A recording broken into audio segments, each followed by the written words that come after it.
Hello, hello. Of course, we are back. I don't know. That was... Huh. My audio feedback sounds a little bit weird. Hopefully everything sounds all right for you guys. Wow, it's really loud, actually. Oh, I know what happened. I upped it. Yeah, that makes... Oh. Okay, anyway, let's get off this scene because it's getting weirder with making this noise in the background. What is up, one and all, and welcome back to the pre-KPMM. Oh my god, look how sexy that looks. Oh. It arrived. Dude, it came in the mail. Choo-choo, toodaloo. It's finally here. The best keyboard we will ever have. Oh, it's so good. I don't know when the mouse is that so it was a pretty big package and I went to check my gal rather. She hasn't responded yet because I'm like there's meant to be more. So I assume there's more coming, but the keyboard is here. No, dude, we haven't got the mouse yet. Like I'm gutted. I was like looking forward to the whole kit and caboodle. I was like, dude, if you want to send one if you got like an Astro A50 like pink headset, I'll take that too. But there should be a mouse, so hopefully we'll get that mouse sent because it's gonna be the new Logitech Superlight 2C, which is the latest edition, which is a little bit more nimble, a little bit smaller. And then hopefully next year we'll also be checking in on the you remember the Synaptic feedback one? Sorry, not Synaptic, Hinaptic feedback one. Was it Hypnatic or Synaptic? Haptic. I was like, hypnatic sounds wrong. Yeah, haptic feedback, which is the one where, like, when you click, you can feel it. That's coming next year, so we should also get hands on that. Let me bring it up a little bit, by the way. I feel like I'm over-focused on this butte. Which keyboard was this? So this is the Logitech TKL Superlight. So it's wireless as well. I haven't got it set up for wireless, but I can actually do that. But it's this beast right here. So the Pro X TKL Light Speed, which, by the way, they even send it to you. You get a nice proper little carry case to sit it in. That's pretty cool. Like none of my other keyboards have come with that. Actually, that's pretty cool. And yeah, there's the wireless device. So you can actually pivot it into wireless mode. But I wasn't sure if it was charged, so I just put it on like wired for now. But, like, I want no comments about how my keyboard now matches my lips. All right? None of that crap. I already know. Like, I know you guys. I know you too well. I know exactly what you guys are going to be like all day. All right? So I don't want to hear it. It does my... Don't you start. All right, anyway. Quickly, let's do this push-ups. I think I knocked the push-up cam again. This is all over the place. It's getting messier in here, by the way. 1, 2, 3, 4, 5, 6, 7.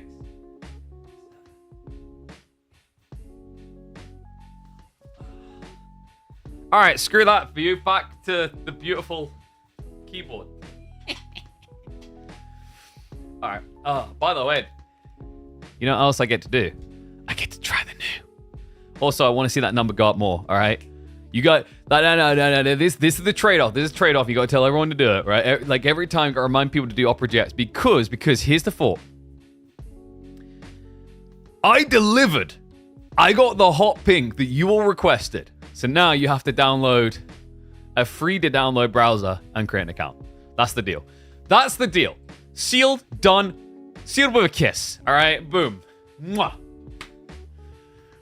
My brother has issues playing professionally with his mechanical keyboard because they keep ghosting in fighting games. Huh. No, this is definitely for gaming. So this is part of the Logitech G lineup. And those are basically catering to pro players. So yes, it should be fine for him. But like if he's playing fighting games anyway, there's more dedicated types of like boards. Ones that are actually like look like something out of an arcade. Some players prefer that, some players prefer a controller, but if he likes a keyboard, like you can't get wrong with the Logitech G series. Like they're literally designed for pros. They work with pros to get it right every single time. And they have an insane hit rate. Is it Scatter versus Louis? Yeah, did I not update the title? One sec. Yeah, I did. It's right here. Draft's currently underway. Whew. So, your game crashed 2 times in a row right now? Oof. I don't know, man. My game never crashes, but that's just the power of PC Specialist. What can I say? Is current keyboards enough for gaming? Oh, yeah, dude. Like, you should definitely go for, like, a mechanical keyboard. Or you get these new ones which have... Oh, I've forgotten the name of them. They are... God, what's it called? There's a new laser type which is meant to be just as good as mechanical keyboards. I forget the name, though. It'll come back to me later. But yeah, these ones absolutely are, like, the way to go. Like, I've been using mechanical keyboards for years. Dude, it's gonna bother me now.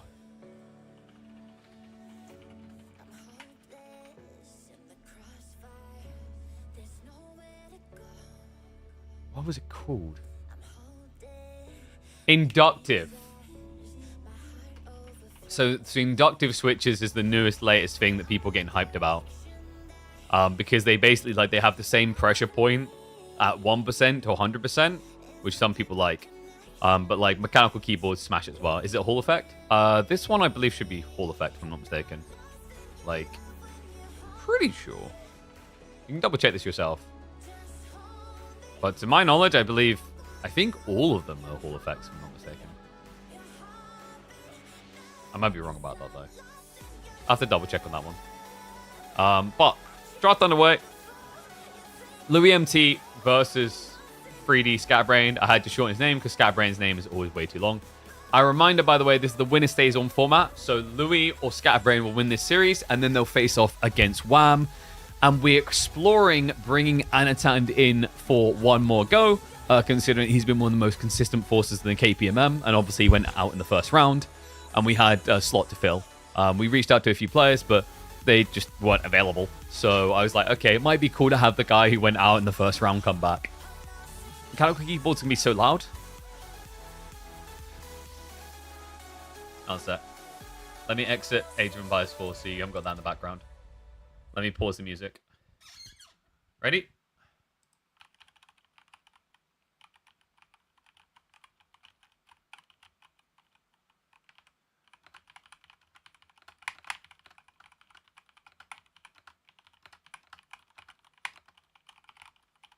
How much can you hear that? And keep in mind, I've, like, basically pointed the microphone directly at it. It's pretty chill. Like, I'm typing right now, and I'm assuming nothing's being picked up. He has those whisper quiet keys. I've got brown keys. So blue is the tactile ones that click, click, click, click, click. Red is the linear ones that are just, like, smooth, you know.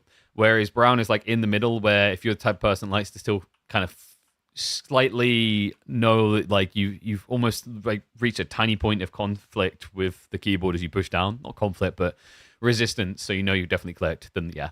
Tactile is typically what people that like to feel the feedback of pressing buttons prefer. A lot of pro players typically go towards linear, which is red switches, because it's just, like, it's theoretically the quickest, but I think that's, like, hoo-ha. I think they're all equally quick. It's actually personal preference a lot of the time. So, draft coming in. Let's see what we've got for game number 1 from the two boyos. We are going to be getting Japanese versus Malians for an opening on Dry Arabia. And we are getting some new civs coming out to play as well. Yeah, Tuklak, the only one, is not going to make it. I can't say I'm surprised by that either. Yeah. Tuklak kind of up. And wrong time to start spamming those boy, considering we're literally about to hop into game.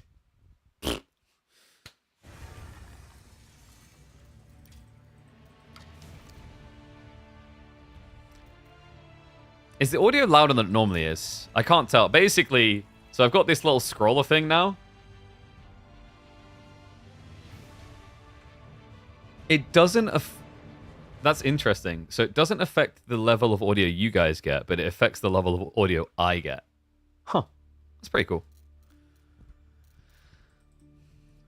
All right, so let's see. Louis. Yeah, they're already in game. Let's get to that. Slower than you think. We've got some slight thingies here, so it fits up a bit. It's good for me. Don't have numpad? Nah, numpads are trash. TKL is the way. I'll swear by it every day of the week. All right. Oh my god, everything feels so loud. I mean, sure. All right, you guys ready? Let's get to it.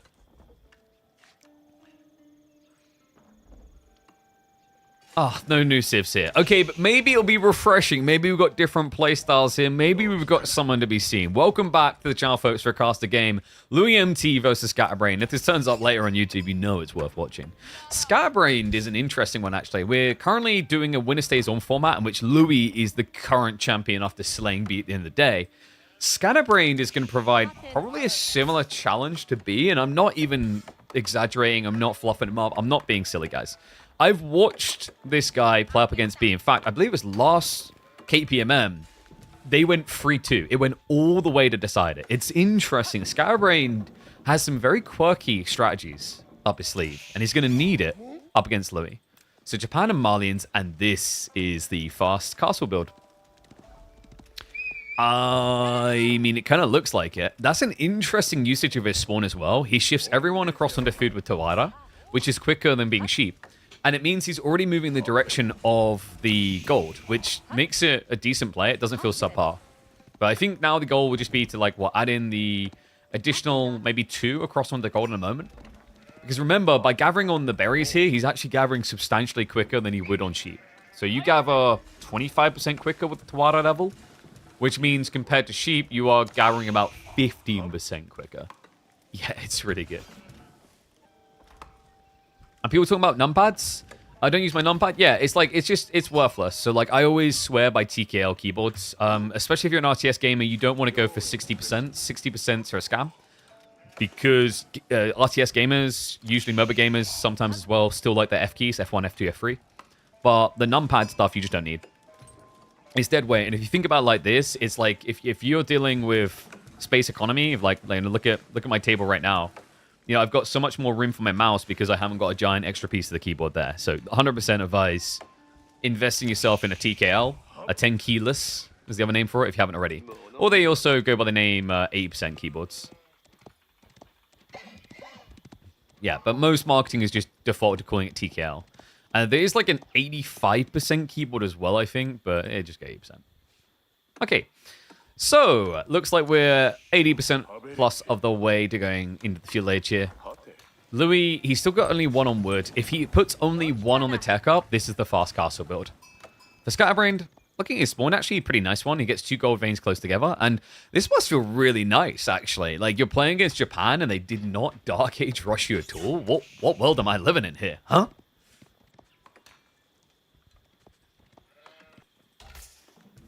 And Louis... he's definitely got way too much food to be optimal and starting the feudal, but it doesn't matter. He's optimized this for the fast castle.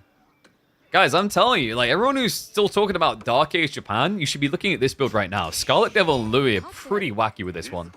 I've even seen 1 or 2 other players experimenting with it. I feel like it's something we've definitely had in the past, but it disappeared for quite a while, actually, in favor of aggro. This was kind of the classic approach of just the greed of Castle Age. You know, get them out of Samurai, get your best units, dominate the field. And the funny part is, like, why does Louis feel so confident he can get away with it like this? Because of the civ he's playing against. When have you ever seen Malians Dark Age? They don't want to fight in Dark Age. They just want to get out as quickly as possible. So, means we will get a peaceful situation in the early game. I just realized we're like 30, 40 seconds out from live, so we'll use the fast forward now to catch up to that.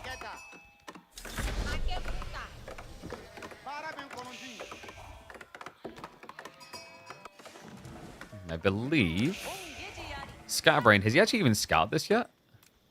No, he hasn't. Sheep count isn't crazy for him either. Actually, Louis, oh my goodness. He has 18 sheep in this game. Alright, life is good. Louis is in a really good place for this type of strat. The interesting thing is actually, I think this is a pretty smart way to play against Mali before they become a real problem. Because if Malians get online in Castle Age with the Fulani, they're actually really good against Japan. Yeah, the scale point kind of gets crazy. The way they're able to just mass troop after troop after troop tends to overwhelm a lot of players.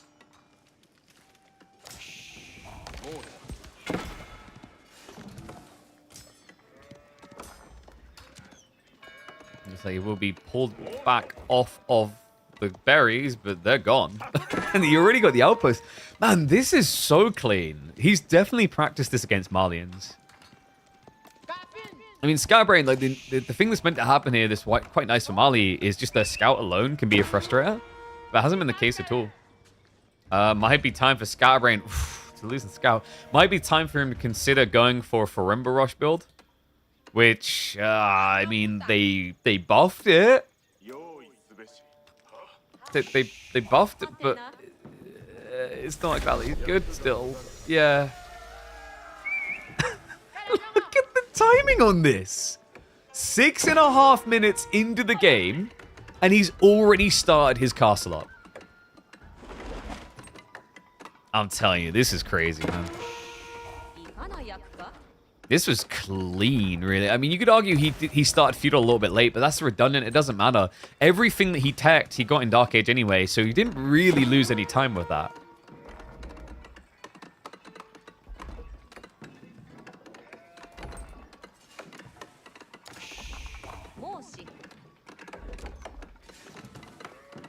I'm trying to think, like, what does Scatterbrain do? Like, I'm pretty perplexed on what the strat is going to be here. I guess you could just try to Fulani up of 6 and slow the scale. But now it's going to turn to a relic race. Louis already just rushing up the stables to be as cleanly optimal as possible. Whew. 7 minutes, 23 seconds. Has anyone seen faster than that? That has to be one of the fastest. I mean, you could be faster, but you'd be suboptimal, right? Like, that was clean. That was incredibly clean.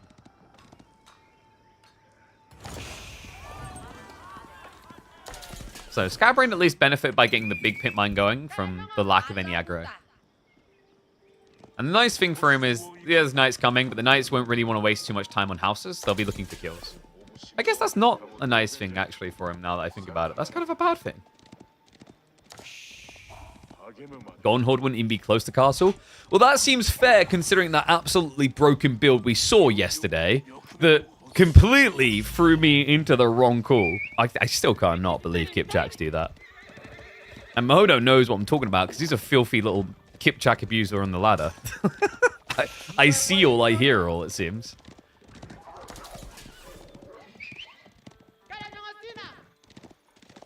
Scatterbrain looks like he is prepping a few Sofa just to try and buffer away the first Mount Samurai, but he just needs to get up.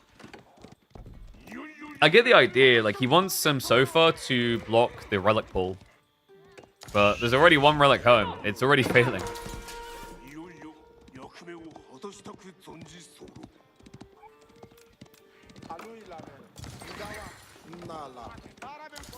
Why are they playing civs that didn't even get changed? Boring. It's almost like it is a competitive series where you have to balance out your picks as you go through. A crazy idea, I know. But considering that it's a tournament, you know, I think I forgive them. Also, it's called Palette Cleanser. If all you get is new civs non-stop, then it's kind of... It makes them boring very fast, you know? Well, it's partially KPMM, partially Showmatch. Remember, it's a winner stays on format featuring a lot of the top performers from KPMM. But we've already done like a bunch of, oh, new Civ versus new Civ, new Civ versus old Civ.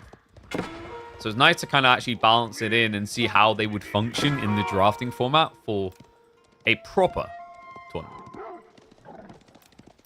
Okay, Scatterbrain is actually just going ham on the count here. 6 more Sofa? Whew. It's getting big fast. Still, I mean, there's no Fulani behind this, so there is limitations on what he's achieving. In fact, that is paining me deeply, good lord. Gathering all over the place. They're even hiding the bodies inside the feed. Full Soylent Green over here in the Malian economy. Looks like he will be able to scare the Warrior Scout away. Mad Samurai's going to arrive, but the Shinto Priest will go down. No! No way! Are you kidding me? What was the range on that? Oh, that's disgusting. It looks like the Sofas will still come in to clean him up. But that shouldn't have even been the Scout going down without the kill. Unbelievable. Scatterbrained. I think he just needs to try and draw attention back towards Louis' base. That's his goal with this. You know, make him look back home, make him guard home.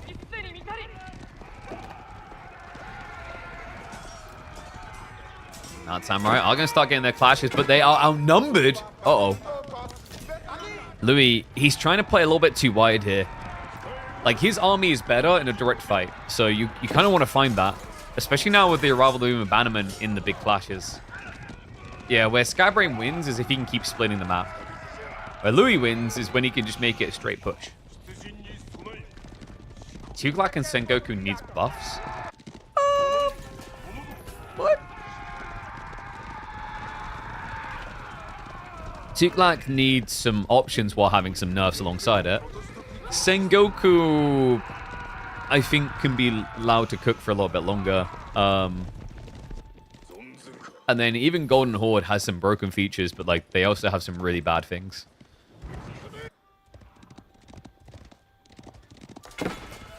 Okay, well that... Whoops. We'll be able to just sneak by. Fulani Corral is on the way. I mean, Scatterbrain, he's actually done a really good job of dodging the kill shot here. Louis, surely he's looking for a break-in point soon. You know, his knight count is getting out of control here. He's up to 14 Mad Samurai now. It's just need to be careful of that, though.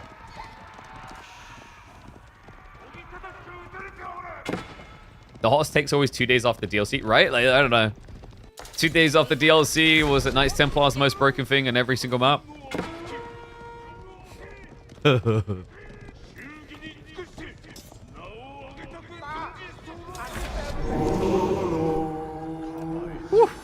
Alright, I'm definitely turning my volume down. So I got, like, this new keyboard basically has a little scroll wheel thing that you can use to increase volume. And my volume got janked right up. And good lord, is everything deafening right now. Louis does have to contest veteran Sofa now. However, 1-to-1, he should win. Problem is, if he waits too long, it will not be 1-to-1. Remember, Scatterbrain now has Fulani, and he's going to be trying to add in more cows. Goes to the blocker to try and protect the Shinto Priest. Not going to work. Mad Samurai have to go in for the clash. Sofa are outnumbered here. This is a bad fight for Scatterbrain, and it's about to get worse. The backstab comes through. He does dodge it, but look at the body count. That's 7 Sofa down. Not a single mounted samurai falling there. And the health bars speak for themselves. I do not know what Scatterbrain was expecting from that engagement. That was insane. 20 base damage versus 24, actually 26. And then you've got the Uma Bannerman at the end. Even without the Uma Bannerman, you are not favored in these clashes. No, Scatterbrain, what he needed was a raid approach. He did a good job of delaying in the mid-map. But then when he reached his tech up, I don't know what it was. You know, overconfidence is an insidious killer here. He just believed he had more firepower. He was wrong.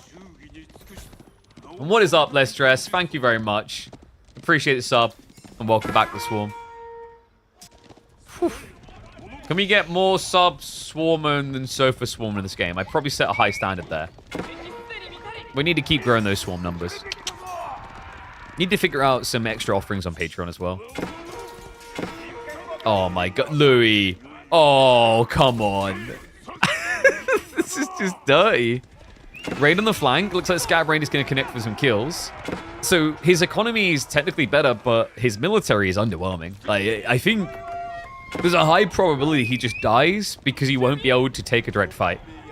And you can see Louis wants it. 13 Mount Samurai enter the base.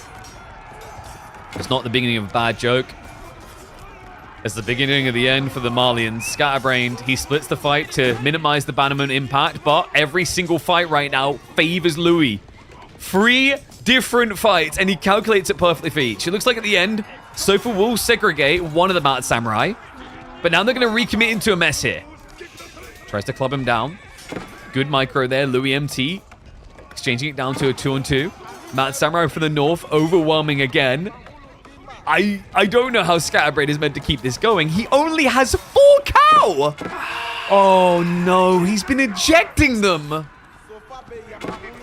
That's how bad his food income is, folks. He can't keep up with it, so he's having to eject them from the ranches to eat them instead. And I think he's just been eaten whole at this point. Yeah, he ungarrisoned cows. This is a strategy that I've seen him do, B do. I think maybe even Anatan has done it too. There are times where it makes sense, especially if you're behind on numbers, but it was never going to get him out of this. It's 27 mounted samurai to 5 Sofa. Scatterbrain somehow convinced himself that mass Sofa could carry him through. Problem is, you need to achieve mass for that to ever be true. What is up, Revive Lopez? Appreciate the tip as well, you legend. Thank you, thank you. Hope everyone's having a good Friday. Reminder, we've still got multiple series coming after this, as well as KPMM rocketing off to a great start again this week. I think we got 26 out of 32 sign-ups in the end, so well played.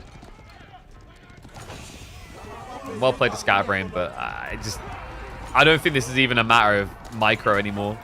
Louis MT's already done that. Now it's just an Ooga Booga A-click, and he's going to go straight after those workers. Scatterbrain, he's already dead. He's just in denial. What went so wrong for Malians? The fast castle was pretty tricky from Japan. The idea is Malians usually have enough time to set up the Fulani full, and then they just outmass the samurai, but he never reached full. He can never get enough.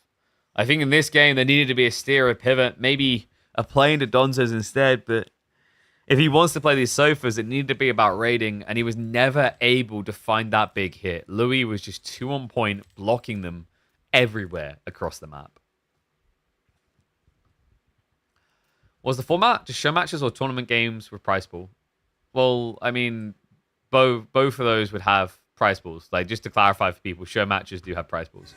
But this is the winner stays on format. So we started this yesterday. We started with B versus Anatan. B managed to beat Anatan. Then he managed to beat Numidan. But then Louis, at the end of the day, managed to beat B. So he's now the leader. He's the winner. And today he starts off against Scatterbrained. After that, he's up against Wham. And we're probably looking at bringing Anatan back in at the end of the format for one last shot at the belt. Why would you play Sofa in the Mount Samurai? Don't they dominate every other Civ? You'd be actually quite surprised. In the middle of the Pro Scout meta, we've actually watched Sofa Flood beat Shushi Lancers, for example. The idea is the Fulani allows you to bloat your count, and if you have more Sofa than there are Mounted Samurai, you just out-micro your opponent. But if you looked at that count, you saw it was very rarely the case that there was more Sofa than Mounted Samurai, if ever. And that's the problem. It's like, because he wasn't idling the economy or slowing down his opponent at all, he never actually reached critical mass with his strat. He was just kind of stuck. Alright, guys. It's time to have a Red Bull. I got my care package finally. Should we try the new one? How's that? We got a new one. It's called Fuji Apple and Ginger. I don't know if this is any good. This is the, I believe, winter edition. Yeah. So, Merry Christmas. I asked for it because, I mean, I'm an Apple fan. Well, not the hardware guys. Screw that. But, like, flavor. Ooh. It's very apple-y.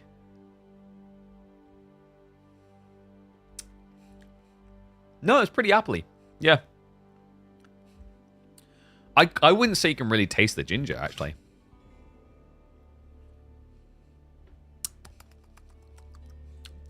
Like, if it's there, it's really subtle. No, it's just good apples. I like them apples. Thank you, Red Bull. B is out, or is there a possibility to come back? No, he's out. Both of them banned Ottomans. Why? Is it that good? So, Scatterbrain plays a lot of B, and B has been just dominating with Ottomans. Yesterday, he went 3-0 with them. He never, ever lost with the Ottomans. So, Louis knows that. He wants to get rid of it. On top of that, Scatterbrain not only respects and desires the Ottoman pick, and thus values it higher, he also knows that Louis is a demon on the Ottomans. Like, Louis, B are considered to probably be the two best Ottoman players in pro play right now. They are ridiculous with that Civ. Instead of Shushi, I don't think you really care about Shushi. Shushi's probably on the decline because Pro Scouts is at its death point. So Pro Scouts being bad now, it's not as desirable as it once was. All right, next up, by the way, we're going to Boardland. What have the boys got for us?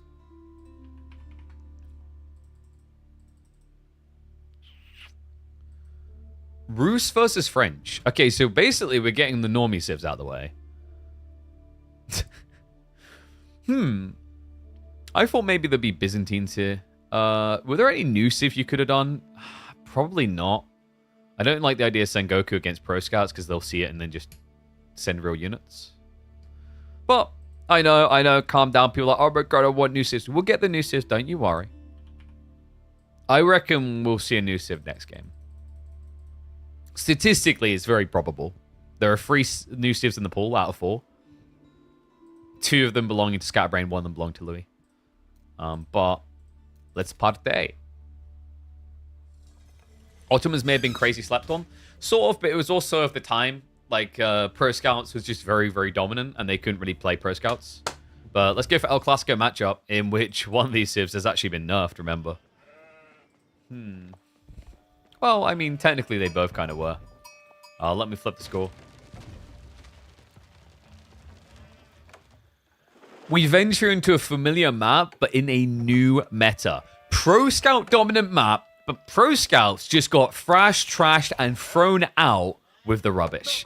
Welcome back to the channel, folks, for a caster game between Louis MT and Scatterbrained.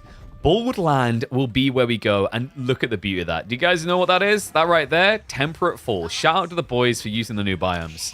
Ah, man. Temperate Falls, I think, just seems to be quite reliant. It doesn't seem to have issues with the spawns at all. But this is going to be an interesting pick. Rus have technically been nerfed multiple ways. So there's been nerfs to the hunting cabins. They don't generate as much gold anymore. On top of that, Pro Scouts got heavily nerfed with the drop of the expansion Dynasties of the East.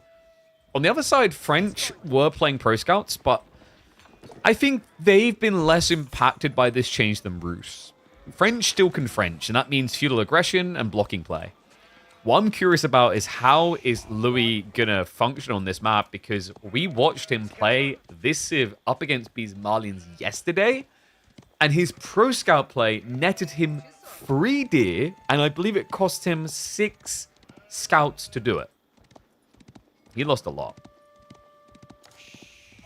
When did Twitch implement the pause and go back feature? Oh, yeah, they brought that in like I think it was about a month ago. So for those who don't know, if you actually subscribe to me on Twitch, which does support the channel, you don't just get all the things we talked about before, like ads not being a problem anymore, the emotes, but you also now have the ability to go back on a stream, so you can rewind. Yeah, so it's something they added for people that sub.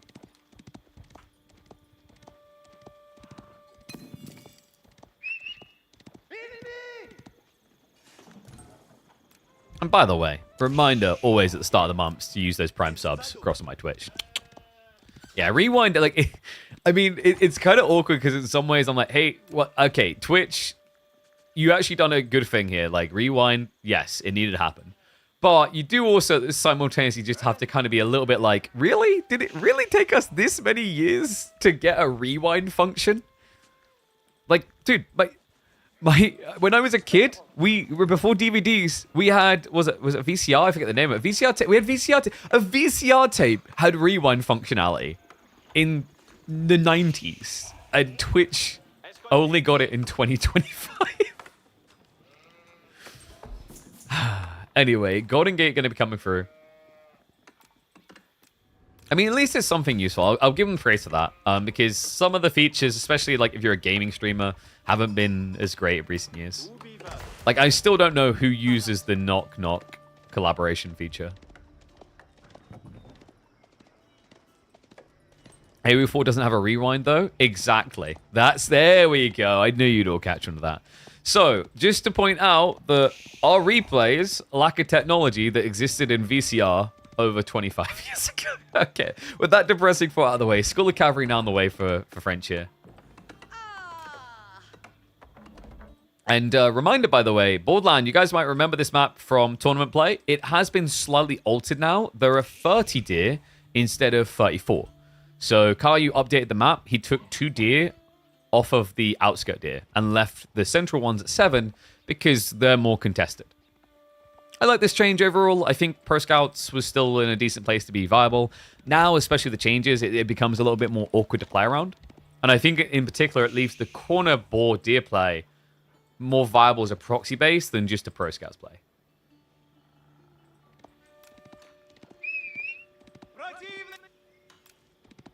YouTube player is just much better. Well, I mean, you may feel that way. Sadly, when it comes to sponsorships, though, it is not.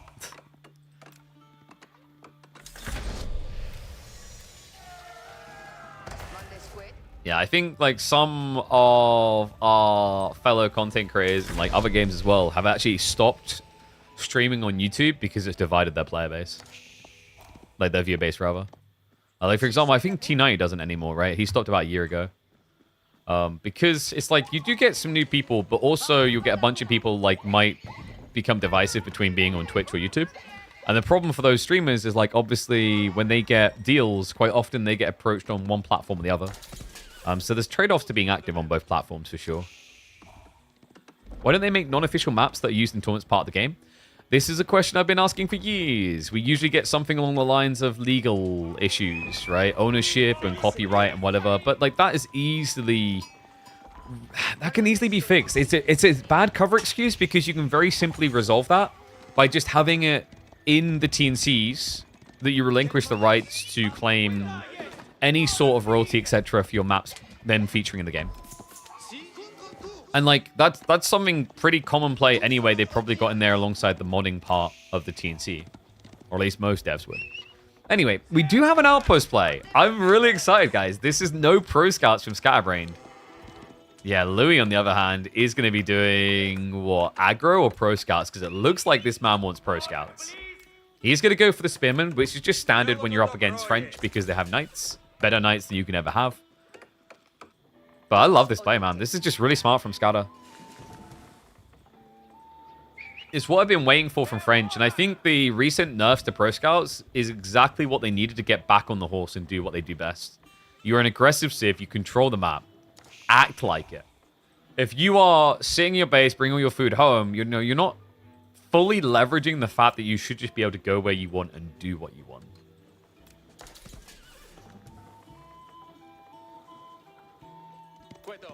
So, Louis is on his way towards Pro Scouts now. Spearman play is mainly just going to be used to guard his base and move to the deal locations. Another nice thing about playing Roos up against French is you have to build an outpost anyway to buff your tree line. So that just means you get an early heads up about any aggro coming your way, and also extra safety spots against dives. Is Roos still depending on Pro Scouts because of bounty? Yeah, it's pretty good for them. It's also just inherently your opening supports this. Like, if you're going to go hunting cabins, you're going to have access to scouts before any other civ. Like, mathematically, it's a very good deal. You pay 200 wood to generate usually about, nowadays, 25 gold per minute. But that then saves you 150 wood on a stables, because you won't need it anymore. And then you just pump into scouts. He's going to look to yoink here. We'll have to drop the deer and run away. And Louis, wait, is he straight up going back? He needs some spearmen first. They are on the way. Everyone in the neighborhood seems to hate Louis' scout, even the wolf. Luckily, the spearmen are target-fired on it. They won't waste time on the wolf, rather. Because the spears would take 4 hits to kill that wolf. So, deer yoinked. But outpost now coming up, which is going to make Louis' life a lot harder to dive here. Look at the knight count. I mean, this is the incredible part about doing this over Pro Scouts. 7 knights, usually people try to argue the difference in getting Pro Scouts is only like 1 knight. That's not true, because it's 1 knight and then it's what the scouts cost you. And the scouts don't just cost you resources, they cost you production. You could be building more knights, but instead you choose to build scouts. Do you see the contradiction there? So it has given Scatterbrain a really big inflay on his count.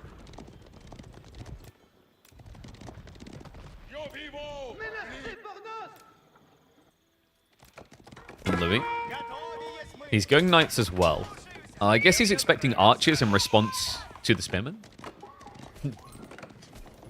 Which just made me chuckle a little bit, because Scatterbrain is pretty much doing what every one-trick French player does on the ladder. Oh, wait, no, he's diversifying. We're just basically at 10 knights by the time he's gonna. One's in chat if you love playing French. Three's in chat if you hate playing against it. It's the dualities of a French pick, isn't it? It's so enjoyable to be able to play, but then when you're against it, you just want to rip your hair out.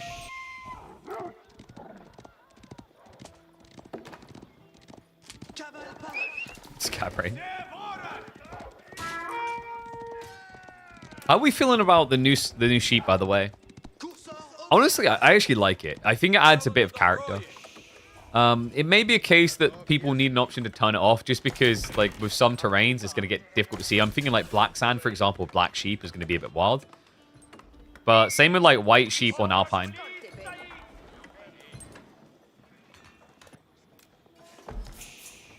Scatterbrain Chivalry now coming through as well. Nice thing about getting into archers here is the map can become quite linear, because it's just a straight route to the enemy base. Louis. He's going to look to harass out towards those deer spots. He's got a lot of burn power here, but Scatterbrain, I think his timing is good. Undermesh is on the way, so Louis seems to be aware of the possibility of archers, but this is also just good for diving the outpost defense. Need more different berry types? Agreed. Like, my advice to people is just be very positive about these things if you want more of it. Like, for example, for those who don't know, if you play on the new Greek island biome, berry bushes aren't berry bushes, they're prickly pear bushes. Which, they give berries the same, but they just look different. If you want more of those types of things, positive feedback around them will encourage the devs to do more of those things. You know, it's fine to have things that you're negative about and things that you think are wrong with the game, but if all you ever do is voice negativity and you never highlight the good things, then all that tells a developer is that everything that was done was bad. Right, that's the mentality it becomes. It's either that, or they just discard what you're saying because the POV then becomes that you are not the target audience demographic. Which is, that's a fine thing. Some people don't like to hear that that happens with developers, but I remember talking to a designer, and it's an interesting way that he had to approach it. It's like he said he'd never look at the 5 ratings for his games, 5 out of 5s, and he'd never look at the 1s and usually wouldn't bother the 2s. He spent most of his times on the 4s and some of the 3s, because those are the people that your game connected with anyway. And they're going to guide you on how to improve your game.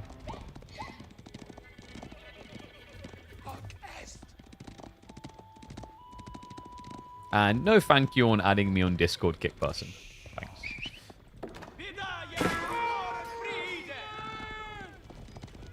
So Scatterbrain, he does have the steel arrow on the way. Has he been hiding this? I feel like he's been hiding the archers, but no, okay, they've been seen now on the deer.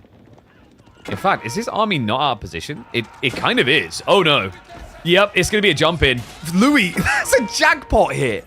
Finds the archers unguarded, clubs them down. Spearmen now dive onto the south side. Scatterbrain, that rotation around the north may have just cost him everything. He's coming home now. Knights are going to pull away, but the archer count now incredibly low. Villagers are going to be hunted by the knights, and the spearman wave is big. Scatterbrain, he only has 7 archers. Louis is going to temper himself, though. He's got a lot of food in reserve. It hasn't been fully committed.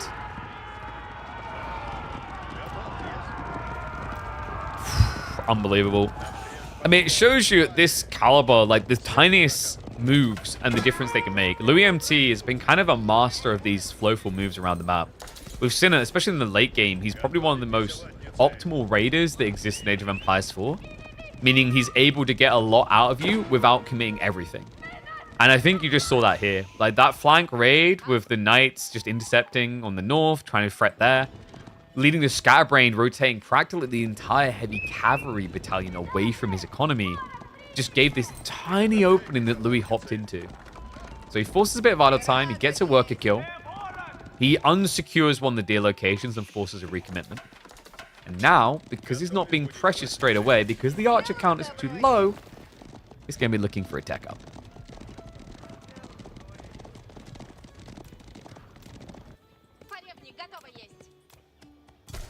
You know what I'm really hoping for with this expansion chat? I am so praying someone discovers how to reverse engineer Crucible to make it co-op. Could you imagine? Oh, that would be the best thing. Alright, hi. Haha, trade house on the way. Oh, God. He isn't even pretending that there's a tree line. Like, wait, what? Louis. What is that? Alright, get your numbers in. This is great for anyone who's got kids. They can get them involved. If they're 3 or 4 years old, they go and they count to 10. They can probably actually put an estimate in that's accurate. Dude, why does he hate the tree line so much? I mean, it's basically just a giant mill at this point. I guess he was worried about a flank raid to the south side, but yeah, he hadn't got the walls up. He had on the north. So he's paranoid, and he should be. Scatterbrained. Oh my. The timing on this. Tech up complete. Brain looking to get in there, gets the minimum range charge off and starts the clash. The spearmen are in trouble. Archers diving in deep to try and kill before they get killed. Roost Knights around the back. Veterancy for them coming in just 15 seconds, but Scatterbrained is erasing the defenders. Louis, he's got barely any units left here. Spearmen all gone now. However, Scatterbrained, where are the rest of the Knights? What happened? Oh my God. He'll find some worker kills. But the cost is so damn high. The arrow fire from the TC. The wooden fortresses everywhere here. Louis, this is insane. Scatterbrained, I think he went looking for worker kills. But because of the triple wooden fortress, there were none to be found. That's crazy. I am jaw-dropped at that, man. So he had safety for 39 villagers out of 49. No wonder Scatterbrained barely got anything from that dive. Oh, man. And then there's obviously the rally and reinforcements. The deception of the numbers, really. You wouldn't have expected 8 knights to not already be in the base, but that was the case. That was the difference maker. Louis, phenomenally well defended, considering how drastically that looked like it was done. I mean, the spearman getting erased that quick should have in theory been the end of him. But calculated. Now Scatterbrained might be about to be scattered to the winds here. The high trade house number. You ready for it? Get a drum roll. Oh, 50. Whoop, whoop. Shout out to the 4 free trees in here that are almost making up half of the amount of trees in range of this thing. Because remember, the chopped trees, if it's chopped down but it still exists, it would have counted. Oh God, that's so bad. 50. If he wins with a 50 gold a minute high trade house. Oh, goodness. I can't believe that, though. Still, I think Scatterbrained, like, I'm going to probably have to go back and review that just to make sure I didn't imagine it. I feel like his knights just split off looking for raids too quickly. But Louis, you can't fault him, man. The patience there. He basically dangled his spearmen and hit his knights, and then comes in from behind, almost perfectly time it to the veterancy. And the reason that's important is it meant that when Scatterbrained wanted to leave, he'd have to leave through those Castle Age knights. Just a sick little detail from Louis.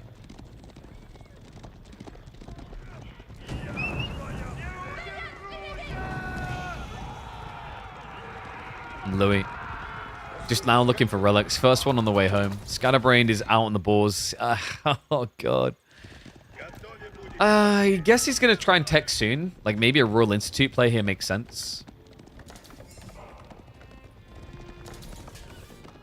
Yeah, I think it's fair to say Scatterbrained is in a pretty rough position, but in theory, Royal Bloodlines might give him his one out. It's not an easy out, but you can at least envision the way. And no, Scatterbrained can't really easily go farms. If he rushes farms now, he just dies. He's doing this right. He's playing every pocket resource imaginable, but this is dangerous now. You know, Louis is going mass knights. He's up to 14 so far. He's got veterancy for spears on the way as well. All this means is he can directly contest you in a fight, but also he can start to raid you to death. Scatterbrain. It is going to be a Royal Institute. Yeah, so this is do or die, which totally makes sense. If you think about the maths, the timings involved, like going Guildhall now doesn't really work because of the pressure you're already under, in conjunction with the fact that your opponent's already going to have so many relics. Like, the timings just don't align. You probably end up in a situation where Louis could tech before you. Yeah, it's just kind of urgent for him to basically get control. And in theory, that's what Royal Bloodlines is going to get you.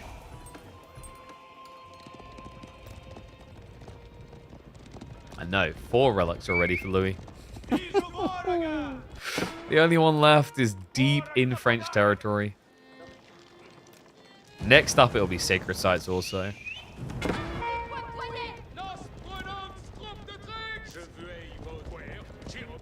How much HP more is Bloodlines than Boy's Fortitude? So Bloodlines gives you... I'm trying to remember the exact number now. Was it 320? Oh, no, that sounds too much. It's 35%, right? I think it's like 300 or 310. Was it 310 in Castle now? So you get 310. Boy's Fortitude gives you 255. So you end up with an extra 55 HP. It's pretty good. And then Cantle Saddles allows you to just break everything. What's interesting is Scatterbrain is actually steering into Arbitraire. Yeah, he's not rushing Royal Bloodlines at all. I think he saw the Spearman and just felt a bit grim about the outcome. Body blocker coming in with that charge, but Shiv's out. Scare them off. Somehow not losing much there. Actually, Louis MT didn't get the connect he was looking for, but he's still cycling around in the back. And while Louis has entered the battlefield, folks, mass walling commences.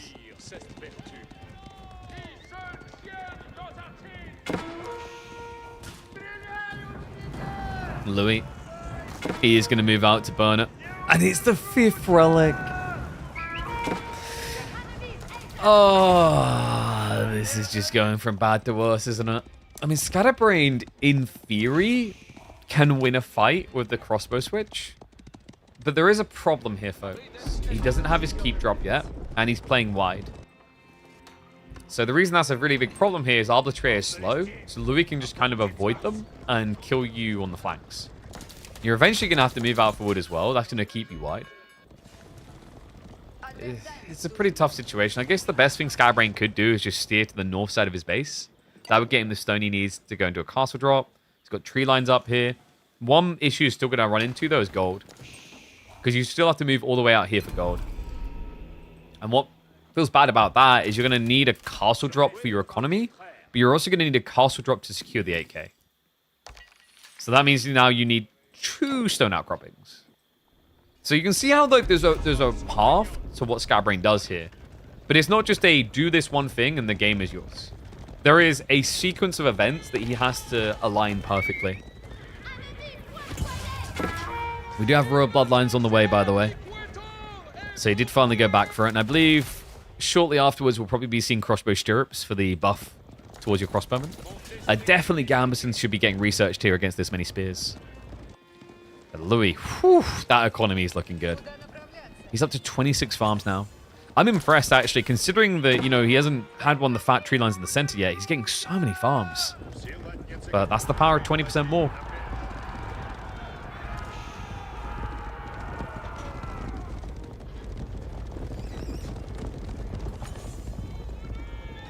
Man, this apple Red Bull is really good. I was a little bit suspicious. I think I had like an apple and ginger thing before with their tonic waters, and I'm not a fan of their tonic water. The Red Bull proves that. So Louis did go for some buffs, by the way. He increased the blessing duration from his monks. In fact, yeah, he's ready to stack them up nicely here. So range plus blessing. This is pretty good. It means in a big clash, he's going to get a differential of 3 damage between his knights and theirs. Now, that's really important considering the details of Cantled Saddles and Royal Bloodlines. So you're now going to have +1 armor and +2 damage to try and offset some of the disadvantage you get against French knights.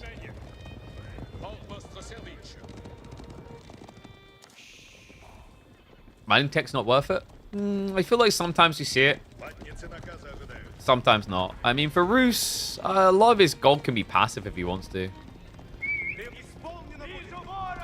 Wood and food are just inherently the more obvious things. Food being permanent and wood being needed for so many things. But Louis, oh, the timing on this. Hold on a second. Scatterbrained. Are you kidding me? He could not have timed this more perfectly, but we've been here before. Catching Louis in an age up. Can he break through? Clash comes through. The Spearmen get the brace off against most of the Knights. The Saint's Blessing is now activating. It's going to force him away. Knights look for the re-engage, but Scatterbrained. This is a fatiguing battle. The issue for him is those health bars won't have time to replenish. Royal Bloodlines does not thrive under these circumstances. Spasskaya complete and an immediate GG called. Twice he runs into a Roost Tech up, and twice he comes out 6 feet under. Oh my god, that was not even close on the fight. And Royal Bloodlines just feels so baiting. It's like you're making your units more tanky, but they're not necessarily killing quicker. And then the issue is, because it's Spear plus Knights, you have to micro so much harder as Scatterbrain to use your Arbitrier, or they're pointless. So great read there by Louis, and it means he's now 2-0 up. 1 game away from facing off against Wham.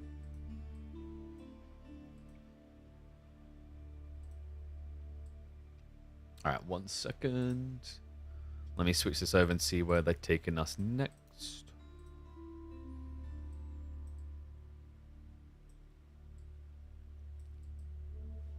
All right, we're going Frisian. Okay, new Civ time. Sengoku, right?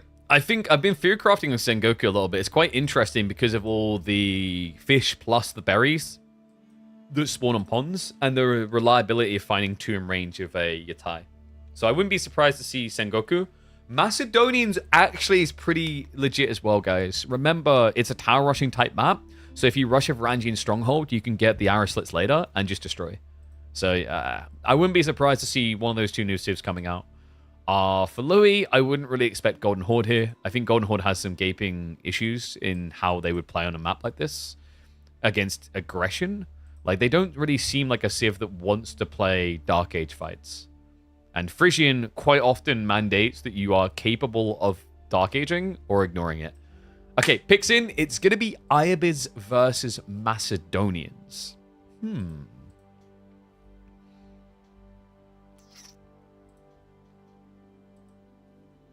I'm wondering if that stops the Hippodrome strat, or if that's on the table for Scatterbrained. Because the Hippodrome strat's kind of interesting, actually. Because you get the Horsemen, and then you get +2 damage to them from the Champion Horseman. It scales really nicely for aggro, but I don't think it'll be that popular on this map, just because the issue you run into on Frisian is Frisian's more of like a linear push. It's not an encirclement. And the Hippodrome feels a lot better on encirclement maps, because you just keep rotating. So probably like Grand Winery here, which is still really good with the buff gathering rates. I wonder what Louis is thinking, though. Maybe something like Dervish is an opening. Are you strong against all new civs? Is that true? They're really good against Golden Horde. I don't know about Sengoku. And then I think Macedonians is okay against them, actually. Because if Macedonians just go Bogmather and Atgimather, what do you do? You litter in a few Varangian as well. Like, Varangian have a very, very good amount of armor, even against Desert Raiders. And you scale them. Yeah, I don't know. I don't think Macedonians are actually that scared of Ayu.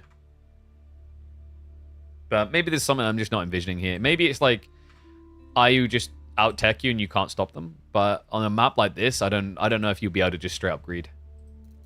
Alright, so setting up lobby now. We should be hopping a sec. I'm going to run ads now. Oh, I can't. They already auto-ran. Sorry. But if you don't want to have to worry about ads, there's an easy way to fix that. You just have to subscribe to the channel. Oh, no. There we go. I'm going to run 1.5 ads now. Boink. I'm such a nice guy. But are you really that nice if you have to say of yourself that you're nice? That is the challenge.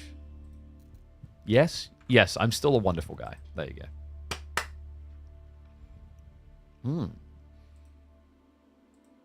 I'm weighing up whether... Actually, I might ping them about it. I don't know. I was thinking of just not going live tomorrow because I know there's the War Chief Club stuff. But, like, I noticed a lot of people signed up for it. And I was like, well, we could technically go live and cast some of the games.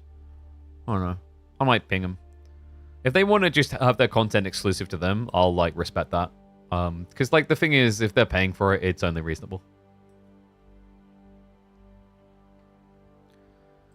But my thought process is, like, legitimately they have, I think, 32 signups or something. So they won't be able to cover everything. But if not, we'll be back Monday. All right, let's get to...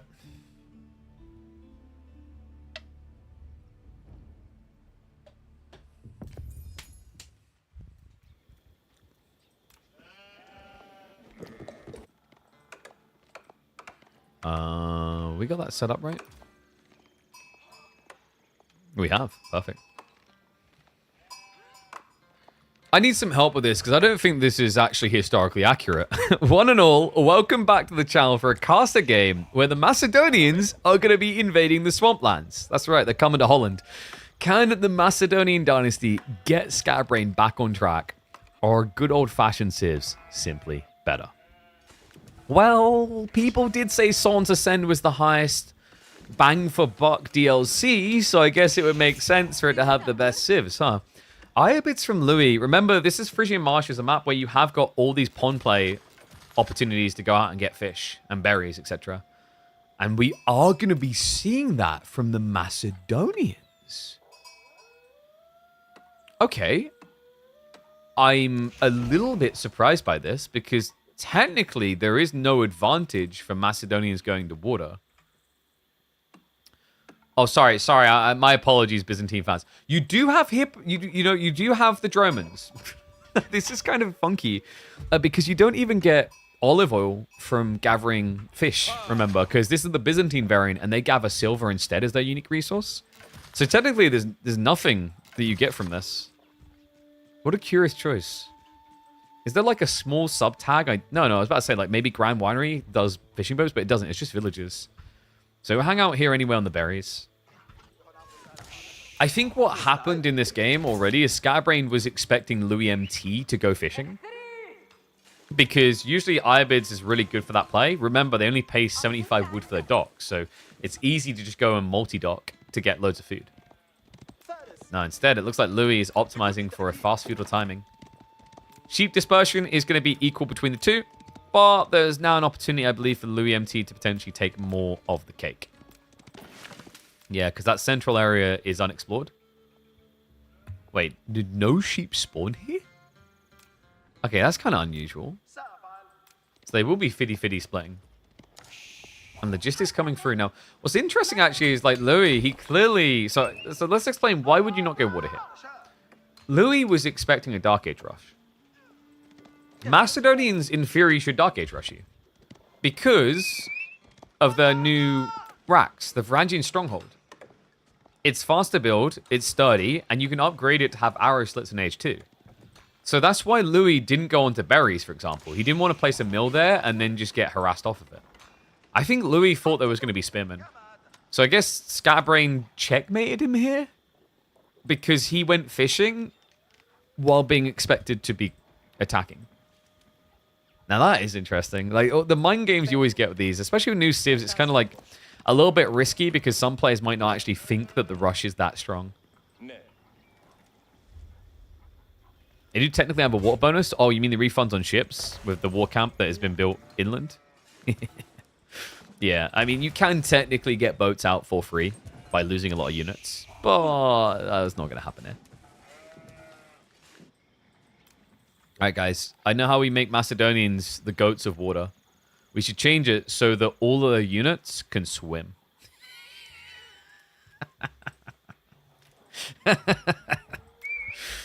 You know what I'm always reminded of when I talk about like the Vikings swimming? It's actually the Picts from Stronghold 2, if anyone remembers in that game.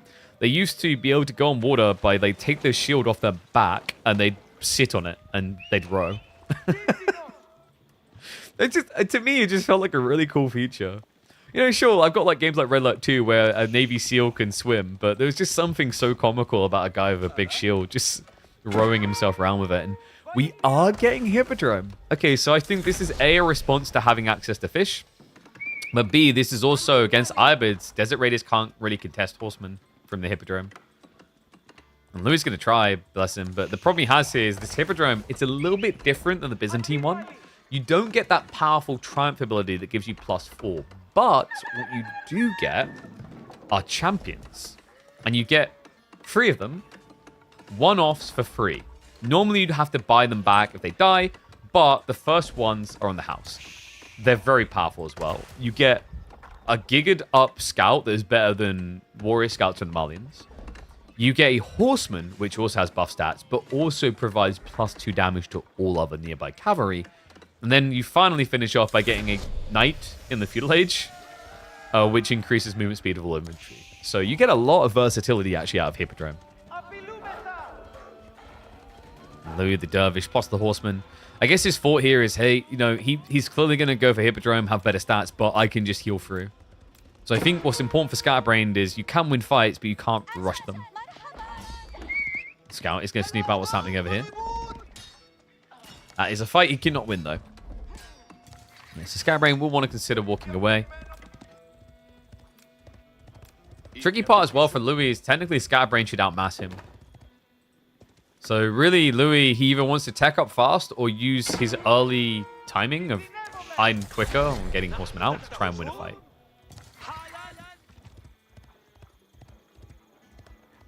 Get the Knight in Feudal as well. That's what we're highlighting. You get a Castle Age Knight in Feudal Age. Because here, it works like this. So you just got the Scout. Then it resets. You wait another 2 minutes to get a Horseman. And then it resets and you wait, I think it's 3 minutes or 4 minutes to get a Ridari. So, and I honestly think we should rename him to Ridadi. Because this guy is big and strong. Like, his stats are so puffed up for the Feudal Age. It's crazy. And so is the Warrior Scout, by the way. Sorry, Hippodrome Scout. It's better than Warrior Scout. 220 HP. He's a beefy boy. And the cool thing is, he's a healing unit. So he can take the hits for you. Yeah, remember, Scouts all have inbuilt healing. Slow, but still. So it's going to be backing up for now. Looks like it is now going to be triple dock from Louis. Scatterbrained, he's going for his second dock now. Yeah, there's a risk he's going to get outmassed if he's not quick about this now. But he should have the champion coming through, yeah, in 50 seconds. That's going to give him +2 damage on all of his horsemen, which is normally quite good, isn't it? But the problem here is because Louis has the Dervish, all you end up doing is offsetting the debuff. That's kind of wild. Yeah, Louis definitely put some thought into this.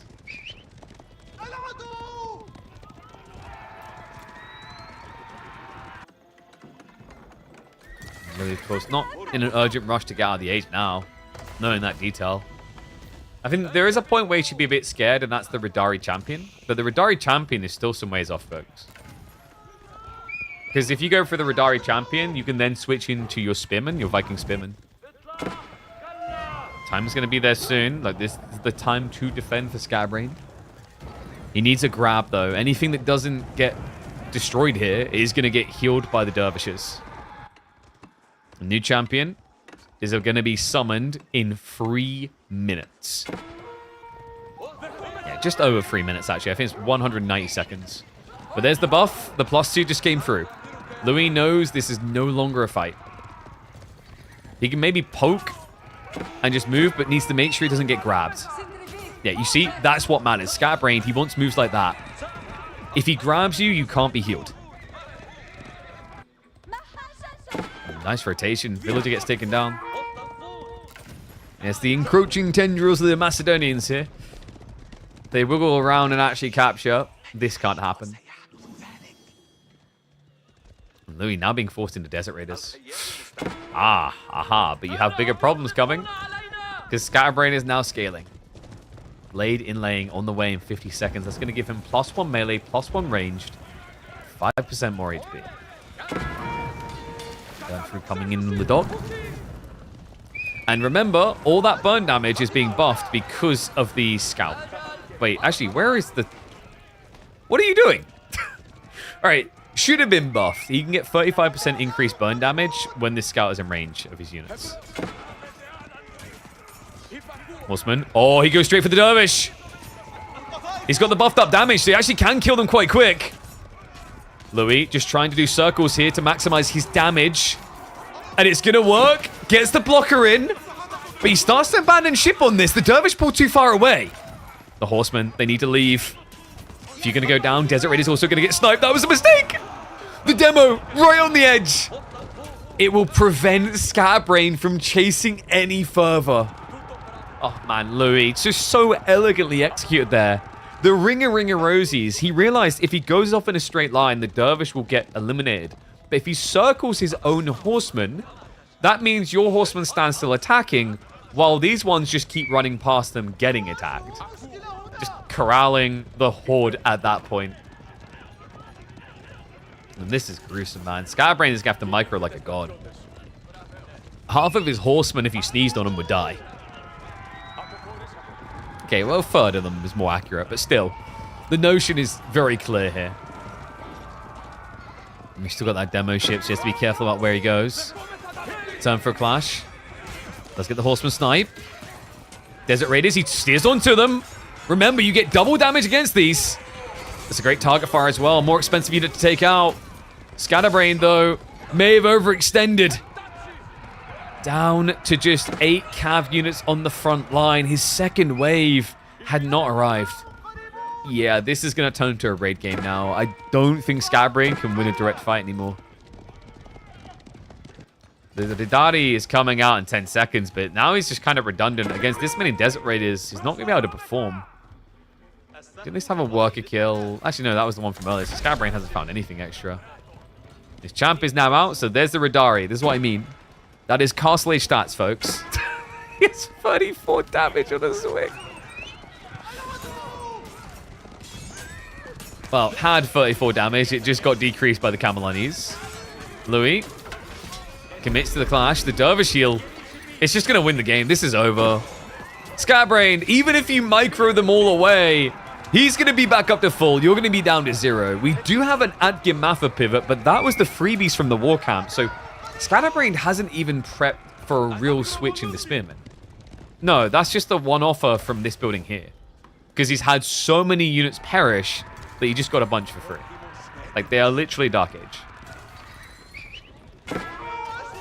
No. Louis, he had to be smiling when he saw that Hippodrome come through. I mean, the idea from Scatterbrain was cool, but even on a delay, the Middle Eastern civs get back into fishing so fast. And what is up, Cutty Ponlin? I think I said that correctly. Thank you very much, mate. Appreciate the Prime sub and welcome to Swarm. Always get those subs coming, folks. Share the channel around as well. Let's keep growing this into a Goliath. I want to make this so big that we could be doing show matches, winner stays on every day. Ah, that'd be glorious. But now we settle as keeping it something special. And if Louis wins this game, it will set up something special. Louis MT versus Wham, which is a series historically with the possibility of being long enough to fill a stream on its own. You'll know what I'm talking about. Okay, so Scatterbrain has reblobbed, but the reason the game now looks competitive is it's because Louis is prepping attack. So this is the go point. Do or die now. Oh wait, yeah, it might be Cutip Online. You're right. I don't know, I just want to call them a cutie. Cutie Ponlin. Reinforcement wing, because download more camels, I guess. I'm kind of shocked, actually, there was never an Adgimatha switch, but this is the tricky thing with the Macedonians because of the way they leverage silver. Also, in this game, Scatterbrain wasn't necessarily harvesting that much gold, was he? So he never had himself in a position where he could just force extra silver tiers. Desert Ray is just going to surf along as they snipe down the few spearmen there are. Notice Louis still just got a few horsemen in there. That's important. You want to muddy the fight because these horsemen will get double damage against the Desert Raiders. They will not get double damage against other horsemen.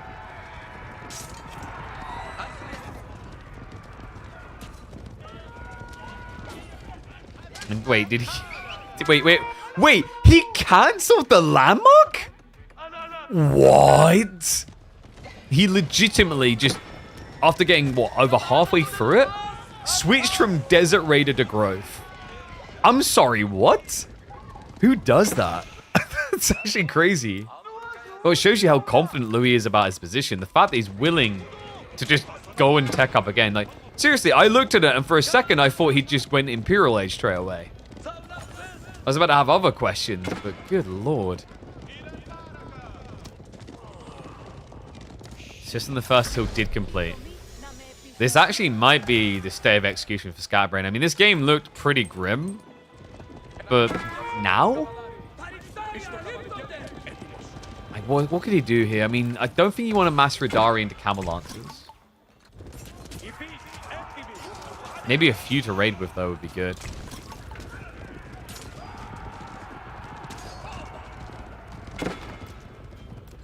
Aren't the free Spimmen technically a macrophil? I disagree that it's a macrophil. Like, you need Spimmen really there.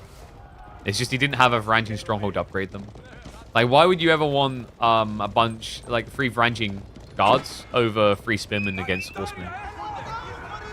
The Horsemen are going to be the better DPS. Okay, so upgrade just came in. That's veterancy on ponies. Louis, did this tech switch just cost him? Well, he's going to bail on his horsemen. Desert Raiders are keeping their distance. We're 15 seconds away from the complete on the age up. And Scatterbrain is going to be saying to Helvet and going Radari anyway, even though he's against camels, which is pretty wild. I mean, his thought process is quite simply, there aren't any camel answers yet because he's not Castle Age. The problem with what he's just done here is Scatterbrain has just built into a counter because the Spearman wave was waiting for him. Oh boy, and Scatterbrain, it's just continuous stable production. I love that. System the first tier, it can be used on production buildings, on gathering buildings, but you can also use it on research buildings. So he's actually getting blacksmith tech in 24 seconds. That's super clutch. I haven't seen anyone use that yet. Yeah, so getting like the classic Byzantine vibe. Reminder, with the system the first hill, you can use the glugs on these type of buildings to increase production rates, or use them on lumber camps to get wood, or you can use them on mills and farms to get food, or mining camps to get gold. This Radari count's kind of getting scary. Louis just trying to buy time. Veterancy just came in the spears and the Desert Raiders. He turns to the clash. The buffed up damage is going to help Scatterbrained, but not enough, surely. No, the Spearmen, they're not dying fast enough here. Spear Wall's going to be coming through soon, which means they'll be able to hit from behind with that phalanx. But wait a second. Wait a second. Where's the next wave? They're trickling in. My only concern here is Scatterbrained. The count has depleted quite a bit. The health bars aren't looking pretty. Holy crap, dude. If the Radari just do this. They are. They're legitimately doing this. He lost the debuff. Oh, man. Dude, I'm so flabbergasted by some of these new units. I mean, I know Radari are good. We've released several videos on this heavy cavalry unit. But I was expecting that to be like a more even exchange where you delete me, I delete you, and then what now? But instead, are you kidding me? The villagers, they luckily get away with that. The Spearmen were close enough that Scatterbrain had to think twice about it. I mean, I'm actually impressed by Scatterbrain's food income. I thought he was dead on food. But he's been making miracles work with the berries, now the deer. This man is living his life with his heart on his sleeve.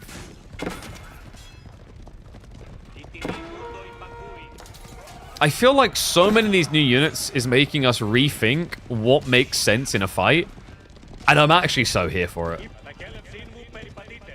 Is it disgusting what Radari done there? To a certain degree, yes. Like, you're going to argue like Desert Raiders had only just upgraded, there weren't that many, blah, blah, blah. But still, they performed better than I think most people would expect it. So there's maybe an argument they're too good. But at the same time, it's refreshing to just look at a fight and not be like, well, this is obvious. We had it with the absurd Kipchak yesterday, and the Radari did exceed expectations. Like, I'd say they exceeded my expectation by about 40% to 50% in that fight. Especially with limited text, actually, now that I think about it.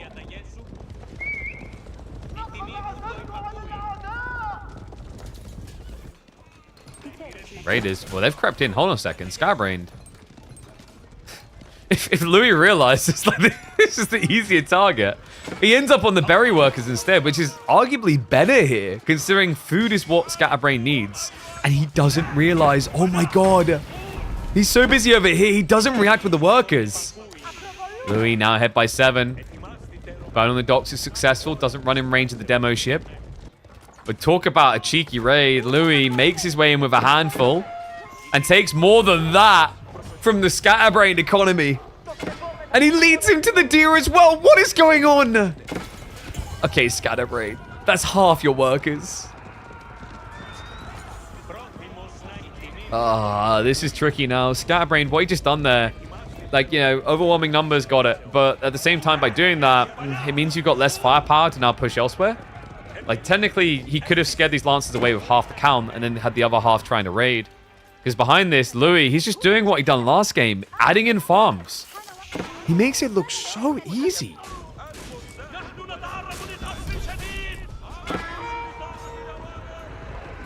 And Lancers just being very selective at their fights. Even when they don't connect for extra worker kills, they force that idle. And this is a tricky part. Like, if Scatterbrain can get a direct fight, you'd be impressed by what these angry Vikings can do. Then again, even if they try to hybridize attack, by the way, you are seeing that correctly. It's not just your melee damage, it's your throwing damage as well that all gets debuffed by the camel unease. So these guys still do matter from Louis. Scatterbrain now into the Bogmaffer. We have got an Archer switch. Radari going to get nerfed hard in a couple of months? Agreed. Like, for me, the Radari, I already looked at their stats. We already said they're the best. They genuinely are the best heavy cav in the game. At Castle, definitely. For the cost investment, definitely. But even with that said, even with that detail, they keep exceeding my expectations. That's the baffling part. And he saved 1k silver for this. We've got Rumfire on the way, which is going to give him +3 damage to Radari. It also gives you +3 damage on your Varangian when they fight light infantry, but that doesn't matter. We don't care about that.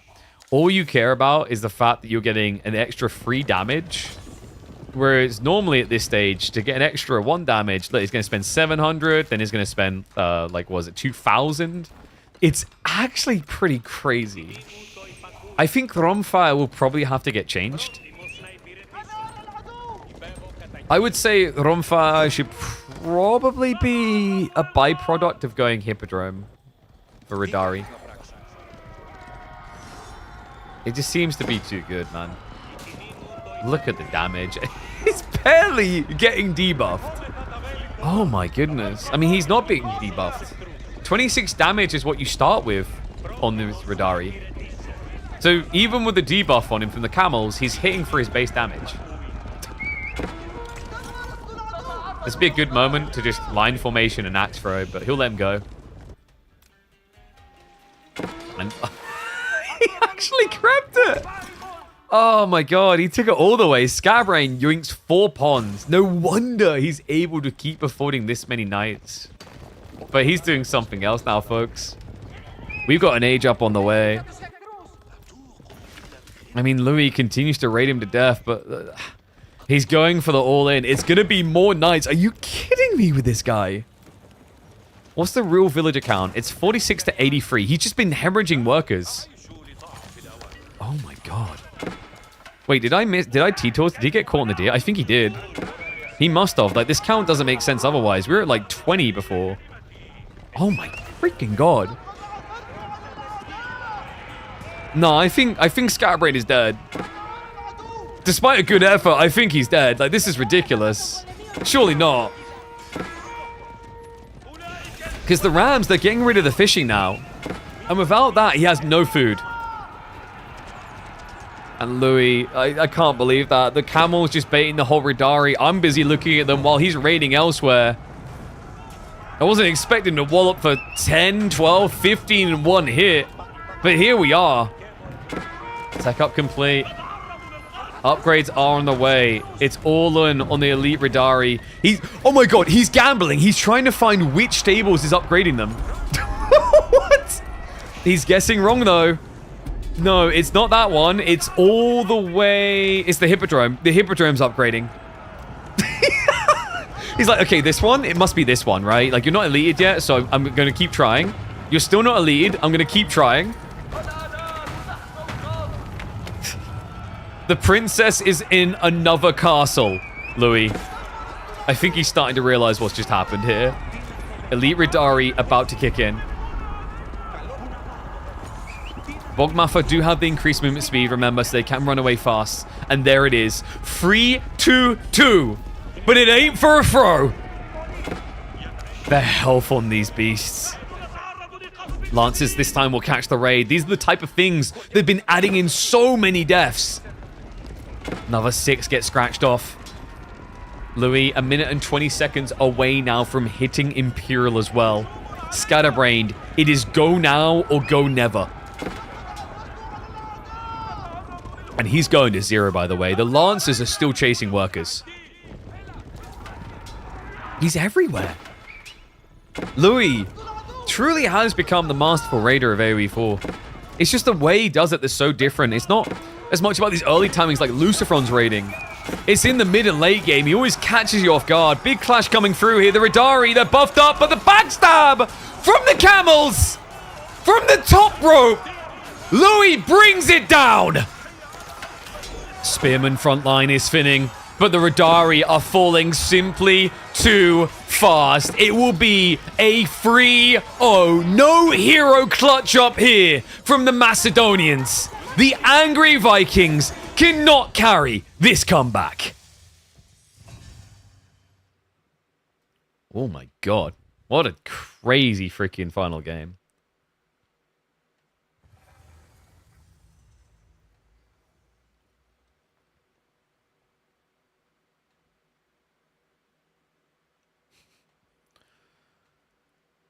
I think that one, I know I'm going to call that one actually.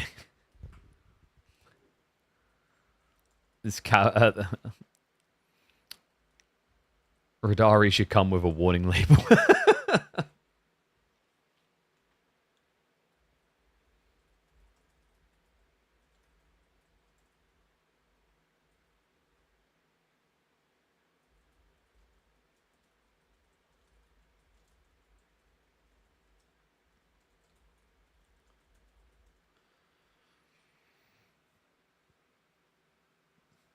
Yeah, I mean, like, Radari just keep exceeding expectations.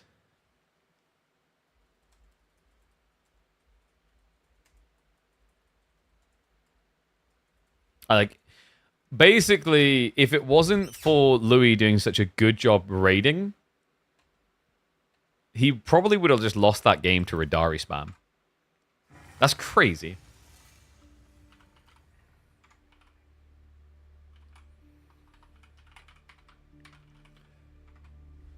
Alright, just ping and wham now, so we should be good to go in a sec.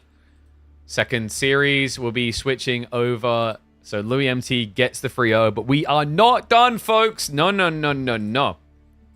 Dab that little towel on the napkin situation. We've got Wham versus Louis now. What's up, J-Dol? Like, what was it the raid on the deer? I think it was the raid on the deer that I missed, where he lost like 10 or 15 workers. Because we were basically distracted watching, legit just watching the Radari chase camel lancers.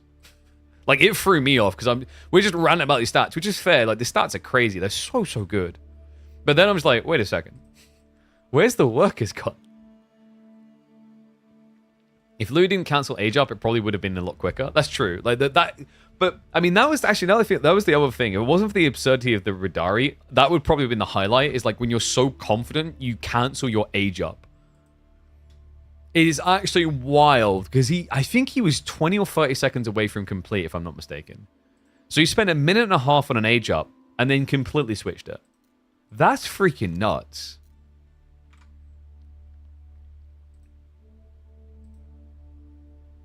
Alright, there we go. So, Wham is here. He's good to go.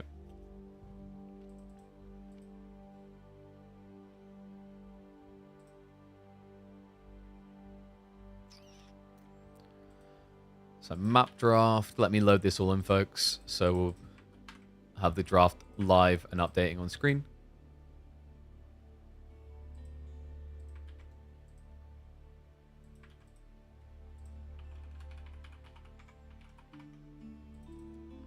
NA Pride on the line, folks.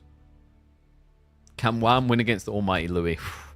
If Louis wins this, he will be the most decorated in the winner stays on. He would have beaten B. If he loses, then it's a draw between them. And then Wham has an opportunity to kind of flex a little bit, because I think we'll try and organize a series for him versus Anatan if he's interested. Yo, what's up, No Pay? Thank you very much. Appreciate the 2 gifted subs. You absolute legend. Thank you, thank you. Enjoy those subs, folks. Remember to pay it forward when your time is up and renew it yourself to keep it trucking along. Also, if you guys want to do something free to help out the channel, you just saw the link pop up in chat for Opera GX. Go check them out. It's a browser to replace things like Chrome. It's got a lot of cool built-in features there. You can make it not use as much RAM and CPU, so you get better frame rates in Age of Empires 4, so you can be better at nailing that Kipchak micro. Or you can also use it to just quickly use their free-to-use VPN, so you can go get yourself a bunch of games on the cheap from certain websites that I won't name here. There's a lot of cool uses, and it's all just free by default. So go download it, give it a try, let me know what you guys think. And if you create an account, download using my link, it lets them know that I sent you so that we can get Opera GX to come back and sponsor the channel more in the future, which would be quite nice, wouldn't it? Hey, Mini, thank you very much, mate. Prime sub, what a legend. There we go. Got gifted yesterday. Ah, there you go. What a legend, dude. Keep paying it forward. I love that. But hell yeah. Thank you, Mini, as well, for the Prime sub. Remember, guys, the Prime subs, you just got them sitting there. They're absolutely free. Don't let it go to waste, because it will go to waste. It's just money that's going to go into Amazon, a company worth billions and billions of dollars pockets. They don't need it, but your humble local commentator KP, who does a lot for AoE4 and has bills to pay, could use that. So definitely always remember to drop them here at the start of the month. All right, so draft underway. By the way, guys, what do you think of the new keyboard? I freaking love this thing. So, but I've been told this doesn't update in real time. It updates once a day. So tomorrow, let's see if I can wake up and that count is like 40. 40 is a nice start. Let's keep on rocking it. You guys are legends. And keyboard's epic. Makes you forget. You know what the crazy thing is? They actually have a red version of this.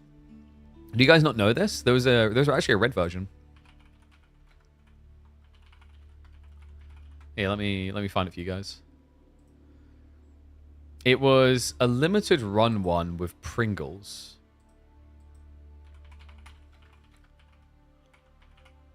I'm trying to see if I can find it. Oh, I don't think I'm going to be able to. Nah, it's not showing up. That's unfortunate. Because someone I know, when I was at an event in London, like, they brought it along for them. It's like, by the way, this is for you because of like the recent thing you've done with us. And it was a collab with Pringles. And Pringles had requested like a red one, full red. And it looked sick. It was like Ferrari red. It looked absolutely sick. But the hot pink is pretty nice too. Which one was Kipchak? The Kipchak games between B and Louis, it was the final game. And it legit just made me completely miscall everything. I thought the game was over. I was like, this guy has done it. He's gone through. And I was like, I was saying in Ben's chat earlier, I was like alt-tabbed out and I was checking what the schedule was for tomorrow to talk about that. And then I come back and I'm like, wait, what? Yo, what is up, Cut for Katse? Thank you very much, man. What a legend. 5 gifted. Look at you guys. You're incredible. You just started a hype train. Let's see if we can chugga choo-choo that train into another epic series. Enjoy that. The 5 people that got those subs, that means you don't have to worry about ads for a whole month. Reminder, though, you have to start probably renewing it yourself. You can't always trust Cupfer to come in clutch with the gifted subs, as much of legend he is. So definitely consider paying it forward when it runs out, so you can keep on not having to worry about those ads. Because, you know, ads are a pain in the ass. Is it a Focky or... Sorry, Toki, I should say, or clicky keyboard? Well, I think you want another word than that one. So it's mid. because it's brown, which are they're tactile, but they're not full clunkers, and they're not full linear. So it's the in between. So we already done this where let we go. Turn the microphone down towards it, and then.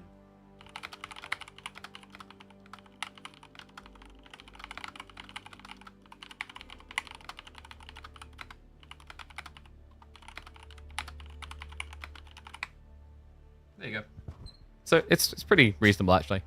Like, if I was to type like this with the microphone back up here, you wouldn't hear it. All right, draft's complete, though. I am seeing a lot of intriguing picks here. Every new Civ made it through the banning phase. Knights Templar made it through. House of Lancaster did not, though, you may be noticing. No, the House of Lancaster boys were banned out alongside Byzantines, and even China actually got through. Wham has China.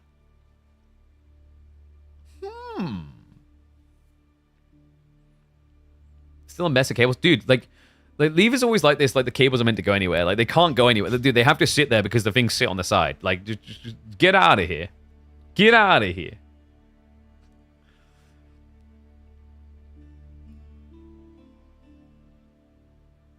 Oh, you're talking about the heel? Yeah, heel elephants are insane.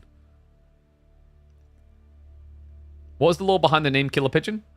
So years ago, I used to play a lot of 1v1 lobbies in games like Call of Duty 4. And back then, like, we didn't have proper matchmaking, so you just got whatever you got. So when I got a really unfair matchup through one like the local communities or someone challenging, and I was like just stomping on them, what I do is I would make bird noises when I was getting close to them as like a handicap of like, hey, I'm getting close. Almost like a heartbeat monitor type thing, like boop, boop. But it was like, oh, oh. So, I'd be sneaking up and oh, and then they just get killed. Oh, and I'd jump on them and stab them. And then this went on with one guy, and at the end of the game, he was like, that was horrific. That was like being hunted by a killer pigeon. And then I was like, yep, nope, that's it. That's the name. That is literally what we're going to call ourselves now. So, Killer Pigeon was born. Makes for a great content creator name. I always say it's a terrible esports commentator name, though. But we make it work. So, Dry Arabia, let's see. Where are the boys taking us for game number 1 in terms of civs?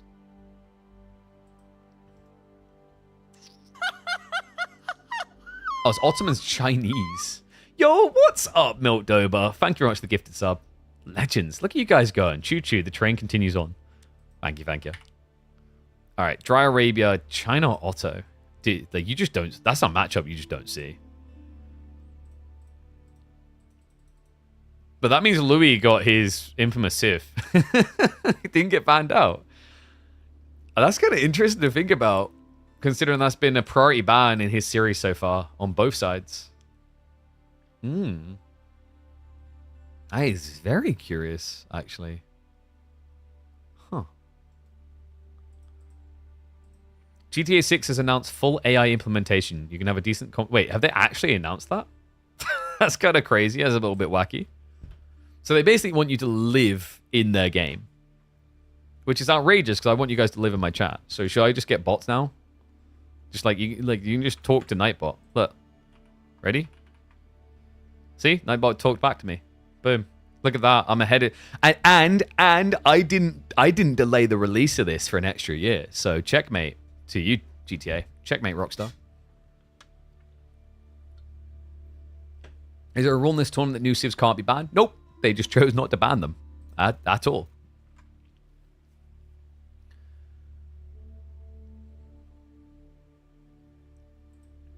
Yeah. That reminds me, I need to find ways of using AI to make my work easier. It's time. I need to get someone in. Oh, actually, crap, there was someone who responded. I don't know if they'd be up for it. I keep saying, like, basically, I need to create, like, a system. I need 1 or 2 people that they live and breathe the stream, so that any, like, crazy moments, they're just there and clipping and boom. Because then we need to then take that type of content, the clip content, and then turn it into shorts to put up on, like, TikTok, YouTube, and whatever. So I need to establish, like, a workflow order. Because, like, that's the thing we're really missing now. We need to focus on short form content to grow what we're doing here.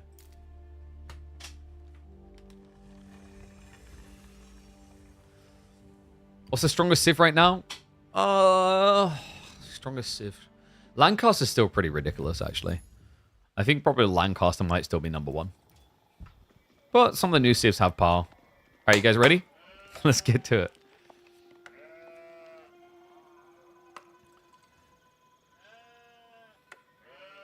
Think of all the matchups you never see in Age of Empires 4. I think this actually might be up there. Ottomans versus China is an incredibly rare sight in pro play, and we get treated to it between two of the best players in the game. Welcome back to the channel, folks. It is time for another caster game, this time between Wham on his Chinese and Louis MT on his infamous Ottomans. That's right, a Civ that has been banned in all of his other series so far in our Winner Stays On format. Louis MT, who was just able to overcome Scatterbrain, now faces a big challenge. Wham, first of his name, is looking to snatch away that winner title. And what better sweaty way than to kick it off with a Chinese pick? It's going to be a good test of China's dominance or threat. You know, we're talking about Ottomans at the moment as if they're almost bordering S tier. They are that strong in the hands of the right player. And we are now coming off the back of another nerf to Deer. That's 5 nerfs in a row. This time, giving decay to the Deer so that when you pull them with Pro Scouts, they lose food. Well, this is a Civ that should be impacted by that. China loves to play Pro Scouts and has for a long time. It is being a big gravitating part about what has made them so dominant in pro play. And he's not only going to have to overcome that, he's going to have to overcome the other nerfs, for example, around taxation being a lot weaker now. Yeah, like taxation nerfs was pretty interesting. So they basically decreased it by half, if I remember correctly. And I think there was 1 or 2 other tweaks to China, but that's the main takeaways. This is going to be a good spawn for Pro Scouts, though. He got both deer stacks, equal distance from his TC, which is pretty nice. It means he's probably going to lose maybe 25 to 30 food per deer. So it's still a nerf of, like, you know, going to be 10, maybe 15% maximum of the food that would be available. But for China, that's absolutely fine, considering they get 20% more of the limited resources because of supervision. I think the most strongest Civ is Sengoku Dynasty. I'm not convinced. I think Sengoku is very weak against Dark Age aggro. People just haven't been Dark Age aggroing them. Of the new Civs, I think with optimization and actually playing the game instead of playing patty cake and just greeting, Macedonians will probably be the best. And then Tuklak with a cheesy healer elephant strat. And then I think Sengoku. I think Golden Horde like struggle with some very big tempo issues right now. Golden Horde are broken, like literally broken, with the horse archers, but you need a lot of setup to get there.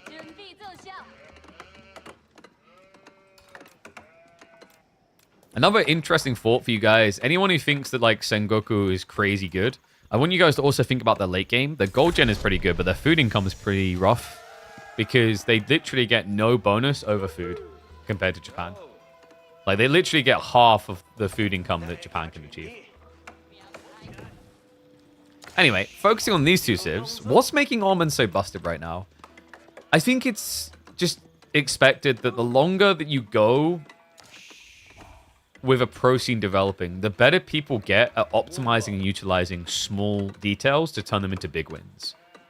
And things like the Sipahi, as well as the healing, the auras with the Ottomans, these are all small incremental details that have stacked up to make big differences when people leverage them to the maximum. It's pretty impressive what they can do.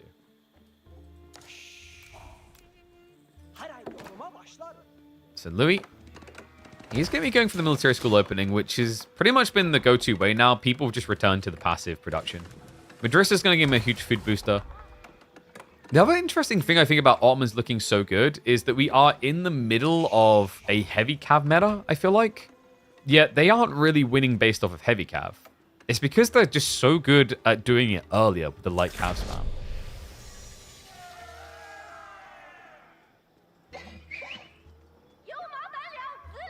So Spearman just to intercept on the Pro Scouts.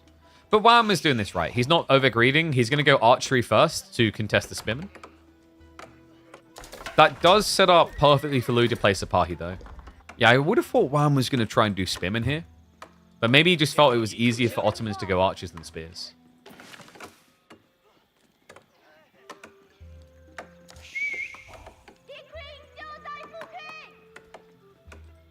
Oh, do we have predictions up, by the way? I just remembered on that. We do. So we're 50-50. 51% for Louis, 49% for Wham. And it's going to be Louis now moving up for the mining camp. So he's going to look to harvest additional here. It's going to be a gradual inflation. At 2, it should line up perfectly for him to go, what, probably fieldworks for the healing, and then go into the military campus straight afterwards. Spimanor on guard. Scouts have already discovered it. And tricky part now for Wham. He went horseman plus archers against Sipahi spear. Although technically it's Sipahi. The spear's a bait. And honestly it worked. Wham nibbled. He built archers. With archers that just aren't going to have value now. He's about to find out the hard way. First Sipahi is coming in, but so's the first deer. This is important for Wham. Getting the first few through will allow him to then thrust his production up into Spearman. So actually props to him. Getting 2 home and not really sacking anything for it. You got to be happy with that.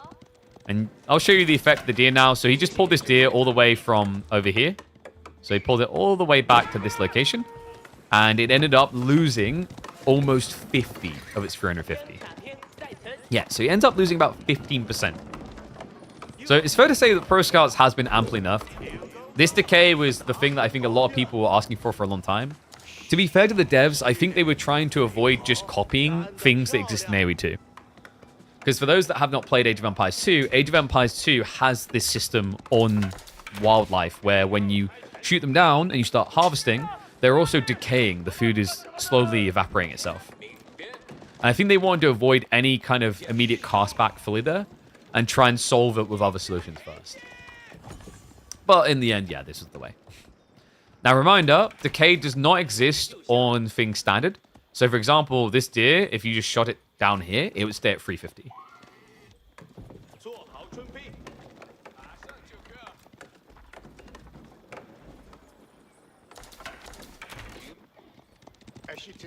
Louis, now pivoting into the archers. So, archer Sipahi versus spear archer. Everything pretty much what you'd expect here. You know, Wham doesn't really want to try to contest horsemen. I mean, technically, with the type of food income you're now getting, you could.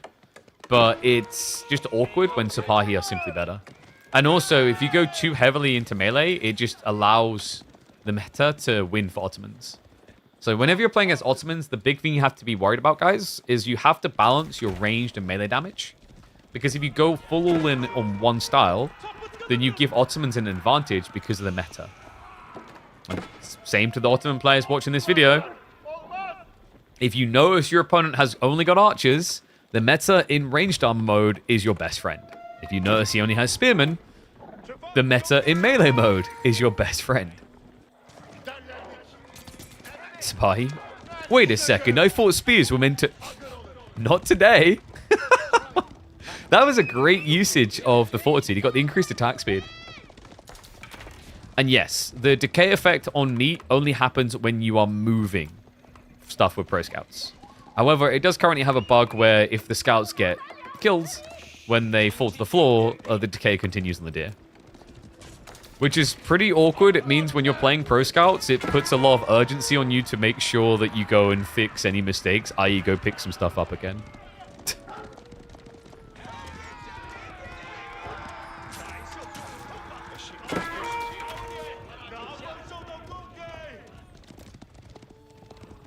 Okay, so Louis. Does he go Imam?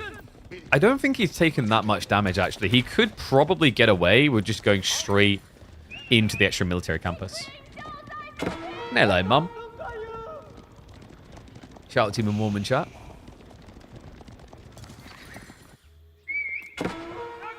Range damage coming in. No, this taxation has been crippled quite a bit. So watch what happens. It used to be 8. They lost half of the taxation they get generating on buildings from production. This also impacted technologies. Technologies from a blacksmiths used to get a ridiculous 64 resources back when they were near a Imperial Academy. Now, they only get 32. It's a lot more tame. Yeah, like, these are some pretty big nerfs to China's tempo. And to be honest with you, they've been much needed. But even with them... Wait, did they not reduce it as much as they said? I thought they said it was 64 to 32. It's down to 48. Okay. We'll come back to that later on, man. Anyway, big clash coming in. Louis. He's clearing the front line. He's just melee mosh pitting into Spearman and it's working. Uh-oh. Wham seems to be lacking any anti-cavalry. We'll have to back off. That was crazy. This is the thing about Sipahi. And he did go for the Imam point. That fight justified it. Before this, it probably would have been the military campus to get additional military scores, but with a health bars like that, no doubt what you do here. Yeah, that's crazy. I'm pretty sure it was meant to be 32. Maybe I'm wrong. I mean, it seems I'm wrong based on these numbers. So 48 is still pretty high, in my opinion. I don't think it should be that high. Yeah, no, there's no way it should be. I think this should be 32. Getting 48 gold back while in this. Wasn't it 32 to 24? Yeah, you're right. I'm probably thinking, yeah, I know what I'm doing. Because you always put Blacksmith near Imperial Academy, I'm used to just talking about a 64. Honestly, I think they could have made it lower. Because 48 resources is still almost a third back on the spend.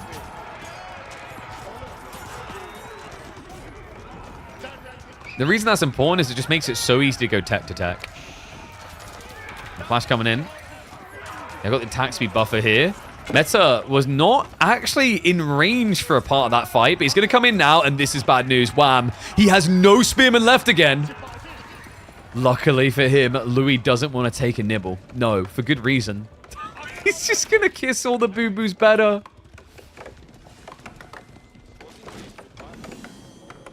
So, Wham, I think he knows this is not working. He's going castle. Look at the macro. Both of them are, in fact. Louis, with the health bars being rejuvenated, I mean, he could go on the attack here while aging.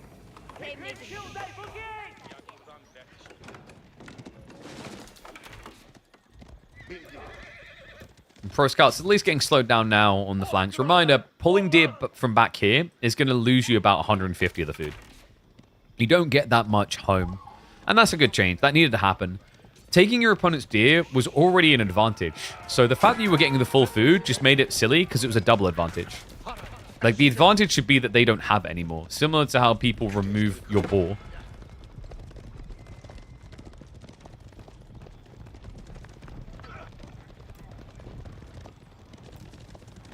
So Imperial Palace on the way. This has become increasingly popular, actually. When you're in a cavalry meta, Clock Tower's just not going to look very broken, which, if you guys know my history of Clock Tower, you're probably shocked to hear that. But until we move away from heavy camp metas, Imperial Palace is probably just going to feel overall better.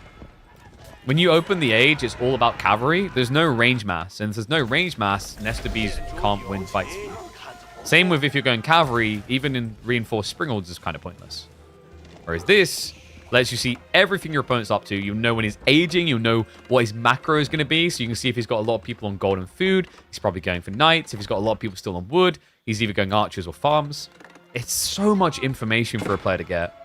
And on top of that, it just protects you from raids. The vision is incredible. It's actually crazy to some degree that it took so long for us to appreciate this landmark for how good it is. It ticks so many boxes. Yeah, I think that knowing where your opponent's going farms in particular is insane. Like, for me, I do feel as if Imperial Palace should be changed so that you can see where the workers are, but you cannot see what they're doing. I think that would make a lot more sense. That way it informs you of where you can raid, and you'll still be able to tell some things. Like, if I see a bunch of workers near the gold, even if I can't see the gold, I know what they're doing. I guess you could argue if you see a bunch of villagers standing in the open, you know they're farming. But, you know, when they're building the farms, you don't necessarily know that they're building the farms 100%. Or at least you have to pay more attention to to note. Louis. Remember, he had those imams for the healing, and now has him for the relic duty. That's going to be 2 relics coming home to Papa. Oh, Wham looks to pop off in the base. Veterancy on archers for him, but look at the veterancy timings for Louis. We're 15 seconds away from equalizing in those techs. Veterancy for Spahi will come in first. Archers. Archers going to stand their ground in the clash, but Wham. This does not look good. His spearman numbers are limited. 1 or 2 lances in the mixer, but that's a lot of Sipahi. Still 12 of them left alive. Wham needs to get out of dodge. He's going to stand his ground. I guess he feels like if he backs up, it's toast anyway. But it's vet on vet. The Sipahi are just beating these lances. It's just too many spears. Numbers looking a little bit better now for Wham. I think he's just trusting that he'll get enough lances out to stabilize this. But notice what Louis is doing. He's intentionally offing all the archers so that he can get Janissaries afterwards. Oh, boy. And I think Wham knows what just happened here. He's going to back away. But still, the Lancers just lost that. So he killed, was that 3 Lancers, lost 1 meta? That stat is enough to boggle your brain. GG gets called. You did legitimately just see this in a tournament series. China was not banned, and China was beat. Everything we knew about the meta is coming into question.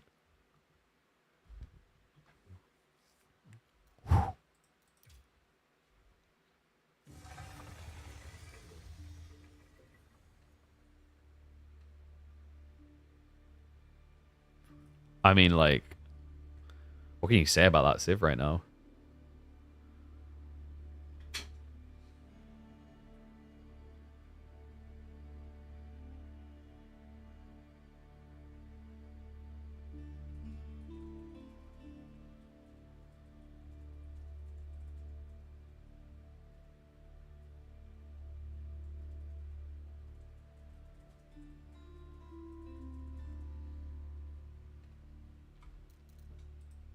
I don't think Ottomans is the best, but I think they actually might be better than China now.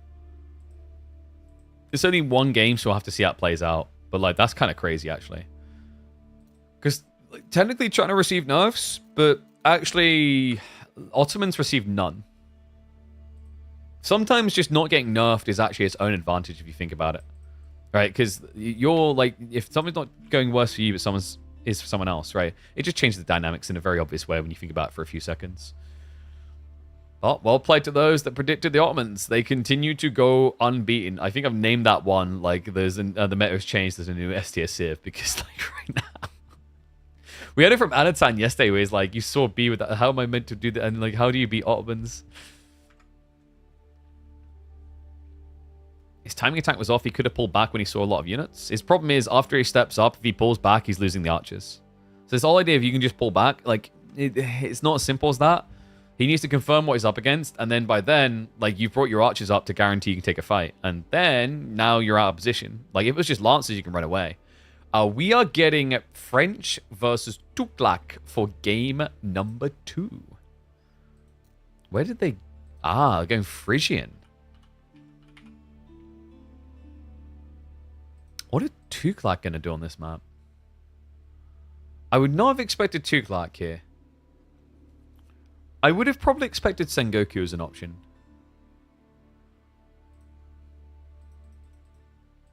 But I guess, actually, like, I guess Sengoku's a bait, because you could build a lot of your ties and get lots of free resources because of the ponds. But the problem is, if you guys remember, on Frisian Marshes, it is a Dark Age aggro map anyway. So we already talked about the weakness of Sengoku being Dark Age aggro. So if you put them on a map where someone is likely to already go Dark Age aggro, I think you can see how this story plays out. Leave your Ottoman Empire alone? I think your Ottoman Empire needs to leave other people alone. It's looking a bit strong right now. They got the full flexi arms, you know? They just turned up the little inflatable ones. Like, okay, yeah, Ottomans look like they work out. Like suckers, it's all a lie. You just need to pick French and contest me. right, so boys should be getting a lobby now. There we go. Off to the races. Let's get ready. Oh, I need to... I'll run ads after this one.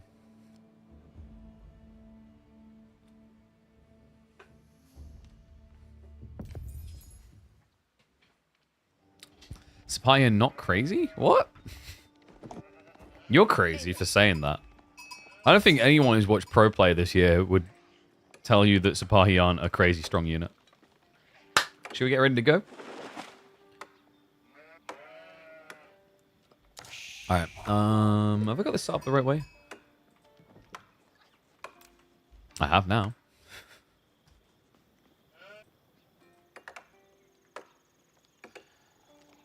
Elephants and water. Elephants and water. No, calm down. It's not that type of water. It's just a splash in the pond. Welcome back to the channel, folks, for a casted game. It's 2 time up against the French. I think this is one that a lot of you have been playing on the ladder or have been excited to see coming out in Pro Play. Yeah, because we've got the Pub Stomp Civ up against... it might be the new Pub Stomp Civ, actually. And this is going to be an interesting one to see, folks. Because I'm wondering, does elephant economics work on fishing? So for those who don't know, Tuklak, they've got this technology built into them called elephant economics, which gives 5% more resources on drop-off. And you can scale it up with your worker elephant to get it better and better, to the point that in Imperial Age, it becomes the supervision for China. I'm curious if this actually works with fishing. Because 5% extra is really good, actually. I guess we'll find out quickly. You do at least get the fishing boats to the deli, by the way, which means your fishing boats can defend against Dark Age aggro. Not that we're going to be seeing any of that, because Louis has gone for pond play too.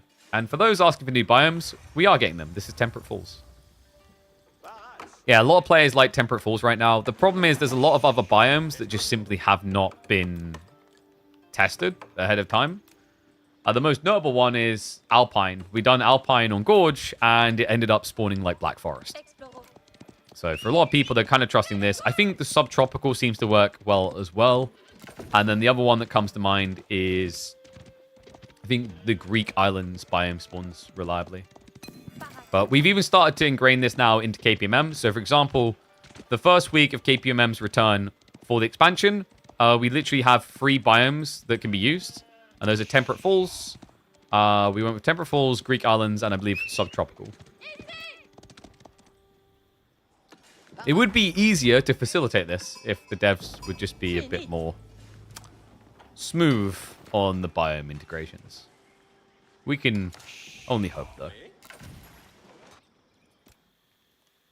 Okay, so fishing already being set up nicely, and the spear follow-up as well.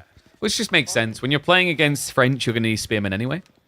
Even if you have elephants, guys, you don't want to be building those particular elephants against French knights. Louis, is he going extra greedy? He is. Yeah, he's going house into second dock. Okay, that might be a problem then. Did he see it? I think he scouted it. So he knows about the spearmen coming, which is why he just cancelled the house and runs home. Great call by Louis. Great scouting. Wham now knows that he's been seen. And good eyeballs. They did drop off 42 food. Ooh.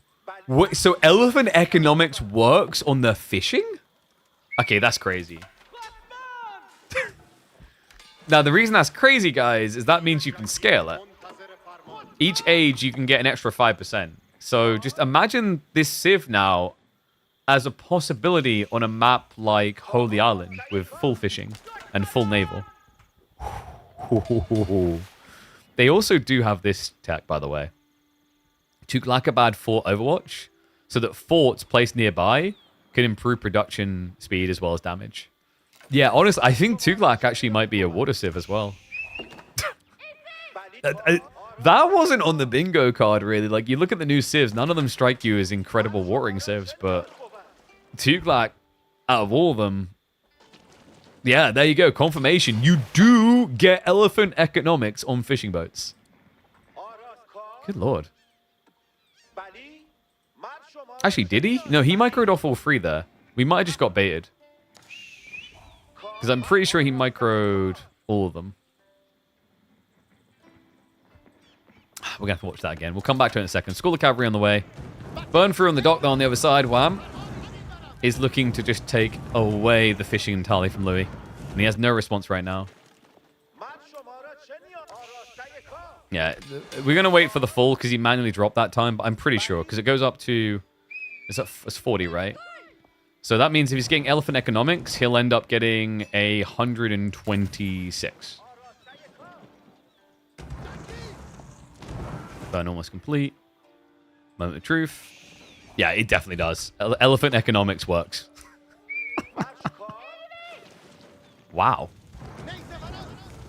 I mean, like, it should have based on the mass before, but I couldn't be asked to, like, do it extra. We just get the raw confirmation. Second pawn setup. Scout being a little bit of a nuisance. Funnily enough, you could shoot him away, but it's very low damage on the fishing boats. And Dome of the Faith on the way.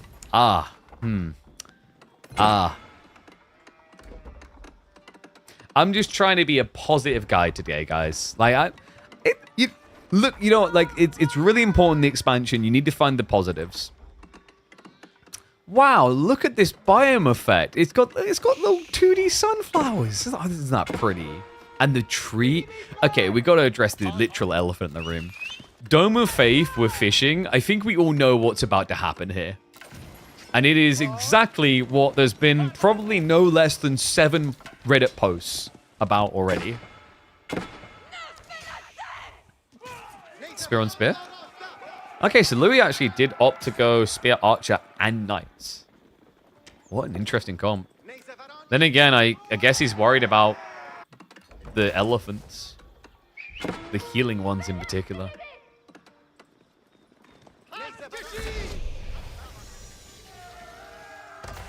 More like 700 Reddit posts? I think you overestimate the amount of people we have posting on Reddit. Oh, look. Here they come. Yeah, guys, healer elephants is...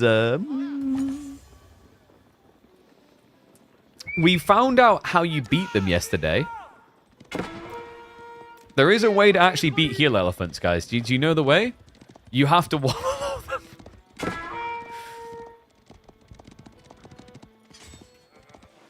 I mean, this is a pretty balanced matchup as well to see if it's resolvable. In terms of players, Louis and Wham definitely on the same caliber. Wham is going to be pivoting now into archers. Tricky thing here is Louis needs enough kill power so that no healing can come through. Because remember, that's the big problem up against these healer elephants. If you can't one-hit kill what you're targeting, they don't ever get slain. They just keep healing.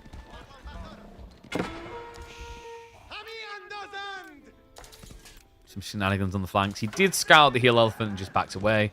So Louis is now just going to turn this into a bit of a macro strat. Needs to get enough units together to even contest the elephants to begin with. But the cool thing about playing French is the knights are still valuable for raiding potential. I think one of the annoying things here, though, is because Tuglak now have healing, your knights have to commit and they have to get the finish. It's not enough to just club one. You have to club twice. Nicely done there. Louis draws first blood.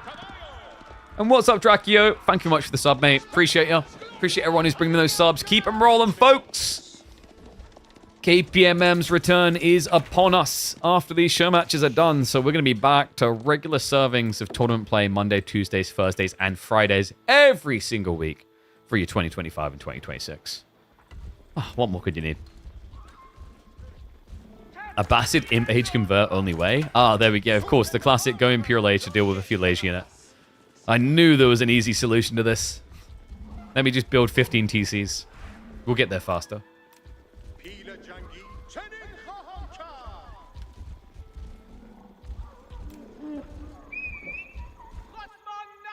So, Louis... Is he in too deep on Spearman? Because in theory, Knight should be a reasonable answer to heal elephants. The problem is just so many spears. See those Knights? That's another kill. He's doing quite well here. The Scout is not going to get target fire down, so Louis actually gets away with that entirely. Looks like he was trying to actually move across. Wham was trying to go for the dock. Now, you can destroy buildings with the heal elephants. It's not the fastest thing in the world when you only have 2, though. Still, it's not bad. You do... It'll be 15 plus 15. You do 30 damage every 3 seconds. So that's 10 DPS which is pretty decent against the dock.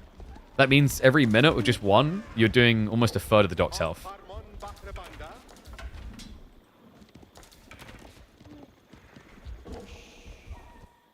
Louis. Man, he's barely going knights. He's just basically focusing on raiding with these guys. Spearmen are looking to just snipe out on the docks now. But that means he's got less on the defense, which is dangerous. Is he going to go for an archer ship here? If he starts now, he's definitely got time. Problem is, most people don't want to go for an archer ship because once you see an archer ship come out, yes, it protects the pond, but people just move away, so you don't get any extra value out of it. There's a deterrent, sure, but that's kind of it. It looks like he's just going to allow for it. So Louis sacks his own dock. He has set up in the back corner, though. Yeah, and at least he deny one over here, so I'm not able to continue extending up to 4. Louis looks like he's actually going to try to hit the base. That makes sense. The classic solution to elephants. Fight when they're not. Which is a great strategy until they build more elephants. Why? Why?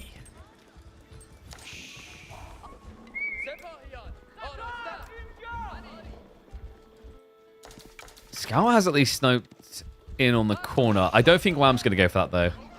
That's way too risky. He'd be super wide. So yeah, he's going to look for a more direct fight now. With 4 heal elephants, this gets kind of silly. Because the healing, the sustain they have on a unit that's injured is quite ridiculous. It's 28 health a second if they target heal with the 8. That's in combat. When you're not in combat, it's 56 health a second. And what's up, Michael Bow? Appreciate the prime sub. Legends. Keep them coming, folks. Whoop, whoop. Are we getting close to this 300 subs mark this month? I think so. Well, it's on a rotating thing, so it'll keep going down. So you have to race against it. Go. Beat the number. It's time to see if Louis can beat the #1 elephant for the 2 flag. He's ready. He wants this fight. Knight count. Not that impressive from Louis. Military firepower looks better for Wham. And he front lines it with the heal elephants. Pulls them back before they get surrounded. Hides his own spearmen inside the healer elephant mass. But now look at what Wham's doing. He's just target firing down the archers. He wants them gone. If he gets the count low enough, the spearmen can just be sustained. They will never be felled by the French archers. And that's key here. He's respecting the threat of that limited count of knights. Archer ship forced by 1 spearman. That's a rough look. That's a heavy investment as well. Now, it protects you on the pond for sure, but it's 230 resources to do so. We do have some raider elephants now. Uh-oh. Yeah, raider elephants are pretty interesting, folks. Statistically, not that much worse off than knights, I'd actually say.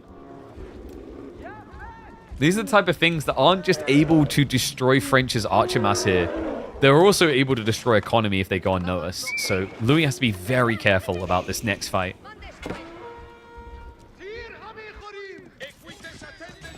Louis just using knights to cut reinforcements is a smart move. The question now is if Wham already has too much that's got through. This is a big frontal army. I mean, with the war elephants in particular. Louis is trying to stay as far away from it as possible. We have got a ram play. Louis denying the fishing now. Okay, so Wham definitely on the clock. We'll manage to snipe some workers, but in return, the knights look for a dive. We'll get scared away. Right now, Louis has huge idle time, though. He's having to shift people out of the base. Limited wood access, and this is a rough spawn, actually. Wham has played this really well. Look at the way the tree line spawned. This was fully intentional. It's not a full corner spawn where you have a tree line each side and have options. Damn, he was laying the foundation for this for quite some time. Louis gonna have to pull away again. Does at least have wheelbarrow, but it doesn't make this any less painful. No, this is a long walk. I think that's my big worry right now is Louis, he might not be losing workers, but this is the next worst thing. You've got workers not working. They're a contradiction to their name. They sneak all the way to the western corner as far away as possible from healer elephants. point. Looks like Louis, who's fishing for some sort of intercept and reinforcements, but he's just not finding it. Heal Elephant. Oh. Archers will start to snipe down the Spearman wave. Does end up losing one of the Heal Elephants. But now, oh my god, he's just going for it. Wham! He's going for the kill. Okay, this is ridiculous. No way, surely not. A fully garrisoned TC. Not like this. Wham, he has to pull away. This is turning into an expensive dive. A lot of other time being achieved. And I mean, the Spearmen can survive, but the Archers can get sniped down. Louis. He'll try again. Wham does have a defense force. I wonder if you could just smush this. Bring the army back. Surround from both sides. Oh, wait, that's a fake back. Yeah, he's kind of making it look like he's coming to deal with the army. But he's actually not. He's creeping around again. He's looking for that tree line. And the vision game. Well, you should know roughly where is and isn't seen. Still masters movements. Looks like he's not going to get that entry. Yeah, I think that works for Wham if there's a distraction. If there's not, you get seen coming for too long. So the annoying little raiders will get shut down. Economy is just full camped in the corner. It's got the deer and the gold, and this is at least the positive of the way that Louis is able to play against Tuklak on this map. You know that Tuklak are not going to move all the way across that corner. These elephants are way too slow. So what does he do? He just keeps kiting the issue, avoiding the issue, trying to scale to solve the issue.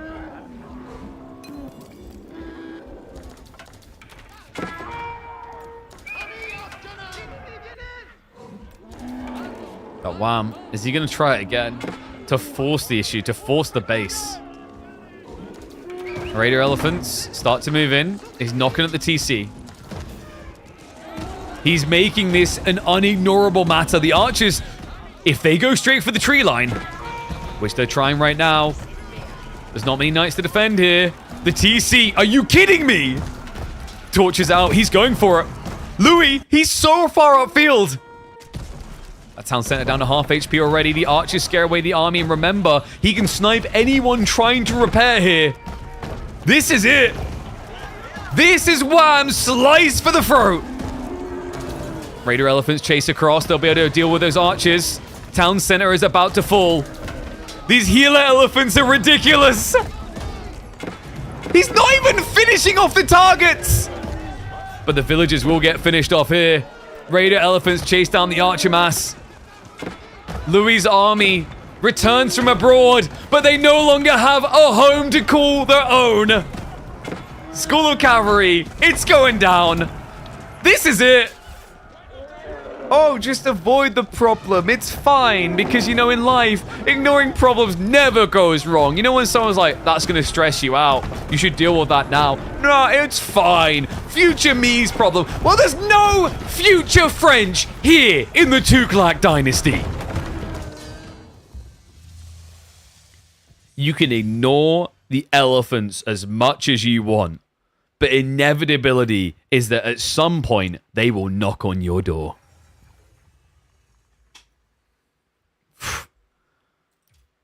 Yeah, and when I say knock on your door, I mean knock down your door.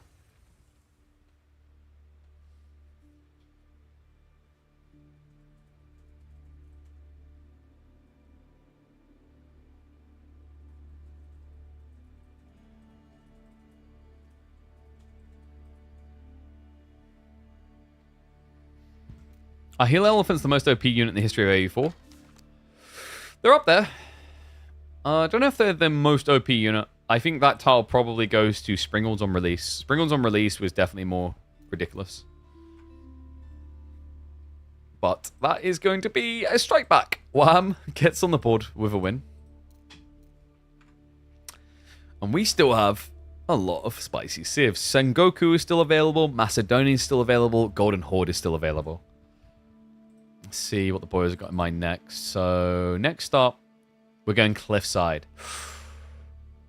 This might be Macedonians. Macedonians or Japanese. Delhi could also make sense. For Wham, he's got Rus, which slots in there. I'm not entirely convinced by Sengoku, but in theory, it's good because of the boar locations. Knights Templar, I'd be surprised by. let's have a look. Pics coming through. Is that actual lipstick? Do I have to make the mum joke again? She just keeps slathering it on. It's ironic because I keep telling her you stick lipstick on a pig, it's still a pig. Anyway, Japan versus Rus. So we've somehow avoided new civs for Cliffside.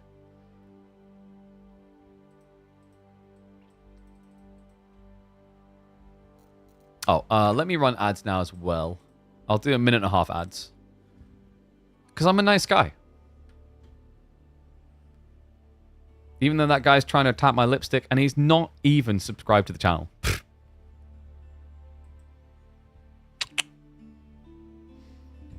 It's the red shirt. It really brings out the color.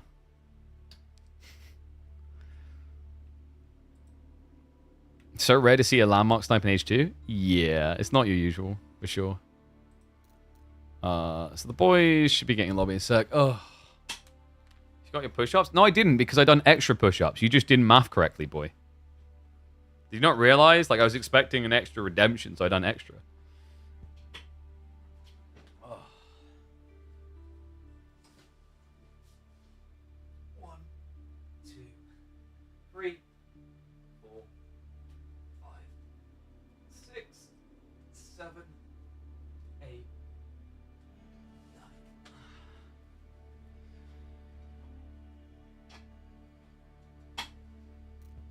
Oh.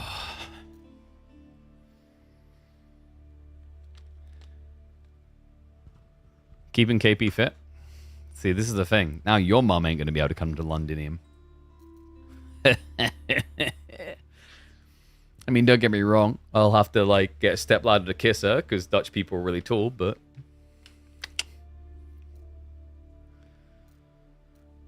Alright, so we should be getting in the game in a sec. So what does that leave us with in terms of maps? So we've still got Relic River and Gorge.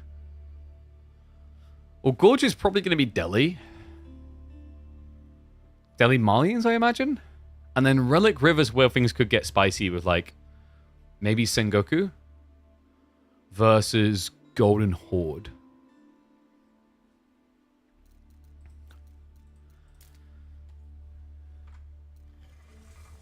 We need more new civs so they can't ignore them in the draft at all. Every time they'll be like, I have to pick it. There's literally no other option. Everyone must pick it. Alright. In we go. Maybe Rus isn't as trash as we thought. Whoopsie. I didn't hit the record. Maybe Rus is not as trash as we thought. Maybe they can just only function on one map. One and all, welcome back to the channel for game number 3 of best of 5 between Wham and Louis MT. A series that should most definitely deliver and has so far. 1-1 score between the two. A little bit too lack to get him back on form. But the question now is, can Rus come through? Can they deliver a win? Or is Japan going to continue to look like the better civ as 2025 goes on out of these two? Yeah, Japan's been looking pretty good. It's kind of crazy. A long time ago, I feel like Rus couldn't really do any wrong against Japan. More recently, I think Japanese have been able to find some ways of winning. It's not guaranteed because it's very hard to find value out of a Dark Age rush. But Japan have just looked a lot more robust when they reach Feudal Age than they have in the past. The challenge here is stopping your opponent from just ignoring Feudal Age and going Castle Age. Because Rus tend to be remarkably effective at that. I think we can all agree they do it all the bloody time. It's like, for them, the second age is irrelevant. The third age is guaranteed. So, wow, he has gone for the double scout opener. I wonder if we'll be seeing pro scouts here. It's a pretty good spawn for pro scouts. The first deer pack being really close, and then the second one being on the other side. In fact, even one of Louis' deer packs is reasonably close for what is considered your opponent's side deer. And look at the predictions. Louis MT favored here so far. Maybe people just not trusting the Rus. What's up, Revive Lopez? If I hadn't been deployed to Africa, I would have gone to next year's Red Bull. Ah, rip. That's true. You did already get your signed shirt by me, so yeah, good lad. You got in there quick. Yeah, I don't know. I'd love to see Red Bull become a yearly thing again. But like honestly, I think what would be even more healthy for Age of Empires as a holistic IP and scene is if we just got a second big name brand coming in, so that you could interchange it. Like one you'd have Red Bull, and the next you'd have, I don't know who was going to be, like some big company, Ferrari. There you go. Wait, no. Oh my God, you have. Wait, did that play a text to speech for you guys?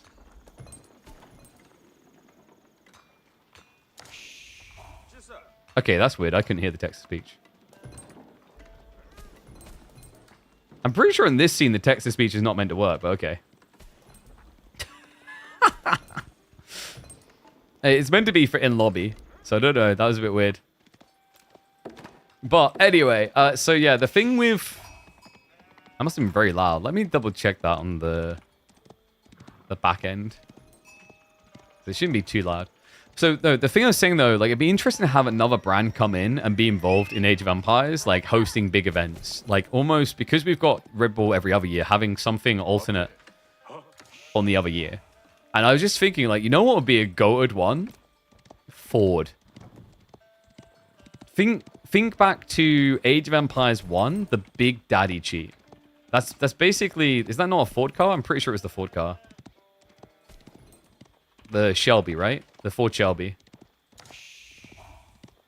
Was it a Ford Shelby? I'm trying to remember now.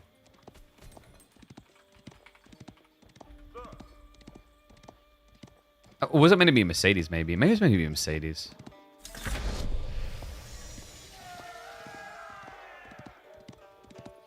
Actually, I don't know what that is. Like, yeah, you guys, you seen this? I don't know, like, I don't know what I call that. What car is that?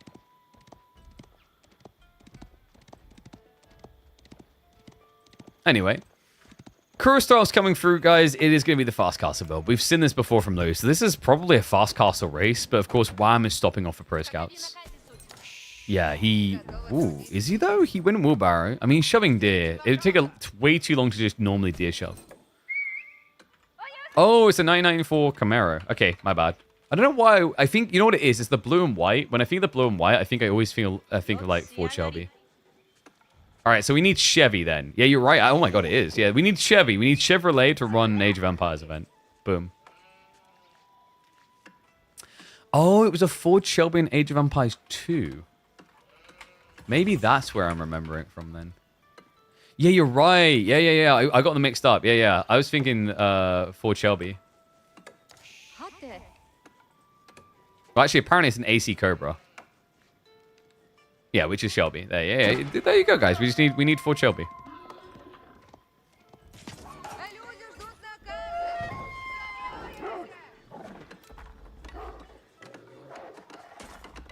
Because the Cobra is still, I'm pretty sure it's Shelby. I don't know. Anyway, my point is, we just need to get more people involved in the Age of Empires scene. It's more healthy that way. As much as I love the Red Bull guys, like having them run it every year, the onus shouldn't be on them to like facilitate the entire scene. So, new outpost coming up. Looks like Wham is not going Pro Scouts at all. He's instead going to be playing Pocket Economy to try and match what Louis is cooking. But the timing on this, guys, this is intentional. We've seen Louis do this build once already. He's insanely effective at optimizing for it. It's the Fast Castle build. He munches through the berries with Tawada. That leaves him the sheep safely as backup. He's already got the outpost up just in case there was some aggression coming his way. And this is going to be the impressive part. Watch the drop-off point here.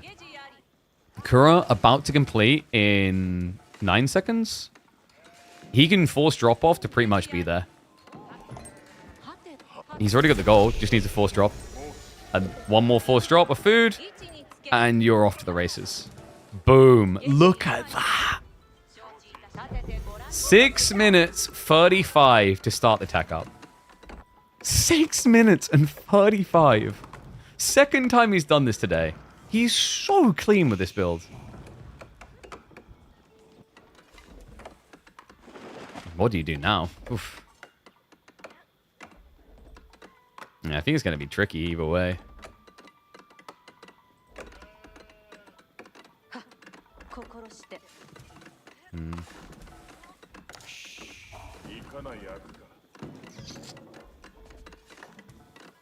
I'm actually trying to find the Dono voice. Oh, I see what it is. The voice announcer's way too loud, I think. We'll turn that down now.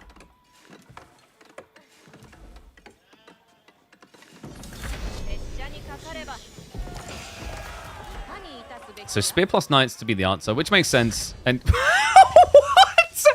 Oh my god! He was not expecting that at all. He legit just insta-calls GG the moment that happens.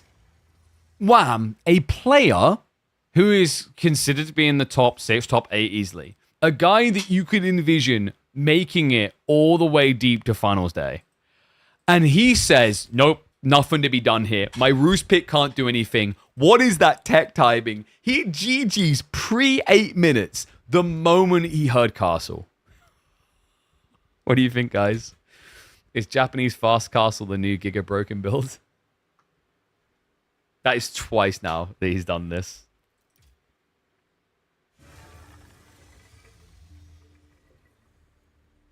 Wild.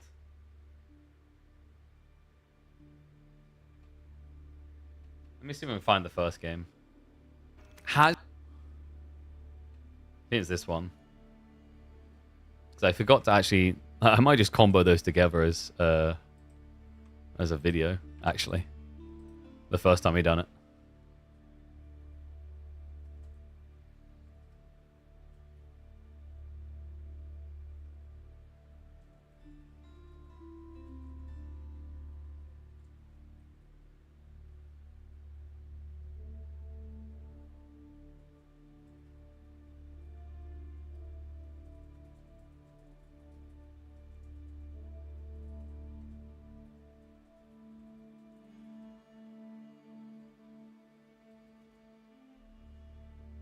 So give me a sec. I'm just typing this out for a video later with title.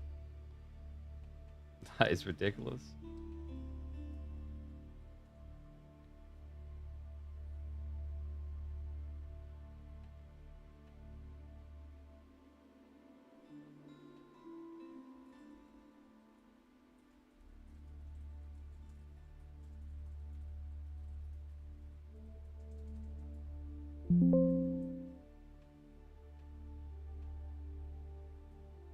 Yeah, I'm going to think on that one and what we're going to call that one. It's kind of ridiculous, though. Yo, what's up? Here, Chuck Norris. Thank you very much for the Prime sub, mate, and welcome to the Swarm. Legend. Keep those rolling in. Appreciate you. You're awesome for it. All right, so next up, we are going to Gorge. And it is going to be Golden Horde versus Sengoku. It's what we've been building to. Brand new Civ versus brand new Civ. Hell yeah. Them's the good stuffs. Slavered up, load me in, boys. We're going Rocka full time with this.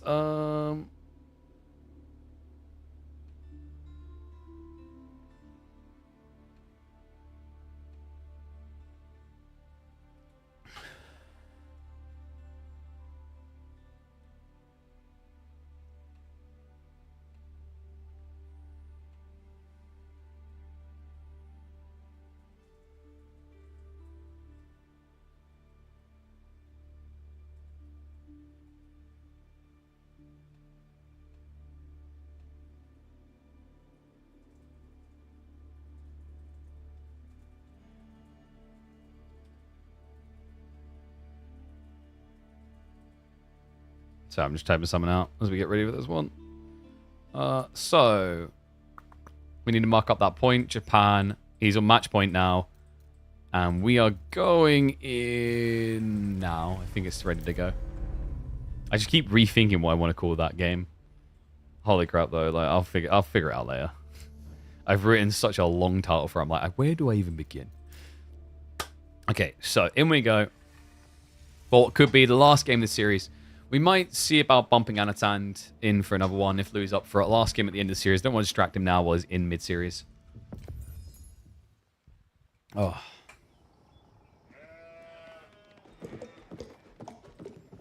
Let's get ready to go. Let me see if I got everything lined up correctly. Are we on the right side? No, we're not.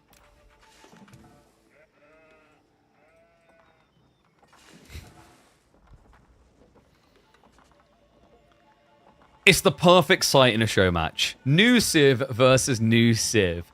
Golden Horde clashing with Sengoku. Welcome back to the channel, folks, for another casted game in our winner stays on show matches. Louis MT now up on match point. He's looking to end it the same way he did it yesterday. The secret broken Civ of the new expansion for Age of Empires 4. The Golden Horde. Wham has gone for the Civ that a lot of people thought was going to be the strongest, but as people have discovered niche strategies, Sengoku Daimyo's power on the rankings feels like it's been declining. Let's see if he can deliver here to stay in this series, to have a chance of snatching away the talent from Louis. It's going to be an opening with the Yatai. Now, Louis MT, he's playing a Mongol variant. You'd think, oh, okay, well, this is a Dark Age Rush Civ, so he can punish the Sengoku for bringing these things out. Not true. Louis MT is playing a Civ that is not a Dark Age Rush Civ. It's very confusing, I know, but somehow, I mean, if fairness, I guess, not even somehow, but the correct way, this Civ is completely different. Yeah, because the Sengoku would normally be worried if this was a Mongol pick, but this variant Civ of the Mongols actually plays quite differently. The Golden Horde, I think, is the Civ that's always vulnerable to Dark Age rushes. It feels like one of the easiest ones to rush as well, because with the town center placement, all of the resources are out of range, including that valuable Uvu. Yeah, it's a pretty tough one. And then there's the tech up timings. Like, I think Golden Horde, it's weird because they've been designed to be an aggressive Civ, to be a tempo-based Civ, but they actually struggle to hit those timings. And yes, there is money involved. Every single series. So staying on equal netting more money. You think I'd get these players to play for free? If only. We keep trying to basically help where we can within an affordable range, because like I can't make them millionaires, but at least try to give them something back instead of just casting pub games all the time. Because technically, like we could do that. We could have just continued just only casting pub games, but I try to give back to the scene where I can. And Louis is going to be Khan and Torgud. So we are going to get the stone cost reductions as well as the tankiness of the Torgud increasing. This scale is kind of crazy, actually, the more I think about it, because the extra health does scale quite nicely into late game with biology. Yeah, I think building carts is just not worth it. Outside of a fast castle relic rush build, I don't feel like you ever want to go building carts. You've come here to seek shelter from the stock market? Ah, well, so wait, just to clarify, Crackety, you're saying you're trying to avoid the stock market crash?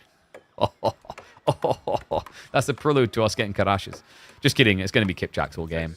Wham, he is going for additional Yatais here. So if he's going to stop at 2, he might add in a third one as he techs. And the tech up is going to be the Coca Township.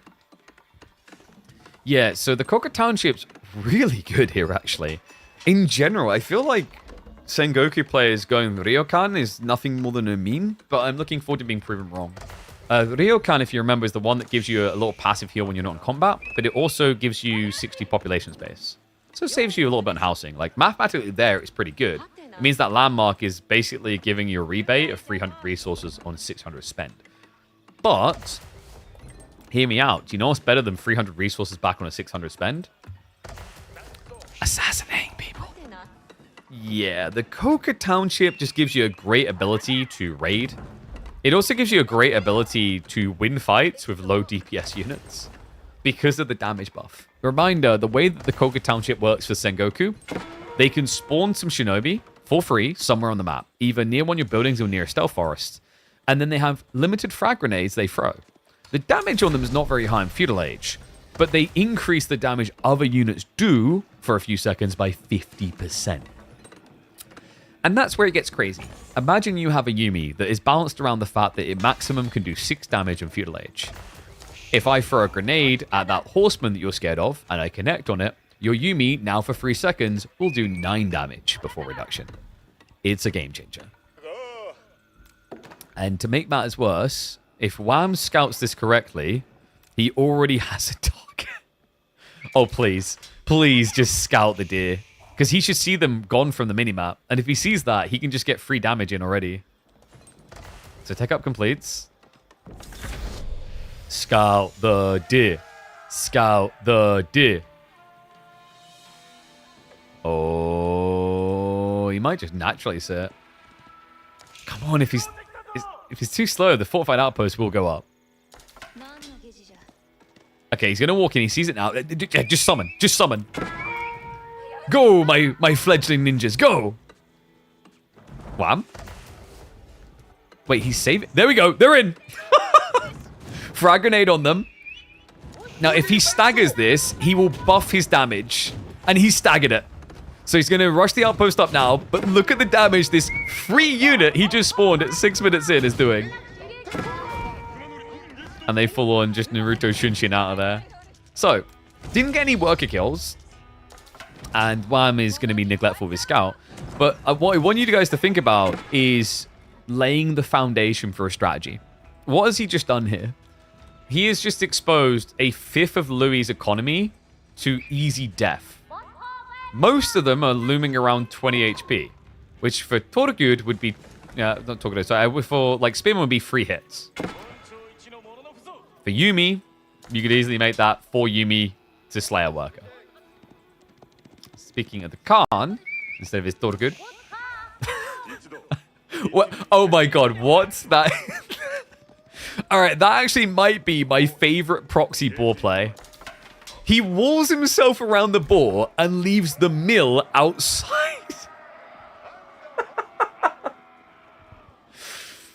Oh, that's actually brilliant.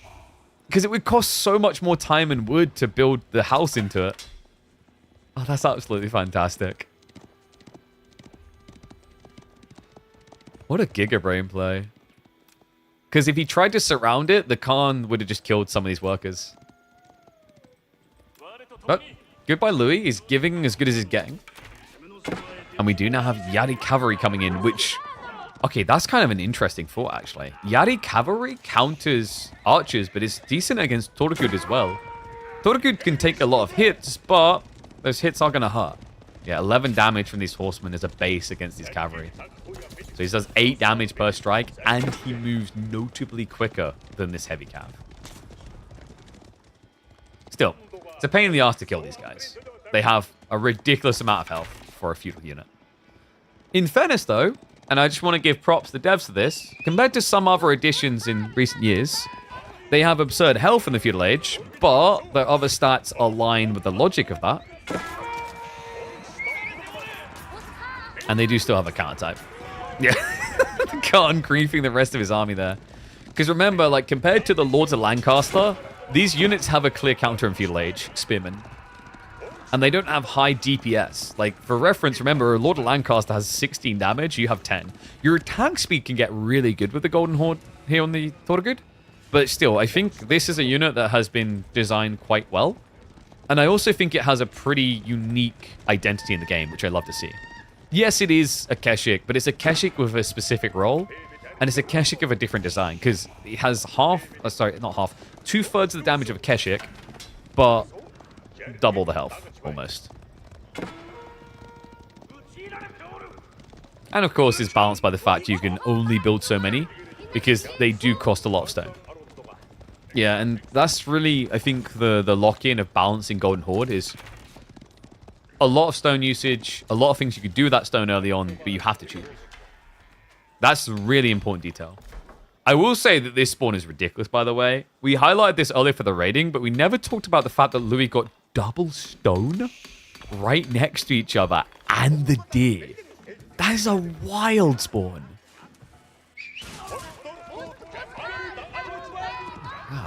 So he locks in all of his stone nice and early. And you can see what Louis is thinking of doing here. He wants to go castle. Yeah, because Louis has a certain unit waiting for him in Castle Age, which tends to... What is the polite way? Completely break the game and kicks the devs in the nuts for thinking it was balanced. There's a slight misbehavior with a certain unit that comes in Castle Age for Golden Horde. And that misbehavior tends to destroy entire armies. Wouldn't be the first time it's done it here on Gorge with Louis at the helm. We'll have to see if he can get there, though. Because remember, it's not just saving up, you then have to tech up. And the tech up is vicious. 2 minutes and 5 seconds. And it also means in those 2 minutes and 5 seconds, you won't be able to add in additional Torgud or replace a lost Khan. And Wham wants to try and punish him for looking for that age up.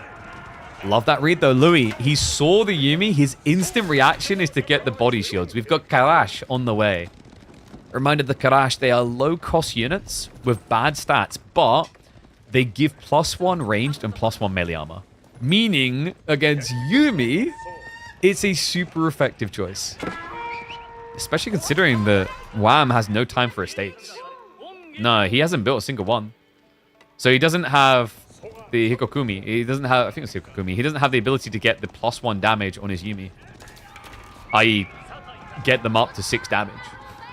Where they start to look pretty solid.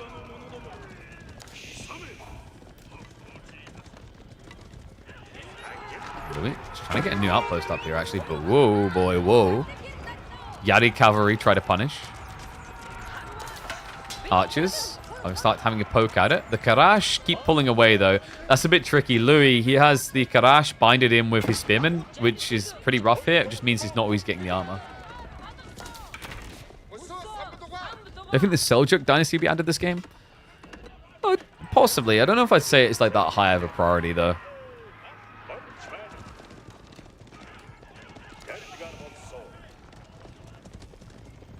Part of it would come down to the selection of civs. Like, is it Bastards and Iabid's high priority picks?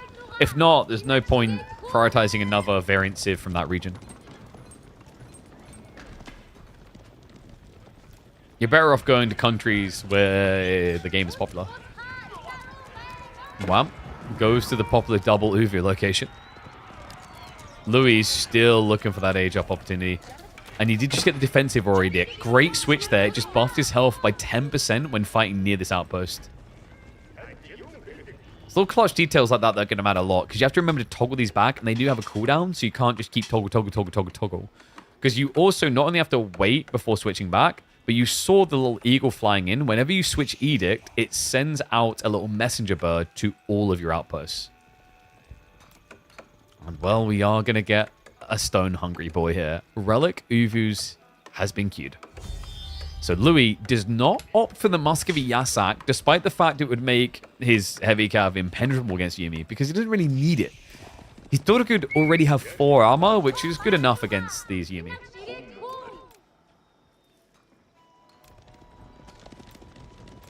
You said the game is quite popular in Turkey, but you've already got Ottomans. I guess you could do like an Ottoman variant civ there, maybe. But also keep in mind, like, what is the buy power? Like, when we say it's popular in Turkey, is it selling a lot of units, is my thought.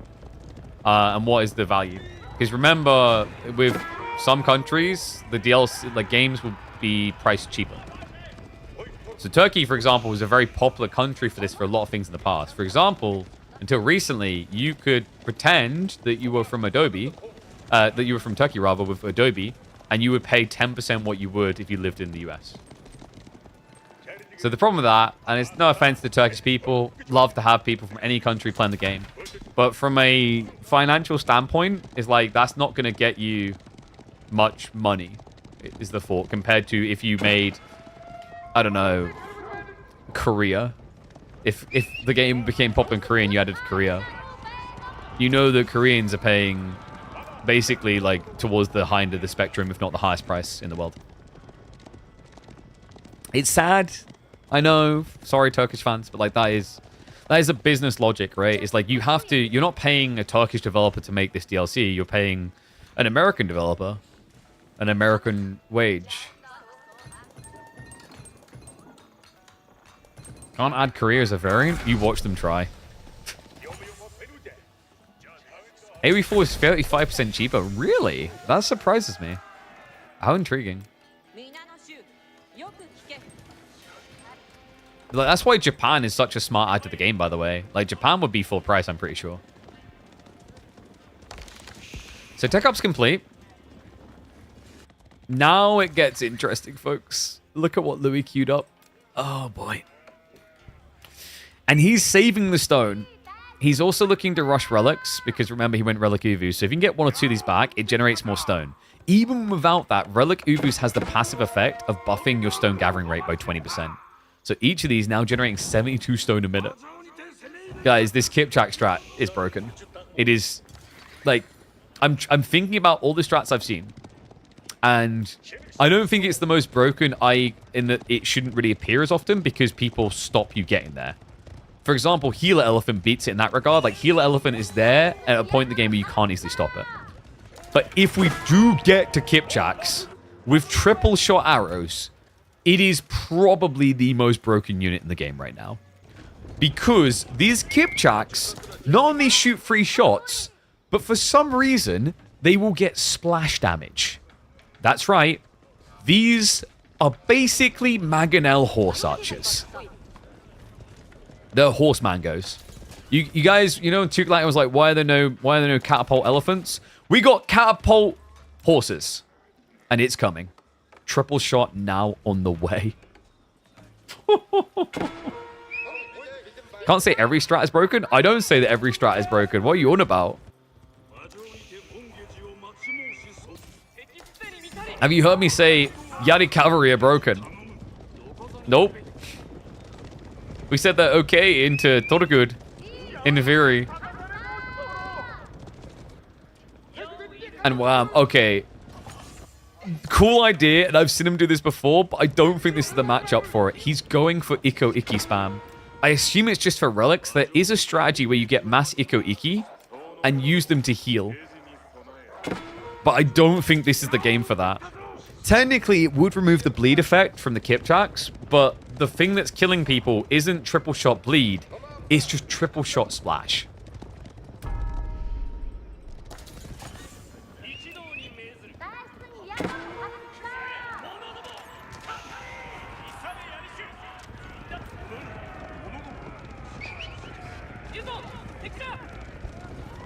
Every game I say that the strat, the player is broken. Okay, go clip it all and compile it for me if that's true.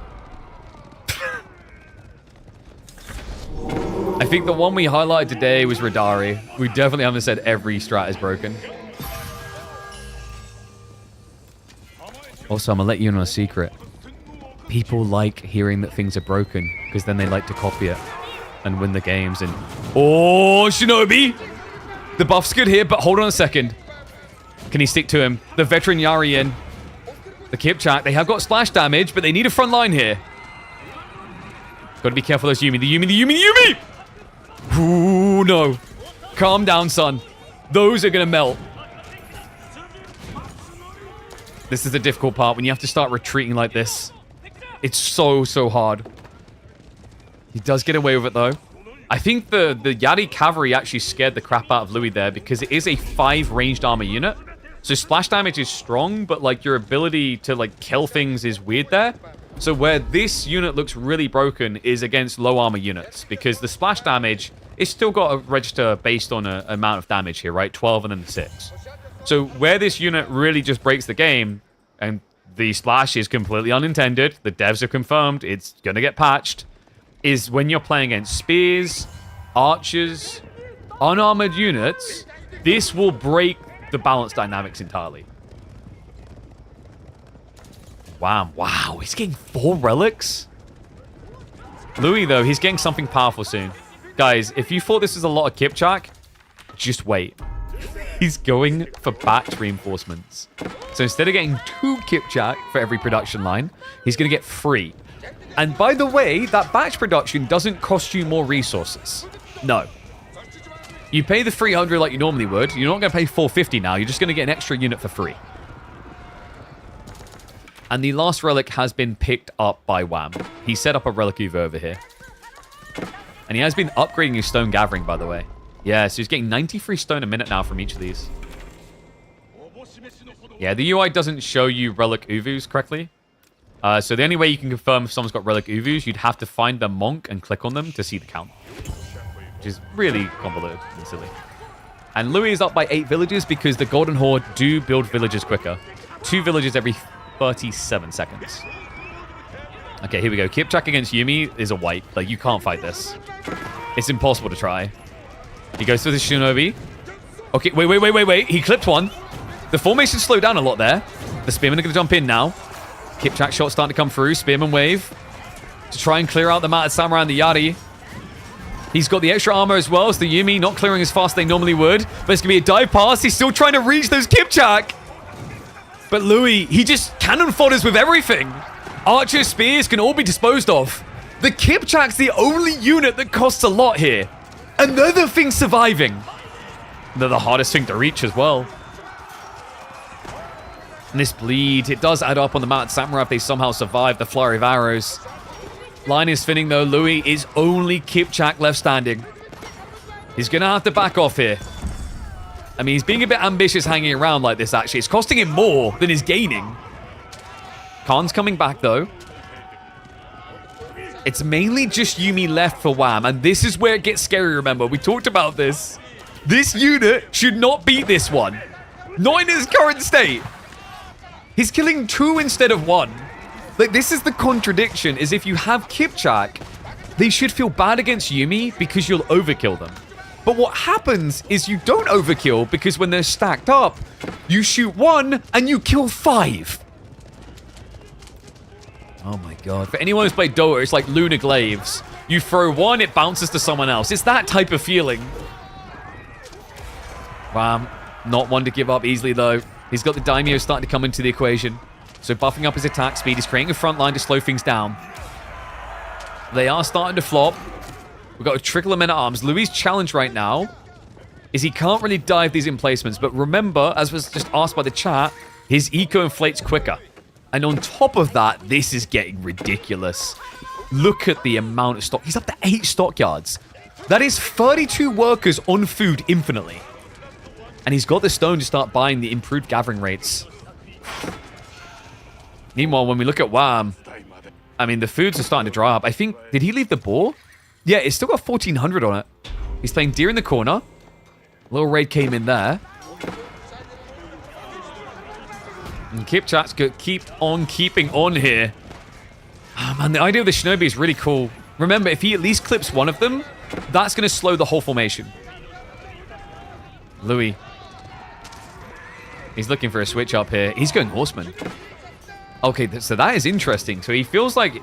I guess he just feels like he needs to use Kipchak to bleed the Knights. And then Horseman to wipe the field. And look, Horsemen are kind of your body shields as well. Also, the bigger issue is, like, look at Louis' gold. He doesn't have any. He's actually, oh my god. I don't think I've seen a Golden Horde player with so little gold before.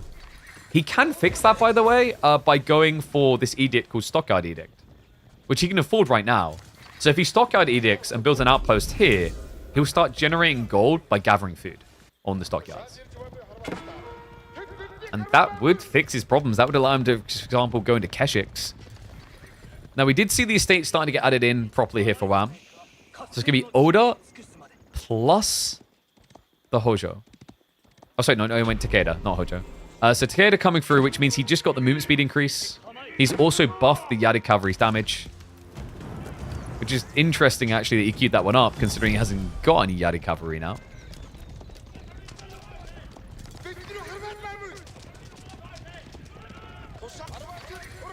I think Wham is actually playing this really well. Because it feels like someone who wouldn't have been on point micro in these fights, the game would have already been over. Because Mount Samurai is still strong, but they can only do so much. Like, his Yumi lines, you saw how quickly they got erased. But props to Wham. One thing I would highlight he done really well is using the line formation a lot. Because when you use the line formation, it creates thinner clumps as opposed to this. This is where you have to be careful. Wait, Wham? And Louis, the micro that he's not doing, he's not clicking in the formation. When you do, you can wipe everything. Yeah, and there you go. He switches over now. Oh my god. Look at it. He's killing 3, 4 at a time. Holy crap. I'm telling you, like, at the micro level, if you indulge it with Kipchaks, people can't play mass army against you. It's crazy. We had it yesterday where B had 100 military. He had this fat line of spearmen, of Ghazi, of archers, and the Kipchaks would just shoot in, and they'd hit 6 targets at once.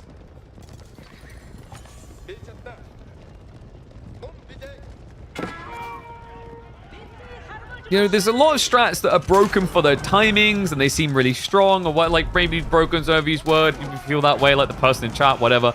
But if you think about the one that looks most out of place, that is definitely a bug and not intended, this is the obvious one. And he baits the Yumi forward again. Horseman now just bodying it. He's going to target snipe down the Yumi. They're just evaporating. Mad Samurai is still going to be able to hold on, though. But it's getting difficult. He barely has any cav. He's queuing up non-stop Yumi. I'm sorry, I thought Golden Horde were the ones with the Karash, aka the body shields. But if you ask me right now, these Yumi are being treated like body shields. And not very effective ones. No, they're made out of hay.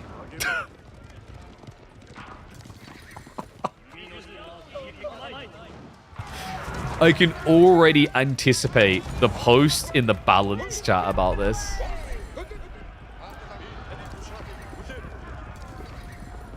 Wow, I'm just still trying to hold on with trash mobs.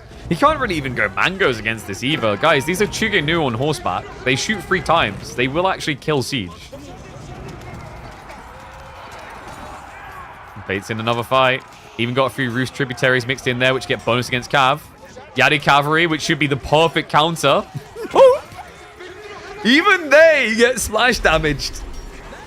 Oh my god, Louis will defend his title. I ain't miscalling this one for a second. I'm not banking against the Kipchak. The more I watch this, I am genuinely serious when I say this might be the most overpowered unit of the DLC. It's a bug. It will get fixed. But for now, Kipchak are kings amongst the dynasties of the East. Like, am I wrong in that? Does that look more broken? Like, one's in chat if you think that's more broken than Healer Elephants. Two's if you think Healer Elephants are more broken. Not like which one are you going to lose to more? Because you'll lose to Healer Elephants more because you can get to Healer Elephants quicker. But that unit... That unit, like, remember, like, when you're making this choice, don't think, oh, I lose to Heal Elephants more. No. I get it. You could stop a Golden Horde player from reaching that point. But if they do reach the point where Kipchak production begins, I think that is way more broken than Heal Elephants.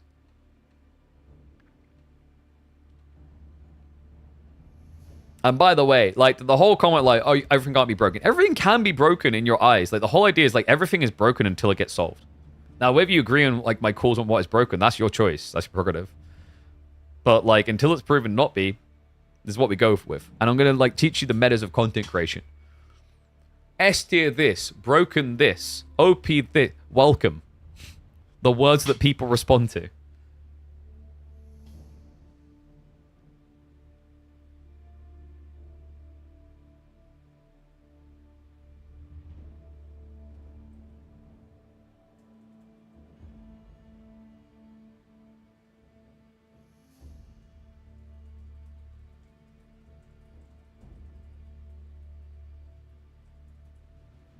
The word broken is truly broken. Welcome to the meta.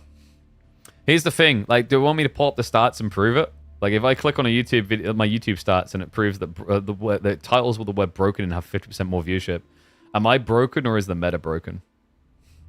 Welcome to the life of it. I wonder if we can get another series, maybe.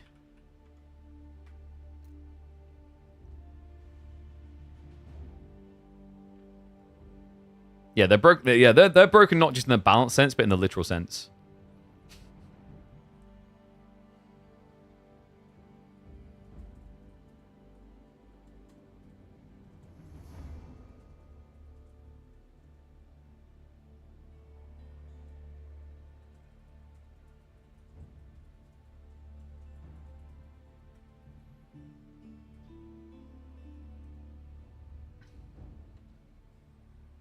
Like, I think I've told that one is final, the most broken unit of the expansion. Like, I don't think there could be any doubt on it. They're broken in real life too. There you go. OP. Well, because they were like similar to Magadai, because like, I don't know if you guys know about that, but basically those archers, they had like this ring that they would wear that allowed them to shoot on horseback with the bow. And it is very unique the way it works, actually. That's why they were so feared. because of their efficiency on shooting horseback with that particular ring. Okay, so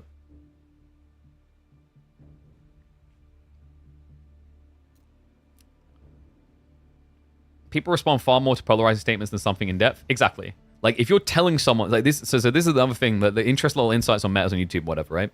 This is another thing. If you're telling someone the way something's going to be, they actually respond more than if you are obscure, than if you ask them a question. If you tell them the way something's going to be and then try to explain it into that way, it's much better than going, is this broken?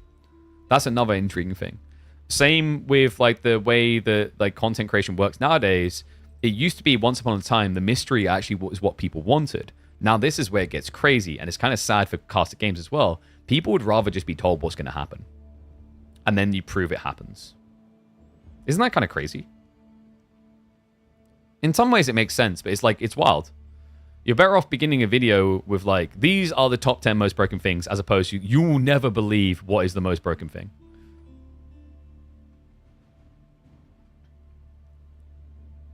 All right.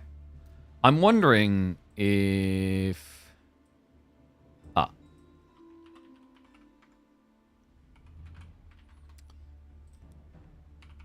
So we should be able to get one more here.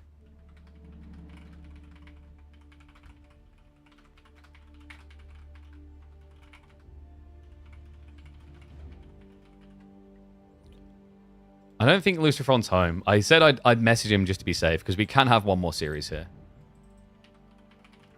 So the goal should be to have either Luciferon or Anatand.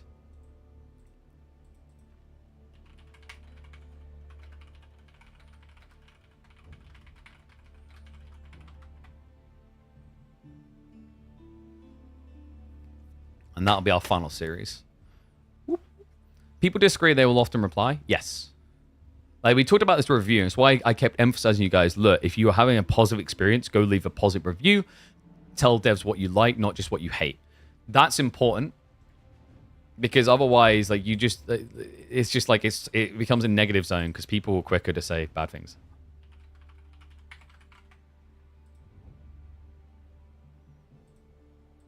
Let me just delete that. Yeah, so we are getting Anatand. Perfect. Yeah, he was already ready to go. I guess they'd already talked about it.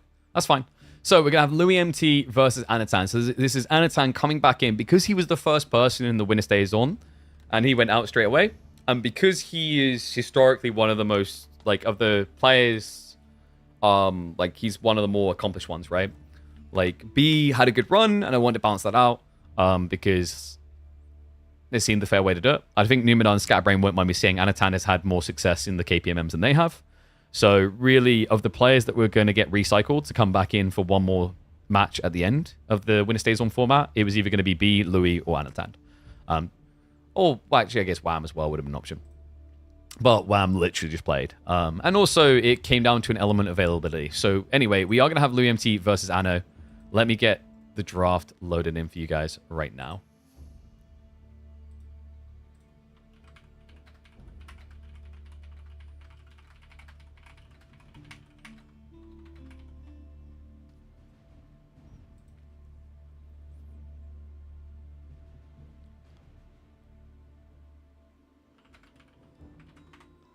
Like, I tried, and for anyone's like, why didn't you invite, like, Dimu? We did invite Dimu. He graciously said, like, he just didn't have time for it right now. Same with Vortex. He just didn't have time for it. So, it's cool. We get different playstyles to match up. So, I'm just confirming that with him, because, like, Louis like, wait, I thought I was playing Luciferon. I was like, well, we wanted Luciferon.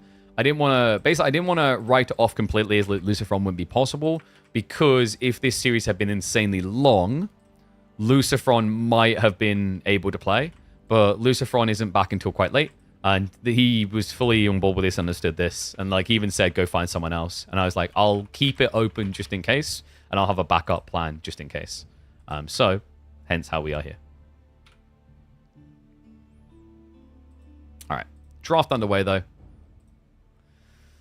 Oof. Main thing that using rings did was free up the rest of the hand to hold additional arrows. Yes, so they basically like had multiples, didn't they? Was the idea. And also, didn't it hook into the bow so that basically they were able to go from shooting to riding quicker because they would just let go of the bow and it would essentially just like It would just like dangle sort of thing, wasn't it? If I remember correctly. So it was also an equip speed thing. And if you guys Google them, like figuring out the rings is really hard. Or it looks freaking ridiculous, the thumb rings.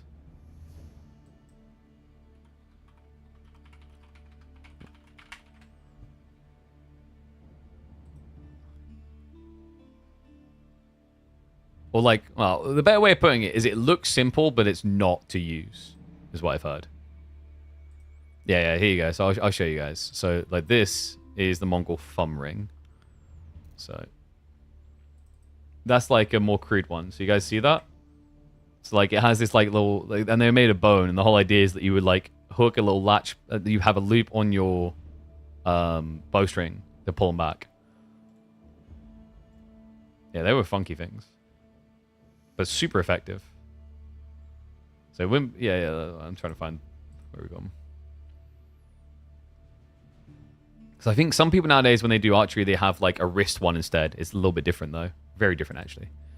Because I think, I'm pretty sure I've used the wrist one. The wrist one's very different to that one.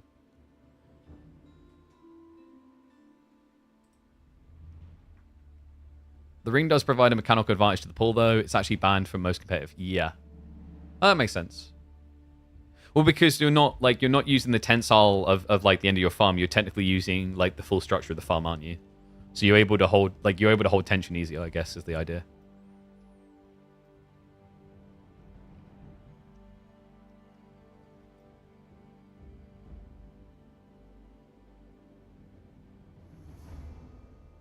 Yeah. Yeah, I don't know. Maybe like I don't know. I think.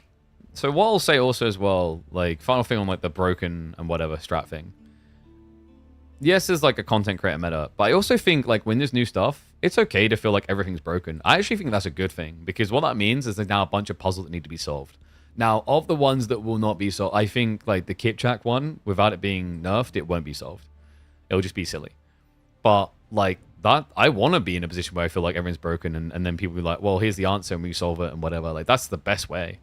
The best way, the best upon best, like the epic, like final form that you should always aim for, actually, in my opinion, is you want everything to feel broken but nothing to truly be. And what I mean by that is like it completely breaks the game in certain situations. I don't think we actually have that in AoE4. I wish we did. I think most RTSs don't have that. It's very hard to get that. Yeah, the Dota 2 method. Dota 2 is like, will always be one of the greatest competitive games ever created because it has that. And some people will definitely find it polarizing. They just won't like that. But for those that do, and also those that like to watch, like especially watching, it's insanely entertaining. Because you just feel like anything could turn anything at any moment with enough skill. And that's very hard to achieve in any genre, actually. So yeah. Like, I would be impressed if we actually had design for Age of Empires 4 steer towards that in, like, the next 2 years to encompass that fully. And if the devs were able to pull that off, they would actually, I would rank them then as some of the best RTS designers in the history of RTSs. Because that's how hard I think it is to do that well. Let alone maintain it, while also doing things like scaling civs. But speaking of civs, we have got the draft underway. We are going to be seeing new civs again. Yep, that's 3 civs making it through the banning phase. Actually, Tuklak is also still available for 1 player. So, that means we should be seeing Tuklak for Louis at the end of his draft. Because he already banned it away, so he won't prioritize it now. He'll just get other better picks that are still available.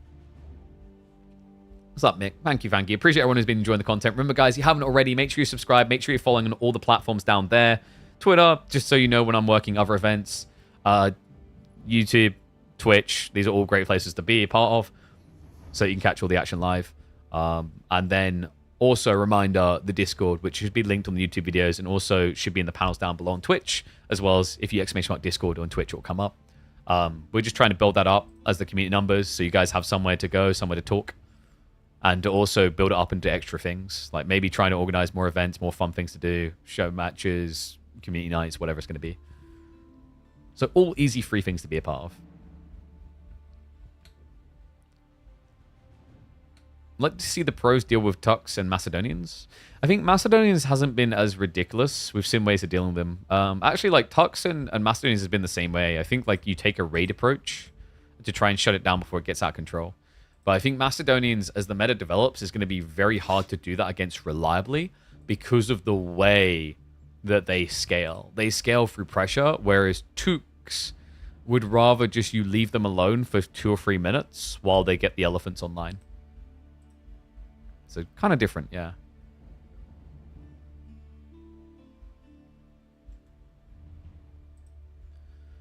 Having broken stuff on release can be good to keep content and patch. Exactly. Like, and also, let's be totally real. It shifts copies. Like, if someone sees someone's broken, they're like, oh, I want to play the broken thing. So they're going to go buy the broken thing. And that's just part of the ebb and flow. Some people call that pay to win. I get where you're coming from. But at the same time, I know a lot of people didn't like the idea of if AoE 4 had been made to be a freemium game with skins. So what's the trade-off? You kind of have to accept the reality is, like, if you want the game to keep being funded, they're going to have to sell expansions, and they will sell expansions better if things are perceived to be broken. Welcome to how modern game development works. It's not perfect, but it is what it is. Wish Cav and team games were a little less unbeatable. Yeah, but that just comes down to flaws in map design. Like, that can be fixed with map design. But sadly, the devs have still shown no true desire towards really fixing that. Because they're obsessed with making maps viable in 1v1, 2v2, 3v3, and 4v4. So, like, Dry Arabia has to work for all sizes. Gorge has to work for all sizes. And I think that's fundamentally been a flawed approach to map design in Age of Empires 4 since release.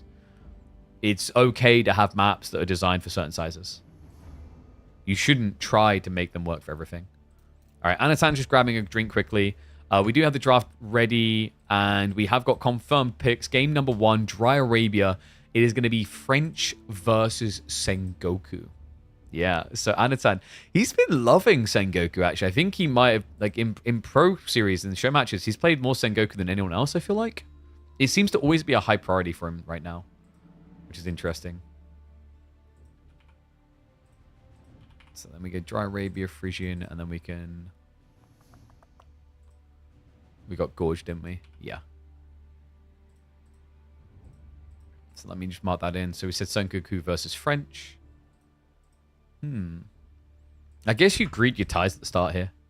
Because your opponent can't actually punish your ties until age 2. But you have to be really careful once he is there, because French Knights are great at slaying them. Because, like, French Knights do a lot of damage and they can body block your tie very easily. AoE is freemiums with skins? Yeah, I mean, why not? UIs, so UI skins. You could have different unique voice lines. You could have additional, like, the monuments in your town centers. You could sell extra music tracks. Add skins, but add a toggle to view others. The problem is that it doesn't work. Whoopsie. You realize why it doesn't work, right? It's like people won't buy. Why would I pay $800 for a CSGO knife skin? It's for me to see, but I want you to see it too. It's a bragging right. It's a show off. That's the problem with, like, skins that people can't see. They don't care. An acceptable way to add skins, though, from a logical balancing point, or your own opinion, sure, but from a sales point, it doesn't work. But, like, you will drop the game, but you are going to be, like, potentially outshone by the audience of 40% that might just buy all the anime skins. Depends on what the numbers are, but my point still stands. Like, having these mask visual changes effects doesn't, like, it. You think it'd be okay because people buy it for their own gratification, but they don't. They buy it so you see it too. Like, if I have, so if I bought Christmas rams where it's like my rams are covered in tinsel and everything else, I've bought that because when I ram into your base, I want you to see and fear the almighty tinsel-covered Christmas tree ram that's about to end you. If you can't see that, I don't care. If you can't see that, I'm not going to buy it. Right? If there was an option for a siege tower to just look like Chuck Norris, I'm not buying it so I can see Chuck Norris. I'm buying it so you can see a Chuck Norris wheeling up to the side of your base. You know? That's the problem with skin-based economies. It's driven on the fact that I can have you stare at what I just bought. Not just myself. Yo, what's up, Ignodon? Thank you very much for the sub, mate. Look at that. A fresh new subby for the first time. Hopefully the first of many. A cheers and a tip of the hat to you. There might be some people buying them at least without driving anyone away because of immersion. Yeah, but I always find it comical when people bring up immersion. When we watch 5 scholars perma-heal an elephant. Or we watch 5 raider elephants squeeze inside an outpost. Obviously, it's an extra level of breaking immersions, but like it's... I am glad you used the correct word, by the way, and well played for that, Shorken. If you used the word realistic, I would have butchered you right now, because it is the most overused word by people that want games to be more immersive. But you are correct. It's immersion versus realism. Holy crap. When I hear realistic, I facepalm all the time. I want to play armor because it's more realistic. Really? Because last time I checked in armor, you never have to shit. Maybe you got a mod for that, but like default armor never requires you to go to the toilet. Default armor never requires you to eat. That's not very realistic, is it? That's pretty lame. We're gonna go the full 9 yards. Wait, what's that? Oh, you're playing armor and your guy doesn't need to sleep?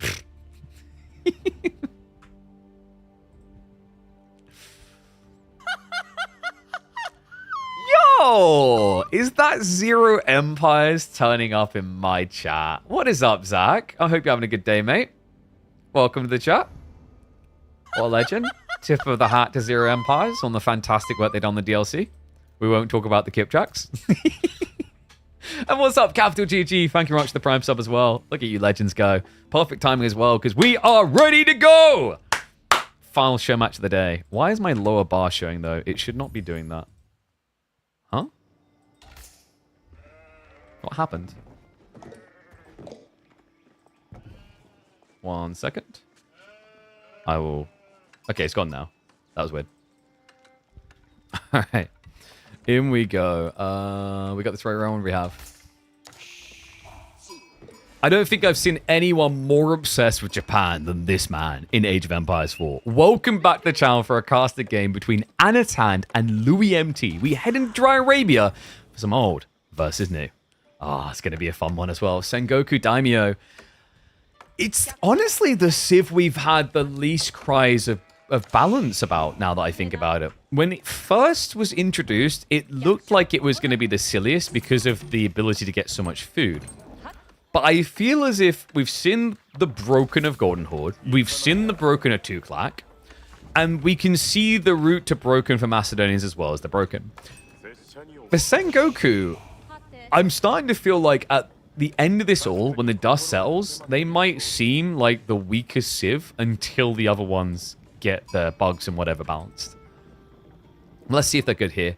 Sengoku actually, I think, are going to be incredibly vulnerable towards Dark Aging civs, because the rush of Dark Age will just be able to shut down this play. But what's cool about this pick is up against French, French cannot stop you from yattaiing, which means he's going to be getting extra food per minute for the opening 5. Because French can only do something about this when they start adding in knights. Yeah, so he's going to wheel it out towards the boar. Reminder, when you play as Sengoku, you know where all of the deer and the boar are already. You see them through the forest. You see them through the stealth. It's quite funny, actually, because on the other side, the French do the same thing with the trade posts. It just doesn't really have as much value. Maybe we need to give French some sort of yatai for gold when they stand near a trade post. KP, you just described a trader. Well, I mean, yeah, but it's gonna, like, I think you've got to do something different with Chamber of Commerce to encourage that. Okay, so Sheep Hall looking really good for Louis. He got 15 sheep. Anatan got destroyed on the scouting, which is surprising, actually, because there's an interesting detail that got flagged by Apply to Us. Sengoku are a little bit busted on scout rotations. So the reason, guys, is at the start of the game, Anatan already knows where the deer are. If Louis runs through those deer, If he goes close to them and they move and you notice, you now know exactly where your opponent's scout is. Now, do I think this is going to be like Giga Busted? Oh my god, take this puck away? No. It just means there is something extra on a subconscious level you have to worry about against Sengoku, which is when you see deer, run around them, do not run through them. Now, for most of you, this will not matter, because at most levels of play, people aren't going to keep looking at the deer.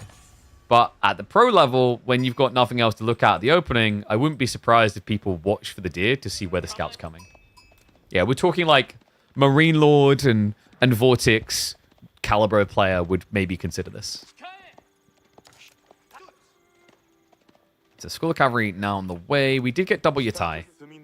Notice he did not go for the enemy ball because that would just be a death sentence. You wouldn't be able to get your Yatai home. This close, you can run a Yatai home even if you get attacked by a knight. What's his problem? Yo, shh, shh. Stop telling everyone.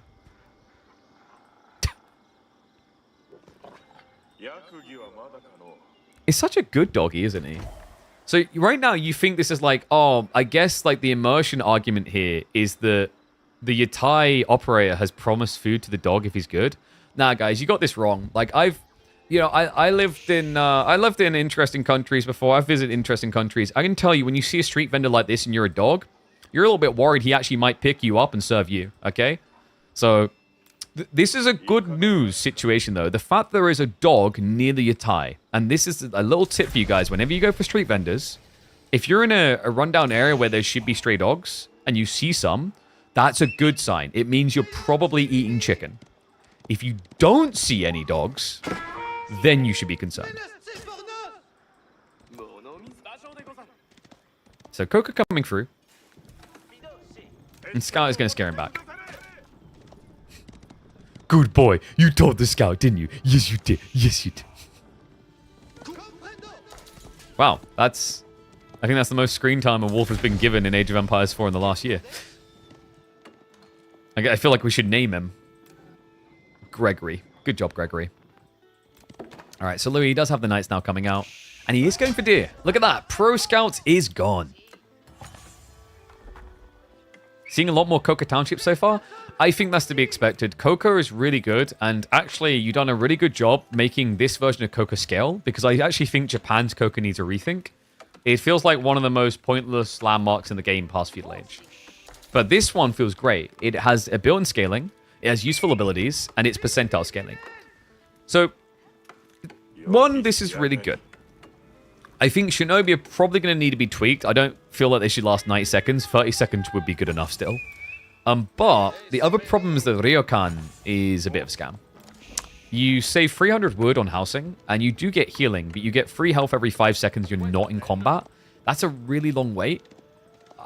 I think the only strategy it makes sense for is when you're playing Mounted Samurai Fast Castle. I'm not convinced about other builds. And I'd love to be wrong, but like right now, I think the utility of the Coca, the fact it starts off useful and scales well, is just all-rounder better than Ryokan, from what I've been feeling.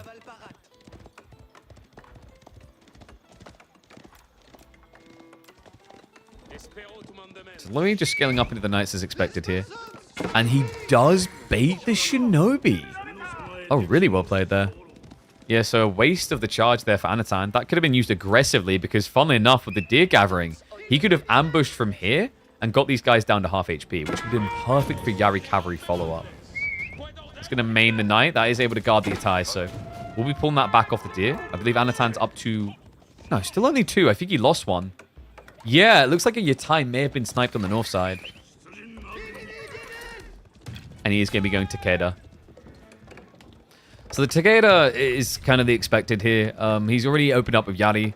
This scales really nicely as well because you can get your horse fast enough to snatch knights. And also, if you go tier 2, not only will it make your Yari cavalry even tankier, but it'll also give you an extra +2 damage, making these a soft counter to knights.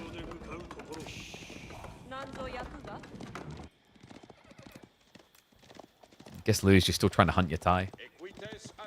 Remember, he's playing French, so over time, his worker lead is going to get bigger. And so is his knight count. I think we're just going to see a spam of heavy cav non-stop here. Yeah, it's basically just heavy cav versus Yari. I think there is an interesting scale point here where Anatan could fare quite well. How do they soft counter? Because Yari cavalry get extra damage against cavalry. So they get +2 more damage than standard cavalry. And then they can get a tech to get even more. Although it helps if you keep your economy alive. That's already 1 kill. So if he goes for level 2 Daimyo, he'll be able to get an extra +2. So that'll be +4 damage against knights, meaning you completely offset the melee armor. And all the while, you get more health than the standard horseman. But this, oh, this is rough. Louis, he's just unraveling Anatan. Raid on the other side, but the knights do intercept to minimize the losses. I just want you guys to process what happened there. One player was out in the middle of the map gathering food. The other one was in his base. And somehow the one in his base lost 3 compared to 1.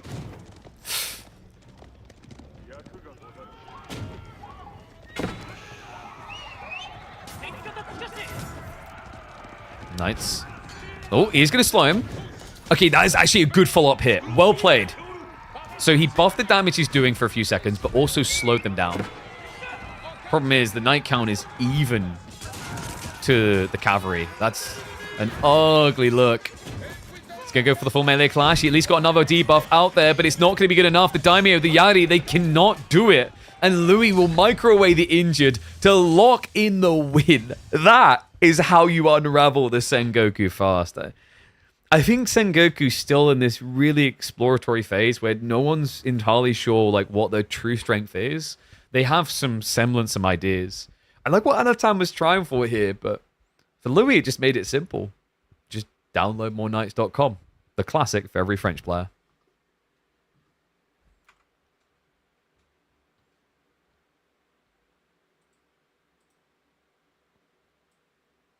Look at that.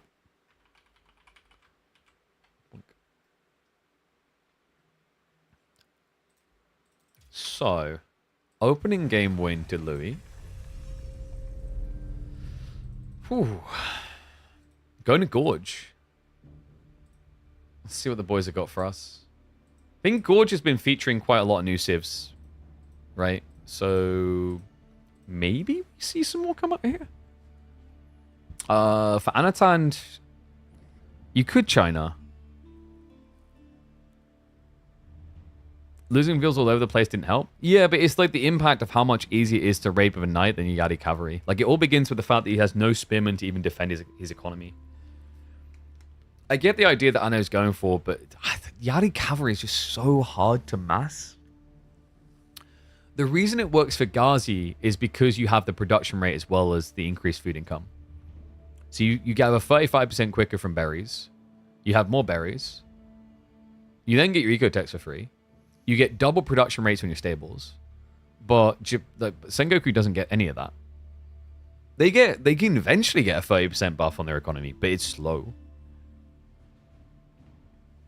I don't know, like Sengoku's a weird one to me. I think even in the late game, they do really well on gold income, but I think they do kind of underwhelmingly on food.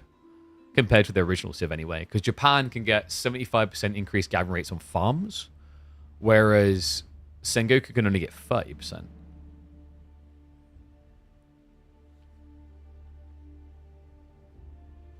You want to see Mongol versus Horde? You think the Horde have the advantage? I've been leaning Mongols. I think on the opening, they're very, very good. Because they just kind of shut you out before you scale into scary times. So, we're going to Gorge. It is going to be Japan versus Macedonians. Is he just about to win with all classic civs? No, it couldn't happen, right? Like, basically, Anno is opening series with all of his manly new civs. So let me just mark that in. Macedonians. Upcoming, and it is going to be Gorge.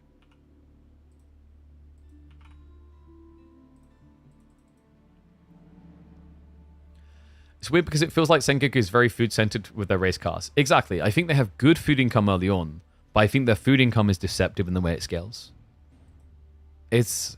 Honestly, I think Sengoku is going to be the hardest civ to figure out long-term. Because it seems brain-dead easy to enter, but I think to master it is very difficult. And it requires a lot more management on a positioning level than like any of the other new civs. Like, even things like Golden Horde simple, like, oh, I'll just build all my stockyards in a like square so I can build an outpost there later. But, you know, you have to think about where you're putting the mat series. You have to reallocate your ties to the new mat series, etc.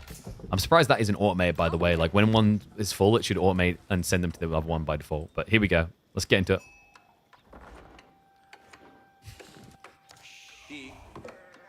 This man loves his new Civ, but his opponent just keeps going for these classic strong picks from Age of Empires 4. Welcome back to the channel, folks. We've got Louis MT up against Anatand. And it is going to be the Macedonian boys, the angry Vikings from Anachad, and he's going to be opening with a Varangian stronghold. That's right. The man who's shown a great resistance to building Varangian war camps to begin with will continue that trend as he goes for a house. Yeah, Anatand's not really a believer in war camps. I mean, it makes sense. Like, technically, you'd have to be a believer in resurrection if you think about it. Because I feel like that's what we're doing here. We've had this debate with Anno. Basically, a war camp is a house anyway. The literal only difference is an extra 5 seconds of build speed. So it takes 5 seconds longer. Outside that, like, it's just good to have. Now, the argument that he would make on efficiency is, like, you don't need a war camp early because when are you going to lose 6 units to get one for free?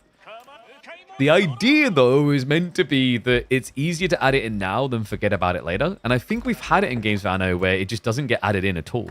Like, he would go 10, 12 minutes into a game, still no war camp, with a bunch of units getting clapped. And no, I believe predictions have not been done. Let me fix that now. So game number 2. So, Akimafa are better spearmen, by the way. You do pay 10 resources more, but you do get 10 health more, as well as the fact that they are getting better attack speed as you scale. It's only small right now, but they've got this stronger together, which gives plus 2% per nearby Viking. No reason not to build the war camp instead of the first house. We heard it from the designer, but wait, Zero Empires, this is where Anatan would counter you. He'd point out it takes 5 seconds longer.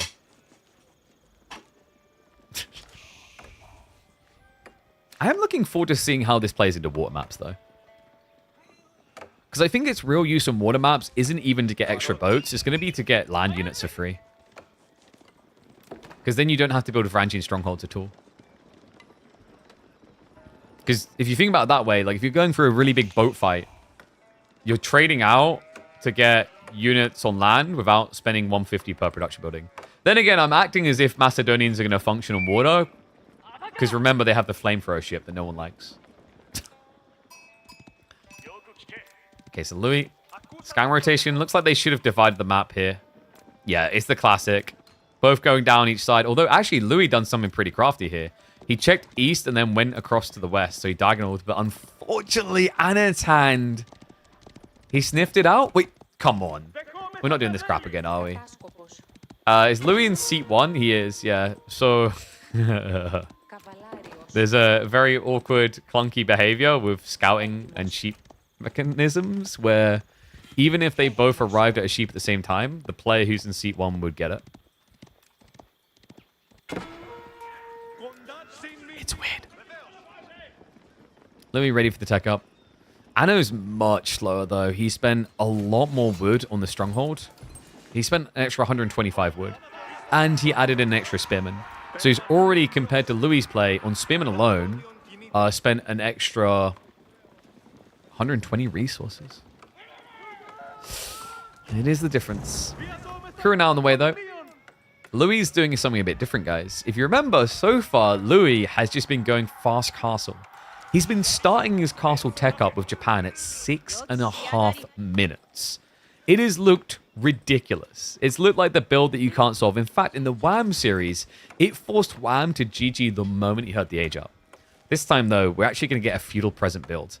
And it's definitely going to be forced by what Anatan is doing. We've got Hippodrome. Pretty cool idea, actually, against Japan. For multiple reasons, actually. So with Hippodrome, your horsemen can get enough damage to mirror Japan's horsemen, even when they're fully buffed. The other cool thing is with the armor scaling, Yumi just do nothing.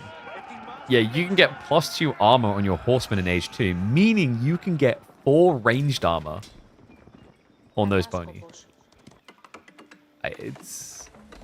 is je petite good. It's a little bit good. Let's just put it that way. And Horseman has really been, I feel like, the most consistently successful way to go, actually.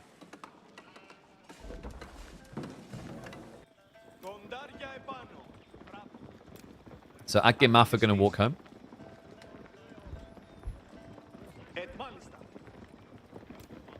I like this idea in the development studio. Like, you've got the super hardcore history nerds that know the pronunciations of these words. And then you've got, like, the project manager that, like, doesn't know them. And he's like, so how much did it cost to make this Agge matter? What does the Agge matter do for the game, and why are we paying for it? Oh, God. I imagine to a Norse ear, that's like listening to an American call it Birmingham. So Louis is going to be into Yumi plus the Spears.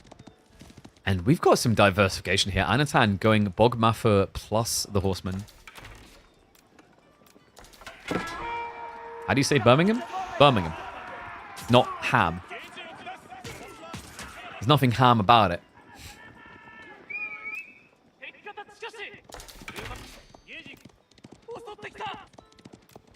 Scout confirmation. So Anno, I wonder if he's going to do the gold heavy build. Yeah, he's got a lot of people there right now. I think the meta is going to develop towards trading.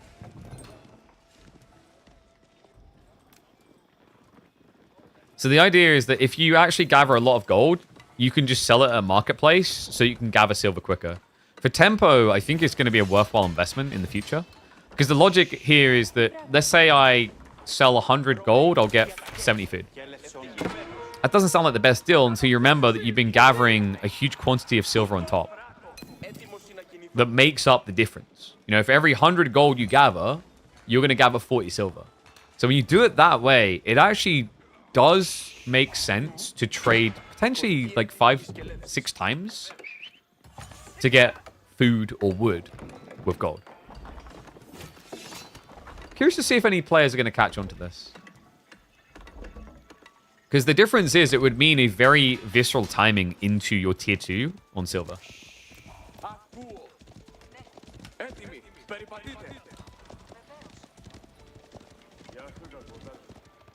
In Michigan, we have a city called Birmingham. What, and you say hum or ham? Okay, I'm gonna be that guy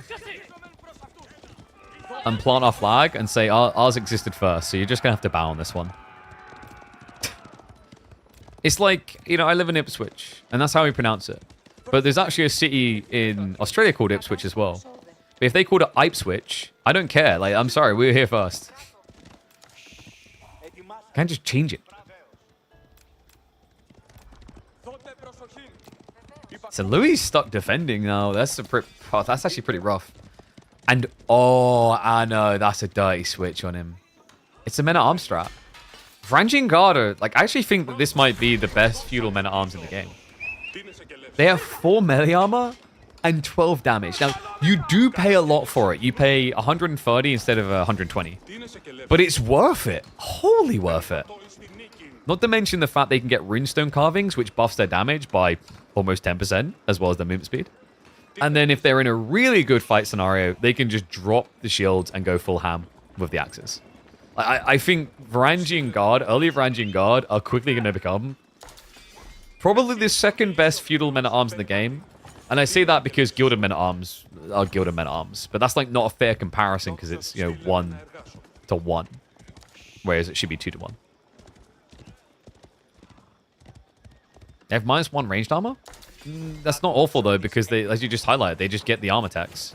So he's already got +1/+1. He now has 5 melee armor, as well as more health.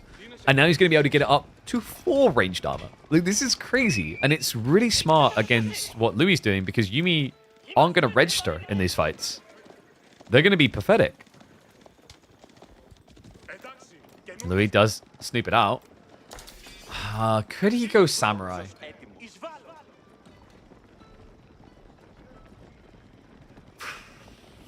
Do you want to go Samurai here? Because Samurai are a premium unit as well. You pay 130 for that. But I don't I don't feel like Hardened Samurai are better than Varangian at all. You have Deflective, that's like your one advantage. The Varangian just clap cheeks by comparison.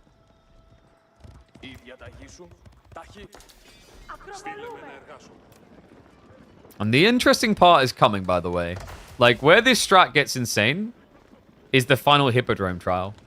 In 80 seconds, Anatan is going to get a heavy cavalry unit that will buff the movement speed of all these Varangian, which then stacks with runestones. Yeah, so your Varangian can move quicker than Palace Guard. Now, it is a bit tricky on the runestone detail because you have to make sure you're claiming lives to keep stacking runestones. But you see how this can snowball.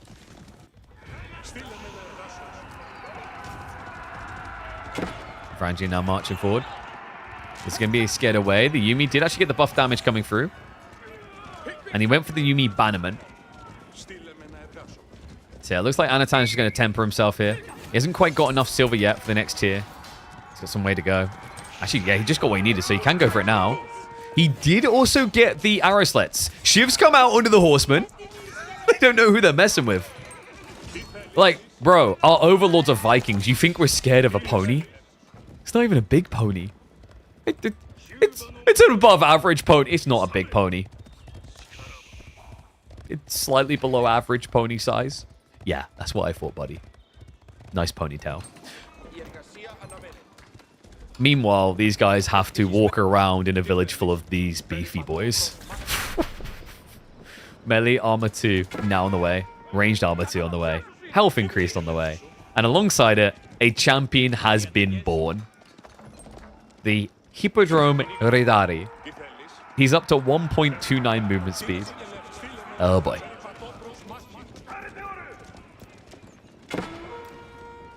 Floating Gate has been cute though. So Louis trying to bypass to a better time in the game. Anatan, this is the go time though. This is what he's been waiting for. That Redari is the game changer. He's going to march him around. The Floating Gate is deep. This is going to be difficult to get on quick enough, especially with 18 working, but he's going to begin. Jumps in. Yumi's starting to go down. He needs to get that first runestone going. It's a snowball effect. Final clap comes down. That should be a runestone available now. Yep, so if he just drops it, he can start pushing in deeper, but the Floating Gate is coming up fast. Varangian Guard, can they actually do this? The Yuumi not proving to be that impactful, but the tech up now complete. The workers could be in trouble because that should be Anatan's target. The runestones, he has dropped one, but he dropped it far back. He needs to renew it on the backside here. Yuumi mass being shrunk right now. Louis, just a lot of out of time. Half of his economy is not working. And more still. Oh my god, Louis, he has like no one. I think he's maybe got 10 workers maximum working. The Redari has been sniped though. And he got Mount Samurai out. Runestone comes through again. Oh man, I think he's spent too much time chasing these Yuumi. Anno's cooking a cool idea. And I stand by that these are the scariest feudal age men at arms.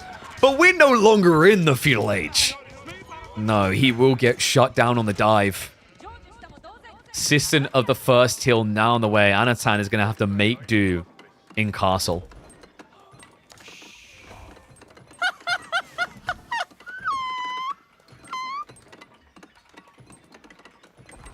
And what is up, Raishirante? Thank you very much for the sub, mate. Appreciate you. Prime support goes a long way, you legend. All right, so now it's a cavalry switch. Yeah.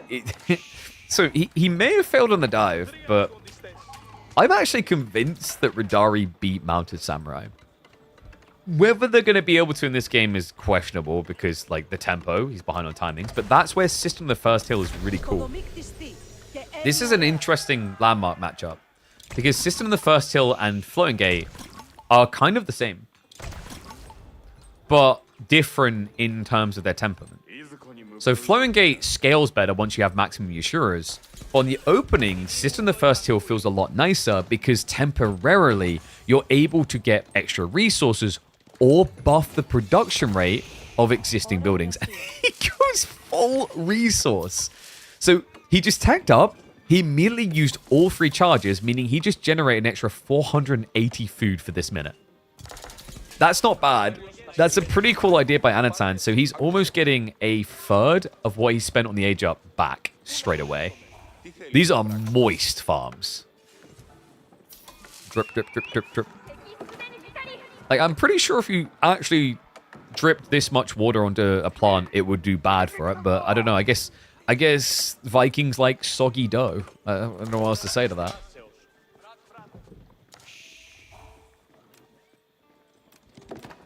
Rodori has been reproduced, so we'll go out for some raids.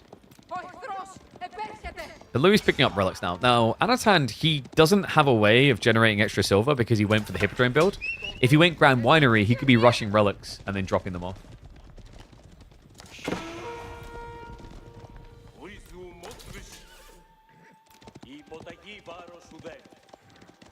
Anna Chad. I like this. He's making use of all the investment he made into the melee armor. It's an Adgir Maffa switch, so he's getting the Spearmen, and they are very tanky Spearmen. 132 HP. Not tanky enough to take on all these Mounted Samurai on his own, but it's a start.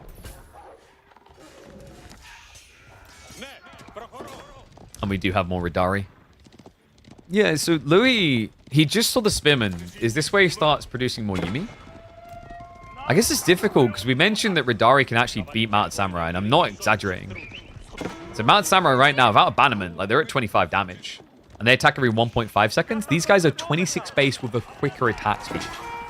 Just process that. Then there's the health. Then there's the movement speed. And then there's the hybrid attack. This, seriously, like this is the best knight in Age of Empires 4. And they're about to get better. He's got Romfire on the way, which means he'll be able to mirror out against the Uma Bannerman. Oh, Lord. And reminder, every time he now goes and scales the armor more, not only is it going to give you more effective HP on melee armor, but also it's going to increase your raw HP. The only negative of Rodari, the one downside they have, is that they do not have a charge attack. Yeah, so your attack speed as Japan is better on the opening because you charge in, and then after 0.52 seconds, you begin your other attack. So you actually do a lot on initial impact. You're going to do 62 damage. But as the fight gets towards the tail end, if you just melee mosh pit, if you A-click in, that's where Rodari can win. And the other crazy part is because Rodari are quicker cavalry, if they see you charging early and they just pull away, they can wait the charge out. Yeah, this is... I mean, this is basically what happens if the sofa is made out of mahogany. You know, if there's premium furniture. Like, you have Marleyan sofas, and then you have good sofas. Which is crazy, because sofas were already a good unit.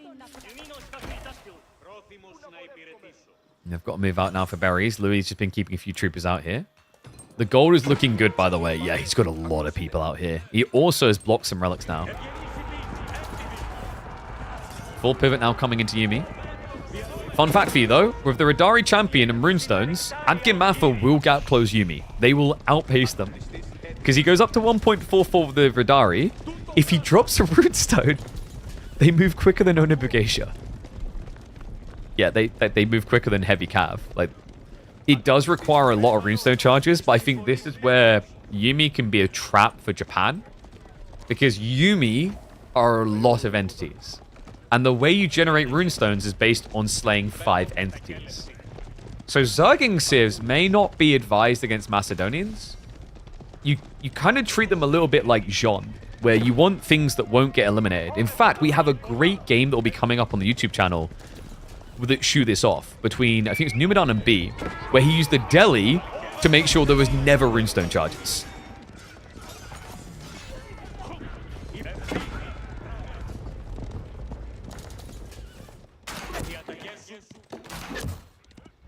So I love how we've just gone from best feudal men-at-arms to best castle age knight.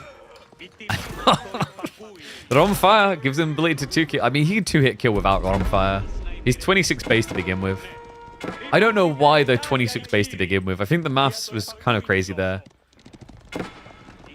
I know a knight can charge in and get a 2-hit kill in castle, but like it's kind of different in my eyes there.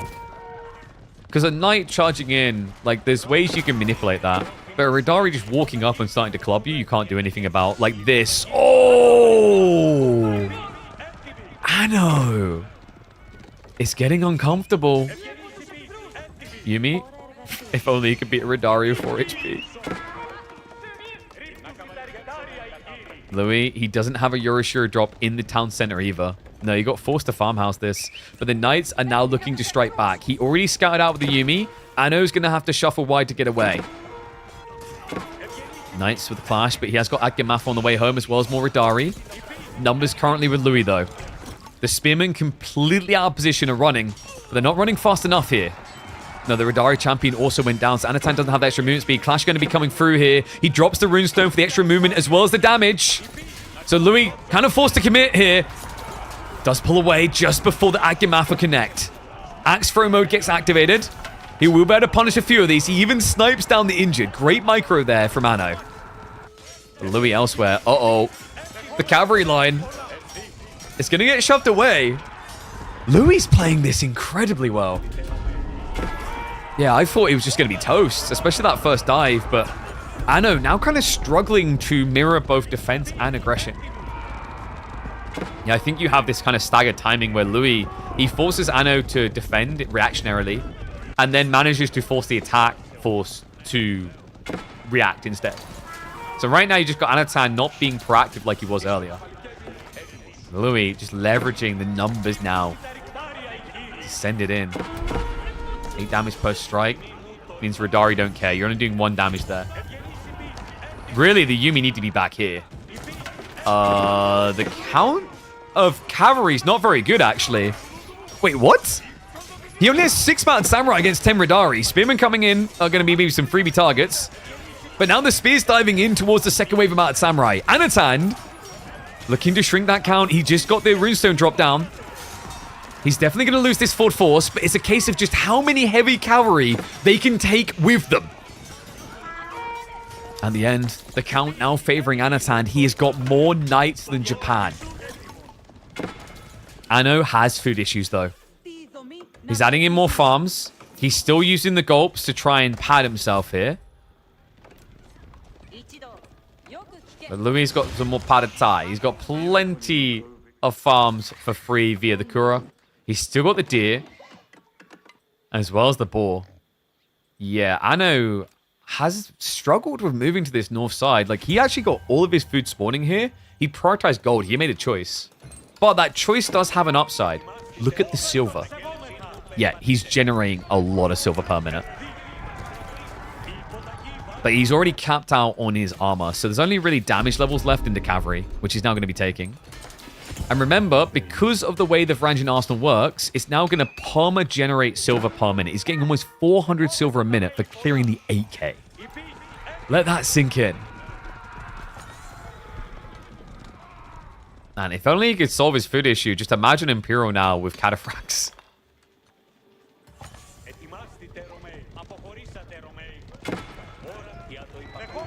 Is castle rushing with Macedonia a thing?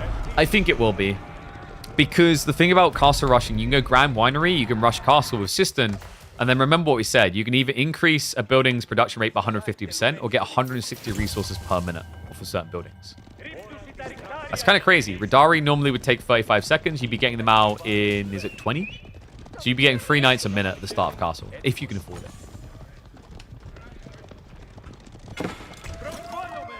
Yeah, I've got to move out to the ball now.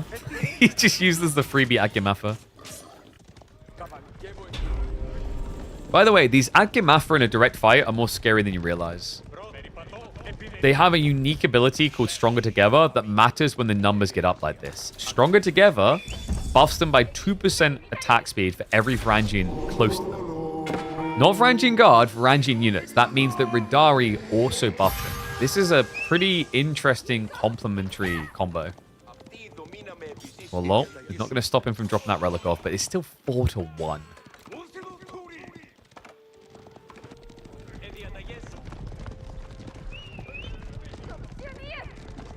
Anno kept space for farms around that winery. He doesn't have a winery, is the problem. Remember, he went Hippodrome this game.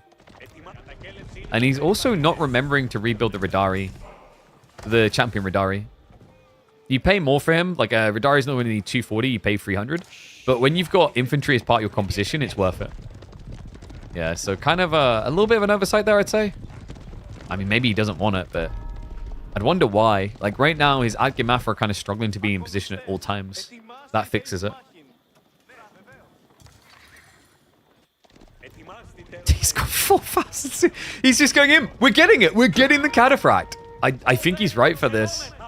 You know, he's all in on cavalry. What's the point in spreading the upgrades now? It doesn't solve any of your problems. What are you going to do? Go archers, Lamau? No, you can't sell silver. I'm pretty sure you can't. We'll double check to confirm. Yeah, no silver sell. Could you imagine if you... Oh my god, it'd be broken. Like, I think that one would, because the rate at which you can get silver in some cases compared to olive oil. I think oil is a bit more tempered in its scaling, whereas silver can get crazy. Especially in the late game, because it's so casual the way you infinite scale it. But guys, this is Palatine School, it's cataphracts. So he can rapidly produce cataphracts for silver. He has 5,000 silver! And remember, those cataphracts are going to have buff stats because he's already been upgrading cavalry. Yet Louis has resisted going into Spearman this whole time. And Anno's trying to punish him for it now. Tech up completes. Louis gets the news. And check this. 20 seconds to get free 20 seconds for free cataphracts. He queues up the elite upgrades. He scales further. He spends 3,000 silver on extra health and armor. And the cataphract production begins. He can afford free cataphracts in passive silver per minute. That's actually pretty damn good. Reaction is going to be for Louis to tech as well. Castle the Crow now coming through. His farm count isn't crazy, by the way. It's 20 farms. I think Anno's not far off that. Dude, Anno's at 30 farms. So he has better infinite food right now than Louis does.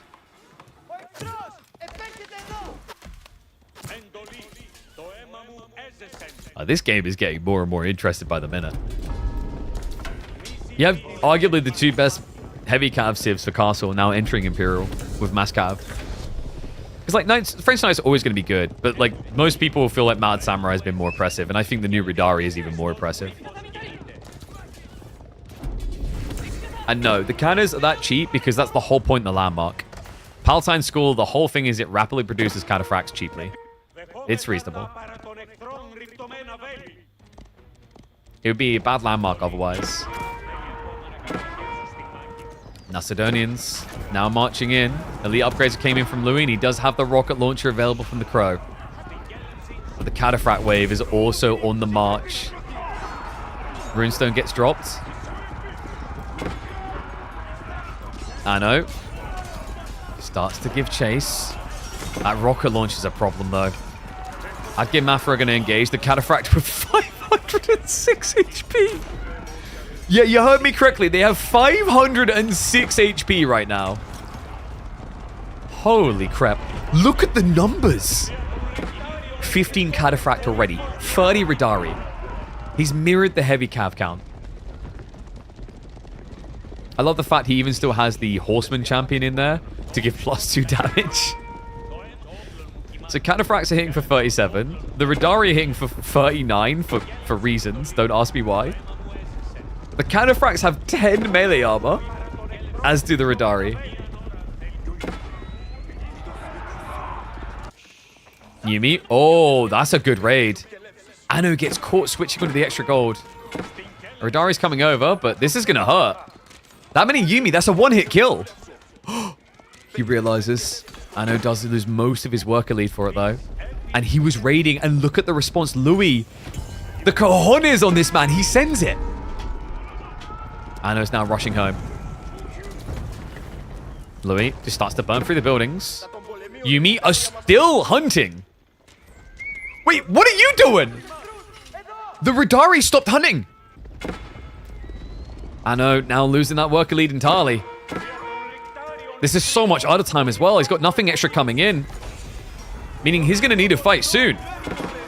Cataphracts to the body blockers. They do not die fast. They trample through, though, weirdly enough. Reinforcements have arrived. I'm a bit shocked he didn't just try to hold that. He's going to give chase. The problem with this binding is I'm pretty sure Anatan is moving the Radari with the Cataphract, and that means you're not moving quicker. Weird pathing from the Mounted Samurai. Looks like the last of the Yumi did get cleared, but it cost Anatan the entire lead he built. Biology just came in for Louis. Remember, Macedonians do not read books.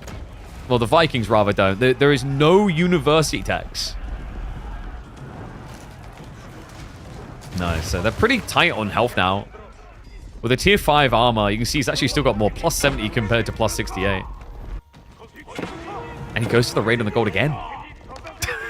This is so infuriating for Anno. Like, he wants that direct fight. You can see how he can win with that direct fight. But Louis just does what he does best in the late game.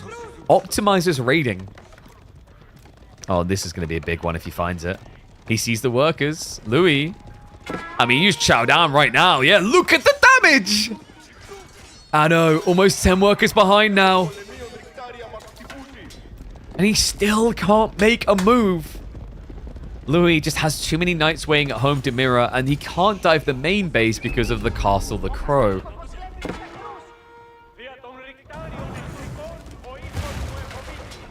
I think Anno still has more farms somehow. 40 farms, whereas Louis, a lot more lean. He's at 20.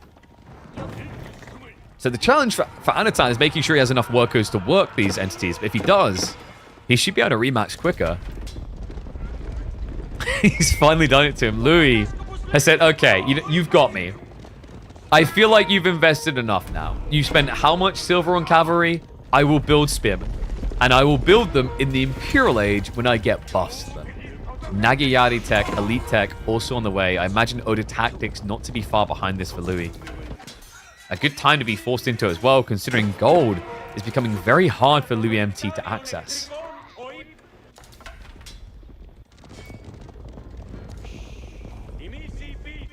He just keeps getting in. Are you kidding me? Again? Hey guys, we heard there's great areas to raid around here. Do you mind if we just like hop on in, invite ourselves over for tea? Imagine if you had biology with Macedonians. Let's not. Okay, that would break the game. They're balanced around the fact that they have got many tiers in the arsenal, but they do not have uni. One thing that is sucky about that is it means that like I think their range, like their melee great, melee in late game really good, but I feel like their range maybe is a bit underwhelming because you can't build hand cannoneers. Well, you can, but like you won't be able to get the university text to buff them. And it should just landmark snipe, possibly. I think because he didn't have that huge abundance of farm set up in his mind. I mean, he's got 40. I feel like he has. Maybe he's just worried about that detail.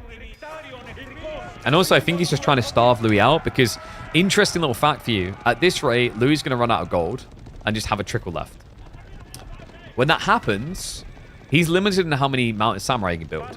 But Anatan, well, because of the infinite silver generation from these Varangian arsenals, he'll always be able to build cataphracts.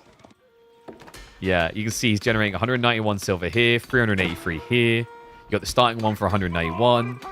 That will eventually be 191. It adds up. You can then also go do that with stone as well.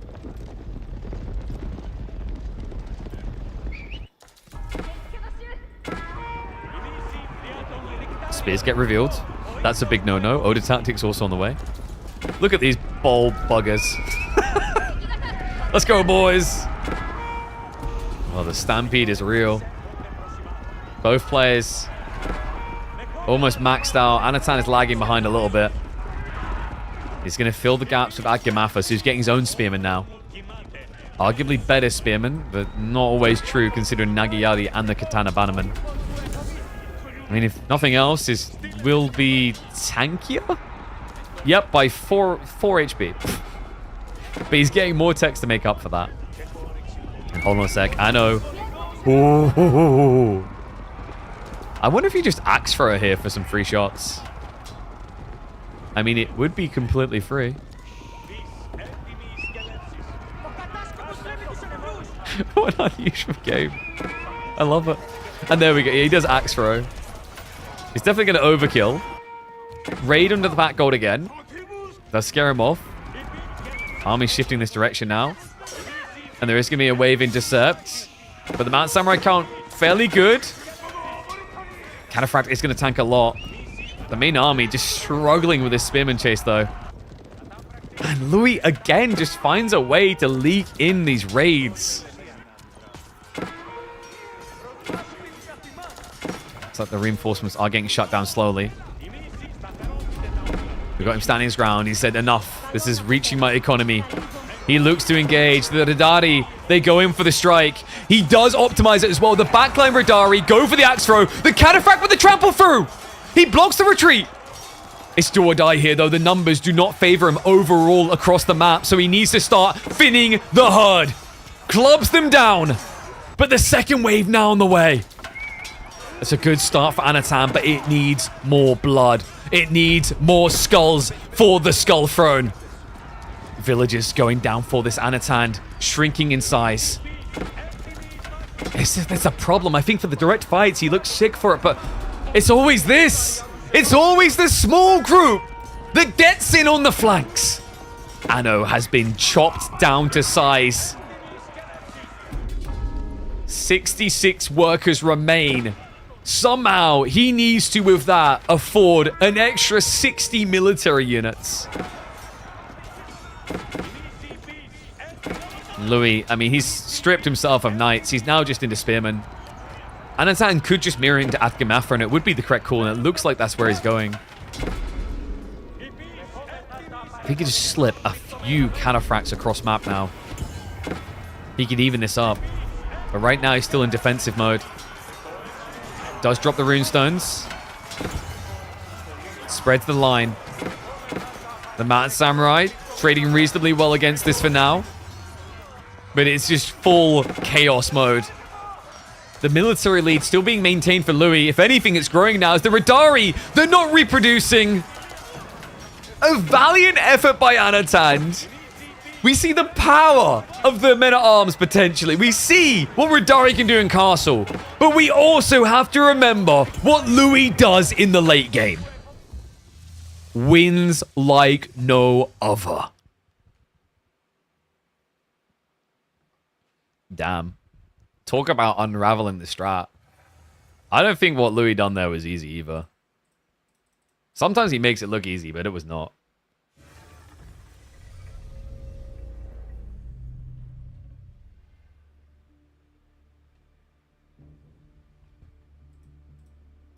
What do you think, guys? Do you think best feudal men-at-arms, best castle knight? I think they still are. I know he lost, but like I think that's a lot of props to Louis and also the difference in Imperial Age. Like I think from a unit perspective, the Radari and Varangian are pretty insane on the Macedonians when you get those type of timings. But like Louis is just so on point.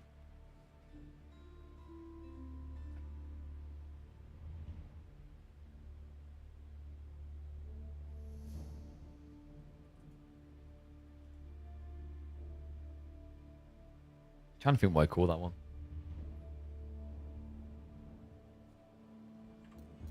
No walls from Anno is hurting. Agreed. Like, no walls, which led to the raiding. So, like, I think it's just an outplay. But the idea that, like, that is the best men-at-arms in feudal, best...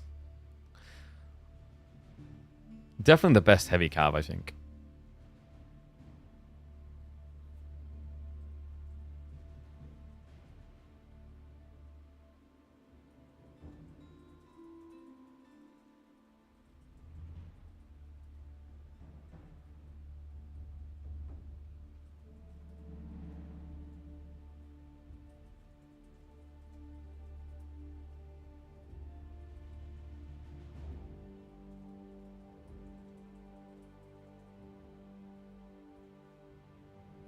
Alright, there we go. Sorry, I should type that out. So, let's see where the boys are taking us next. We're going Relic River now.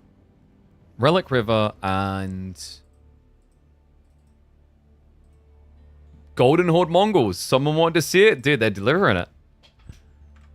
Okay, so Relic River for this.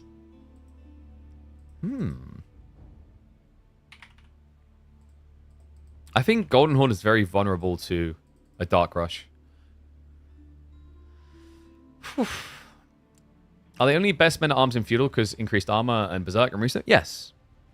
I don't know if I was originally going to call that one best men at arms in Feudal Age, but I think I'm going to save that for like a game that really, truly like shows it. Because the thing is, his men at arms strat like looked like it kind of failed, but it's because Louis just basically got out of Feudal Age. He stopped playing into the problem, you know. So it's more like props to him than anything else.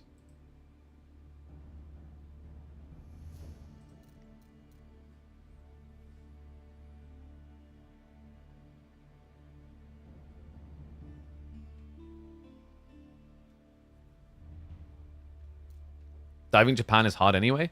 Yeah, because the Yumi are fast, and he was good at shuffling his villages. I think, did he actually have level 2 wheelbarrow when that happened? Does anyone remember? Because that's also a game changer. Makes it very hard to catch you. The problem with the men at arms, like, I think the Varangian Guard are really, really powerful.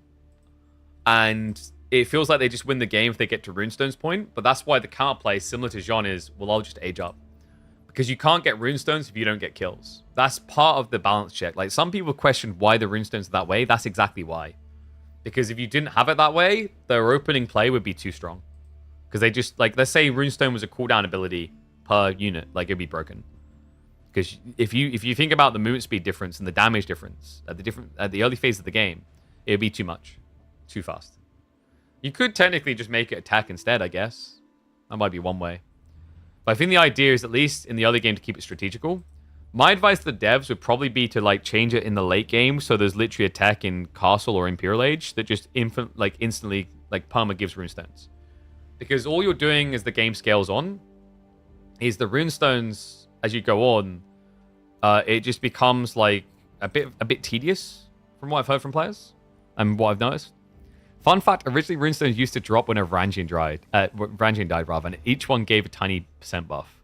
I can imagine that getting hilariously ridiculous. Zach, did you see our clip of what was it called? I forgot the name of it now. The silver one. I pronounced it before, but I never I talked about that once. Corvinus managed to get like 2,000 silver off of burning a TC. But yeah, my advice, Zach, would be introduce a tech that you can research to get perma runestones in the late game. Because you get why it becomes a monotonous detail, I think, later on. Alright. Here we go. It's what you asked for. We're here to deliver. Old versus new. Mongols up against Golden Horde to see which is king of the aggression. And the outcome might surprise some of you. Yes, the Golden Horde, the new addition to Age of Empires 4. But I gotta say, Mongols look like they fill the Mongol role better. They look like the Dark Age aggros. I've yet to see a Golden Horde Dark Age strat that truly worked, except for when it was in a mirror. So let's see how this one's going to play out. Louis, he did go for the Uvi straight away. Now, the reason why the Dark Age is theoretically a pretty rough Dark Age Civ is look at their TC. Look at where the resources are. And now look at Anatan's TC. Now, he admittedly has exposed resources, but he made a choice there to expose them. You don't get that choice as Golden Horde. It's already just exposed. Now, where this gets really rough is if it's a Dark Age rush from your opponent, you have to wait for your double batch production. You also still go for an Uvu at the start, but you don't benefit from unit production via the Uvu stone like the Mongols do. You could build an outpost, but those outposts will cost you 200 resources instead of 100. And you could build walls, but if you ask most people, they don't want to have to build walls in the Dark Age. So there's a bunch of weird, fingly issues that just make it feel like you don't want to be doing Dark Age with this Civ. Louis played this well, though. He already rushed the gold. He actually done it right at the start of the game, so Spearmen are going to start coming out. That does mean he could still end up losing the Uvu on the back. But he's looking to just trigger his tech up as quickly as possible. Because the other tricky thing I find with Golden Horde is very unforgiving if you aren't quick on your tech timings. I already actually provided feedback to devs that I think we need to have a worship functionality where you can allocate villages around the golden tent to slightly speed up a tech up. not insanely. We'd be talking about like 25% faster. Because this Civ, it kind of feels like it's got the limitations of the Abbasids on teching without any of the upsides right now. Because with Abbasids, you know, you take longer to tech, but you're economically more powerful. I'd also love to see them revisit the building cart system right now.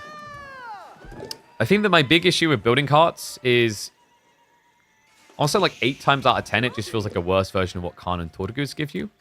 Because both of them are aggressive. Both of them are militaristic. You know, if you think about it compared to Mongols, Mongols has a choice. You either choose economy or you choose logistics. If you think about, you know, French, they have the same thing. English, you know, you choose power or sustain. Malians, you choose defense or you choose greed. There are some civs that have this recurring issue of both things kind of do the same. But I feel like of all the civs in the game right now, Golden Horde's feudal choice is the most linear of this will either lead to me attacking or this will lead to me attacking. So, Burn Free is going to be starting to come through in the EV. He has gone 6 Spearmen, by the way. Whew. Golden Tent's meant to be the content. You think it should spawn the Khans for free? I doubt they'd do that. I think the Batu Khan is pretty powerful. 10 damage means he can 5-hit a worker. Tortugud means he doesn't die easily. And Tortugud can also heal him when he's not fighting. And he's very tanky, actually. The Batu Khan, I think, is fine. Maybe they could make him a little bit cheaper. Like, maybe the cool play would be Batu Khan cheaper, but takes longer to produce. So make him 90 stone, but he takes 30 seconds, maybe. I don't know. That actually might hurt Golden Horde more than it helps, though. Because right at the beginning of this tech up, your problem isn't going to be not enough stone. Your problem's going to be getting units out. So Burn Through does come through. I think Louis understood that defending that Uvu was going to be way too hard. And he needed the stone anyway, because otherwise you can't get your heavy cav. wait, hold on. Hold the phone. What is that? Is Silvertree back? Because there's been a blast from the past. It's been a while. An interesting map for Relic River. I mean, if you control the Northern Straits, you can actually just do the entire route. Maximum distance. You can even do it to your corner. And backup plan isn't bad because it would put the trade through your base. Okay. I know who's cooking. He's got stables coming, so it's going to be, what? Magadai opening? No. Keshik plus Magadai, maybe. I think you just straight up Keshik, and then you see if your opponent goes into spears, and then maybe you just kind of Magu to raid. It's probably not that effective against Golden Horde, though. Because they have walls. You did just hear me correctly. I know, it's heresy, but hear me out. Mongols with walls. Uh-huh. In fairness, we did already experience this. Do you guys remember when we created that mod where you start with a walled up base already? And thus, we created a system where Mongols could spawn walls.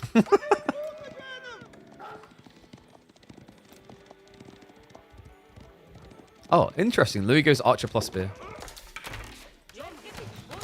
And it's double batch. Oh, this is... No, that's actually very interesting because it's basically a 1-1-1 build if you think about it. Because the Tortugud are going to be your Keshiks.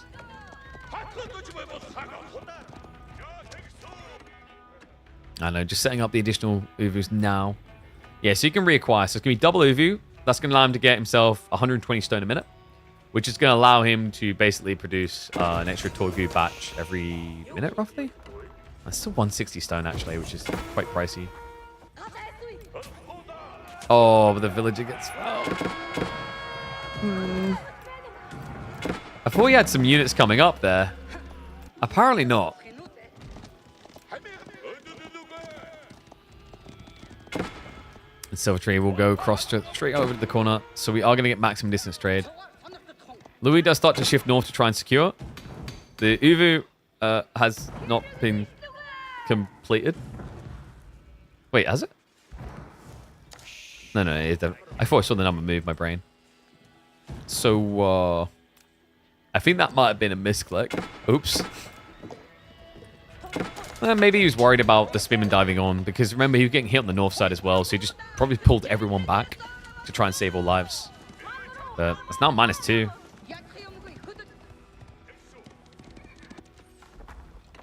Finally, we'll get it back up, man.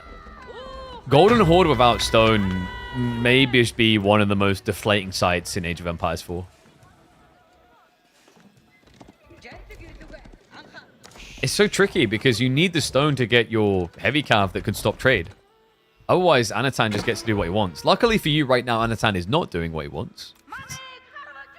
Or maybe this is what he wants, the silver tree not working?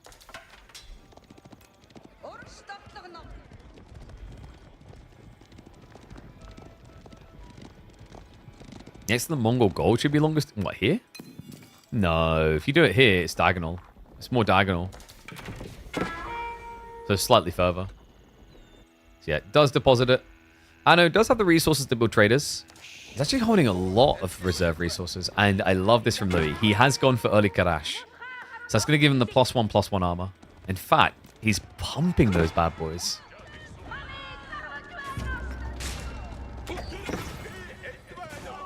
I know. We're going to scare this back for now. But it's tricky. The way he has to guard is not easy, guys. I think he might have to go for his trade. Oh, he's going to try for now, though. I mean, for good reason. 77 gold each way is pretty nice. But Louis, like, this is the weird thing about Karash. It just bloats numbers so much quicker. You wait 20 seconds. Wait, is it 20 or 40? I think it's 40. No, it's 20. Okay, yeah. So you wait 20 seconds to get... I was about to say, actually, 40 is a long time. 20 seconds to get 2 guys for 100 food. Now, these guys might not seem like much, but it's the aura they exude giving him +1 armor. On top of that, they actually are surprisingly tanky at this point in the game. Outside the Keshiks. The Keshiks are still going to, what, 4-hit kill them? But an archer would take 10 shots. Not kidding. Archers, they're meant to get bonus against light melee infantry, but Karash have been incorrectly tagged on the back end. They aren't registering bonus damage against them from archers. They last a lot longer in these early skirmishes than you think. And stat-wise, you know, the raw HP is very low, but that means this, compared to spearmen, they will survive longer against archers. And the damage difference isn't that much either.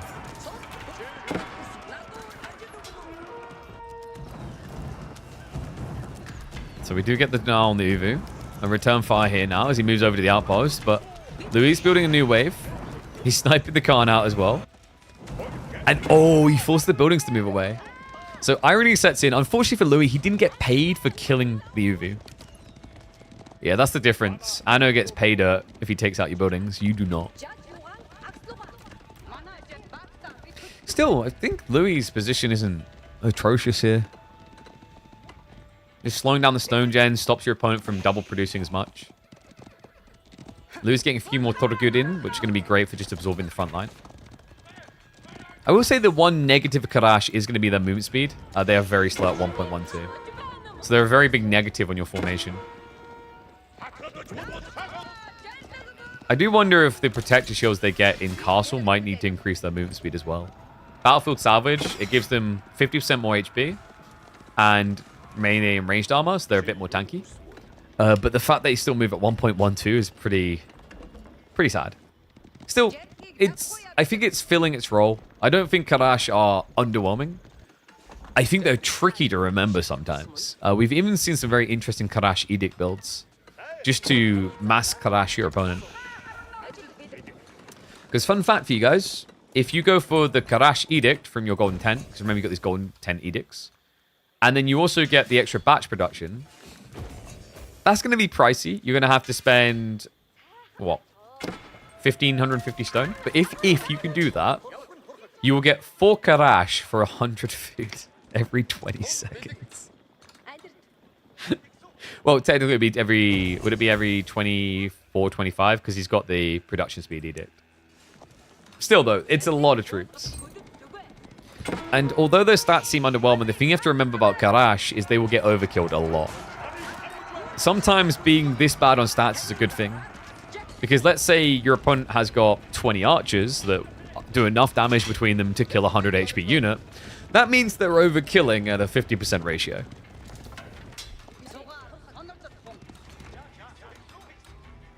And I think the final nail in the coffin of annoyance when playing against Garage is because they give everything else +1 armor. You kind of want to take them out first.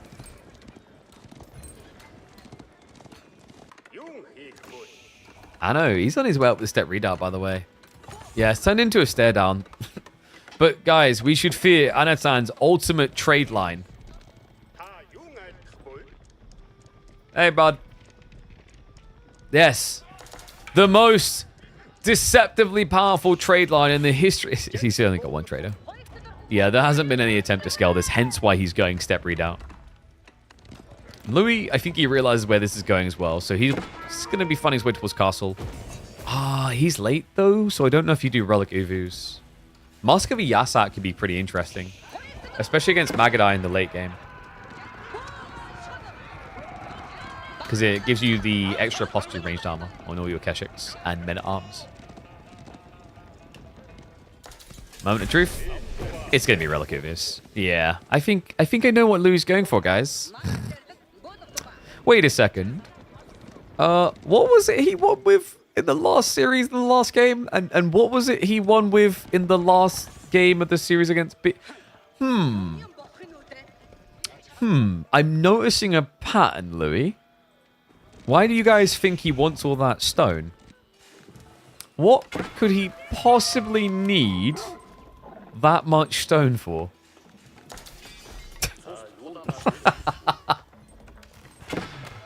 Oh, well, he's going to have to defend first. Anatan, he's already vetted on the Keshiks. Army's going to have to be pulled to defend. Archer Wave's coming in. Veteran Siege just 15 seconds away. This is the thing about Golden Horde. The Kipchak might be giga broken, but you have to get them first. Before that, you're just a mid of the pack Civ. Defense arrow comes through. Anatan, Veteran Siege about to complete for the Archers. Louis has the right idea. Target firing them down to try and defend with the Spearmen. It's looking difficult, though. That Keshik wave just a bit too strong. Louis, he's running out of cavalry fast. He has no way of reproducing Tortugud because he's teching right now. He has no Keshiks in queue. And it looks like he has no hope of reaching that insane Kipchak comp. I know. We'll just look to burn down the buildings now. Keshik burn should be good enough to sustain them for a bit here. But Louis says not done yet. I mean, it's tricky, guys. He can't actually gather gold right now. So he won't be able to afford veterancies.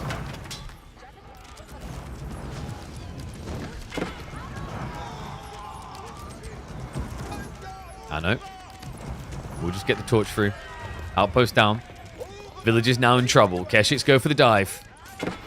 Spearmen do look to intercept, but still going to be -1 worker. Tech up completes. And he queues up the Kipchak straight away. Okay, archer count is low. Anno needs to reap while he can. There's nothing to defend against his current Keshiks, but if he gives it a bit of time, the Kipchaks will come online. He is diving in. Workers being found. Is that no wheelbarrow? Oh, no. Yeah, the Keshiks are going to get kills. It's a case of just how many and if it's going to be enough, but this is a great start for Anno, essentially idling everything that Louis has. No one's gathering. This is kind of ridiculous. Gonna dive in with more Keshiks. Does actually try to club down the Spearman so he can stay here longer. That's a smart call. Because these guys only do 2 damage per strike. Okay, so pulls away now that Kipchak's come out. It's a 10 eco lead. We do, however, have Louis being a cheeky son of a gun. I love this. He snuck an Uvu in the north. And not just that, guys. He now gets the prayer tent to pick up the relics. Where this gets really interesting is what you can do with those relics. See, the Golden Horde with Relic Uvus, I think actually has a pretty crazy strategy. If you just build one monk and you walk around the map, you can just drop Relic Uvus straight away to instantly get stone. Now, that's normally dangerous because you'll eventually lose relics, but when both sides don't have much army is when it's most impactful. Think of it this way. It's like you're garrisoning a relic in something your opponent then has to destroy. Something that's going to have 1500 HP. First shaman on the way. Unfortunately, wait a second. Louis doesn't know about that relic. What? I mean, preferably you go south side, but I guess he thought that was too predictable. Too risky.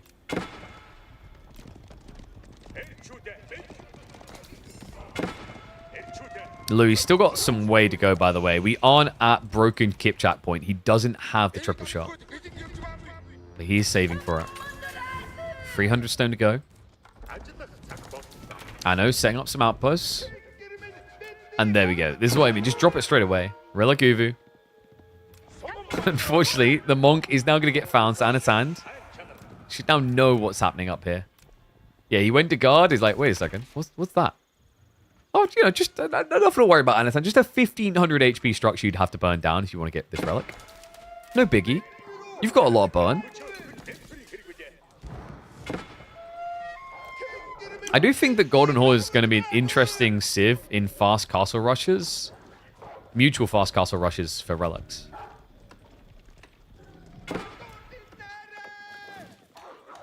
Step readout is now on the way for Anno. So gold inflation. Is he just going in? He actually might be. Wait, but that means the Kipchaks are gonna... Okay. Okay, we're doing this. He's tipping his hat to the Kipchaks. Now, I know what someone's gonna say. What wins, Magadai or Kipchak? Kipchak win against Magadai because of the triple shot. Because it's splash damage, I think if it wasn't for that, Magadai would beat Kipchak. But I'm fairly confident that Kipchak should destroy Magadai because they get first shot and they get splash damage.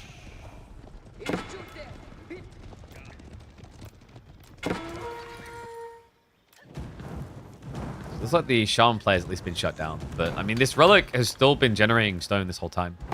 Alongside the base Uvu. You know what's comical? Guys, if he just waits the right moment, he could spawn a Shaman, walk over, pick the relic up again, and then deploy it again. It only takes 2 seconds.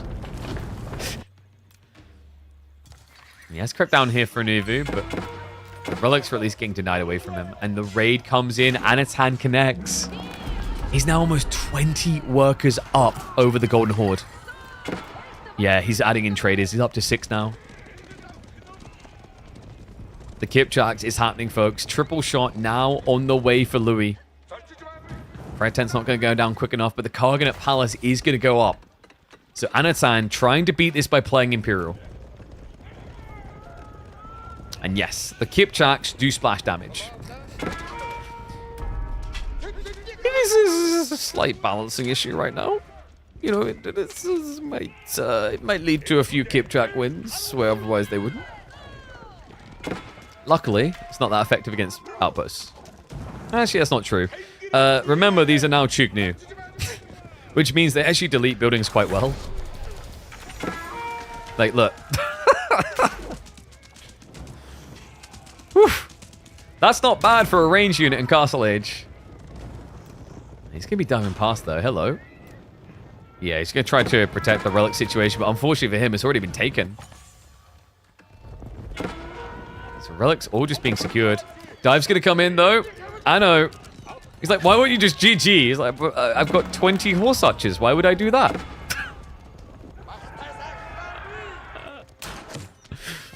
You have to laugh, because if you don't, it's just sad. Louis?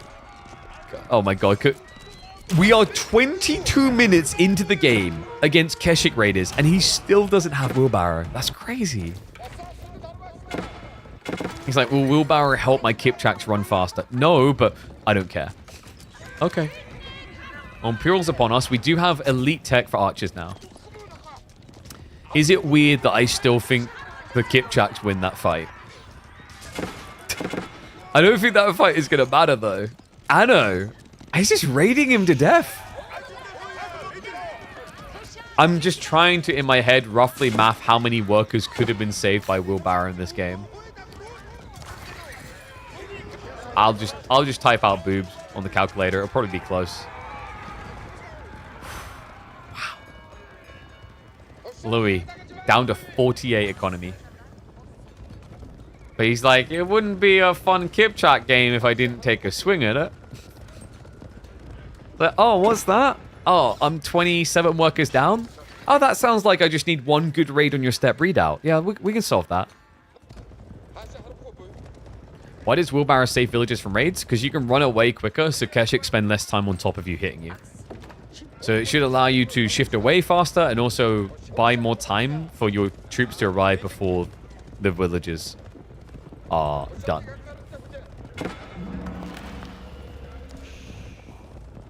Alright, Louis, if he can find that step readout, it could be a game reset. Crossbows actually weren't clustered enough to take splash. Yes, we have 23-minute Wheelbarrow after he's lost 29 workers. Good lord. Oh, sorry. 30 villagers. He's trying to get more stone, because if he gets batch production, it's like saving 50% on your Kipchaks. My concern is the Nest of Bees rolls and... Ooh, archers. He went ranged armor 3 in a rush. That's the correct call. But the splash damage, he's actually deleting quite a few archers. Kipchaks have to pull back. Men at arms are starting to turn up. He does get the damage buff, but only for a moment. Batu Khan goes down. And right now, Anatan's A-clicks, they're not target firing down the Kipchaks. He's actually fighting quite well against elite archers. Louis, Nest of Bees starts to scare him off. It looks like he's finned the herd. Anatan, oh my god, if he just starts hitting workers, he's trying for it. It's splash damage on the economy, but it's too late. Louis, the Kipchak have been culled.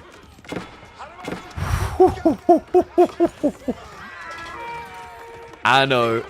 It cost him a lot of archer bodies, but he gets rid of the big threat. Yeah, Louis, he wasn't able to connect for a raid, which is what he was really fishing for originally there.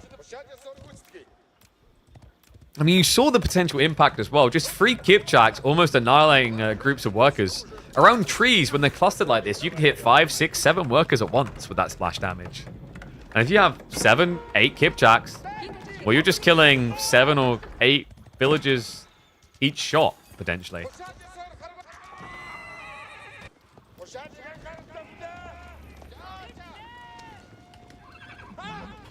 I know. He looked like he was at risk of just going out 3-0 annihilated, but this seems like his comeback song. At least the beginning.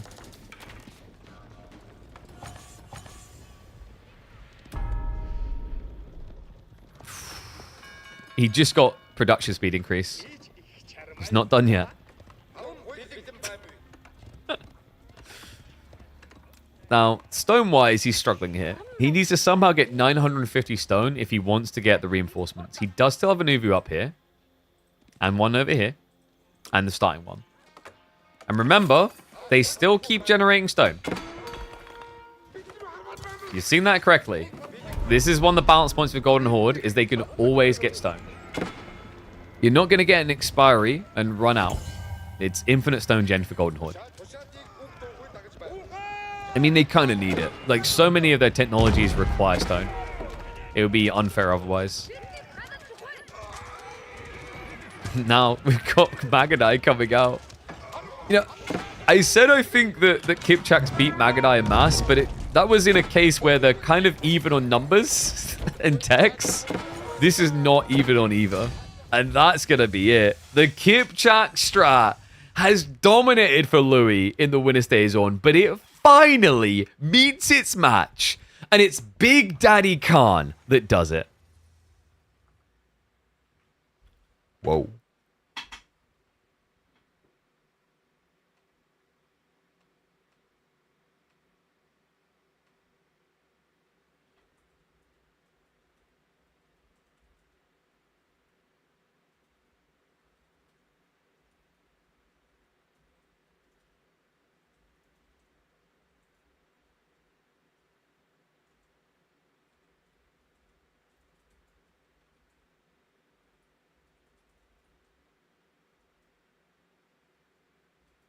All right, one sec. I'm trying to think what I'm going to call that. Mongol Horde something.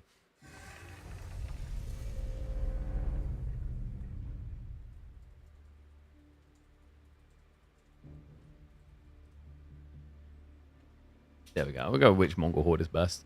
So, Anatan on the board. We go deeper. My stomach, it gets hungrier. We are not done yet. We're going to Frisian. So Frisian marshes.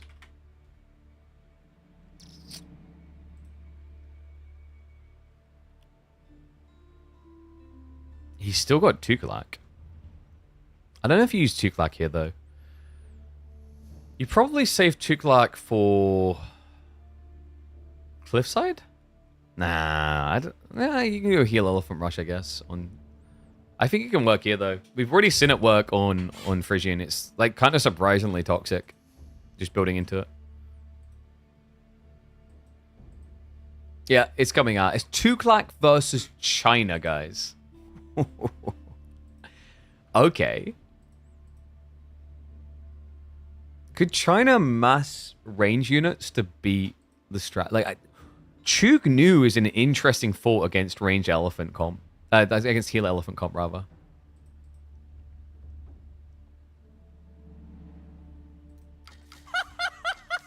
Yo, what's up, Mood Town? Thank you very much for the Prime sub, mate. Appreciate it. Welcome to Swarm. Thank you, thank you. Appreciate everyone who's been getting those subs in. Appreciate people continue to do so. It does support us on our journey as a full-time content creator, which sometimes feels like it gets harder year by year in this space. But you guys, you're what gives me faith to keep on powering through. So, in lobby, should be hopping in game in just a second. Oh, I just realized my tuna pasta is gonna be real cold.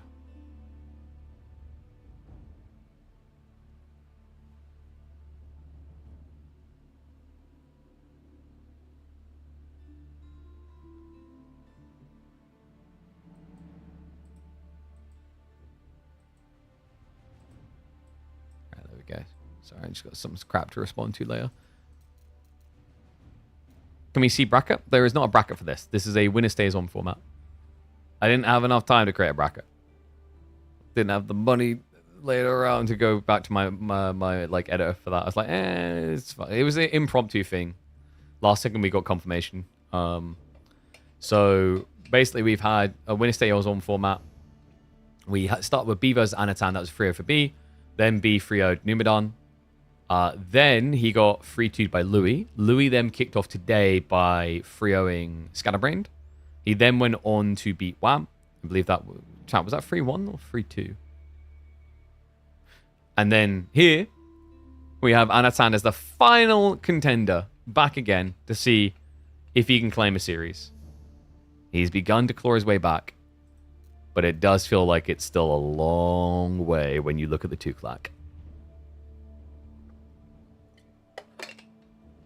Whoa. I need to open a window. It's kind of getting hot in here, actually.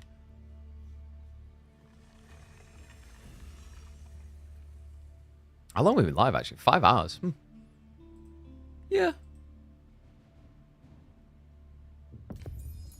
I'm trying to think how long I was expecting today to be. I probably could have eaten more before we started. It's a little bit tricky with me because, like, of the condition I got, like, I can't scoff my face. It's a bad idea. Anyway, let's go. Oh, let me flip the score.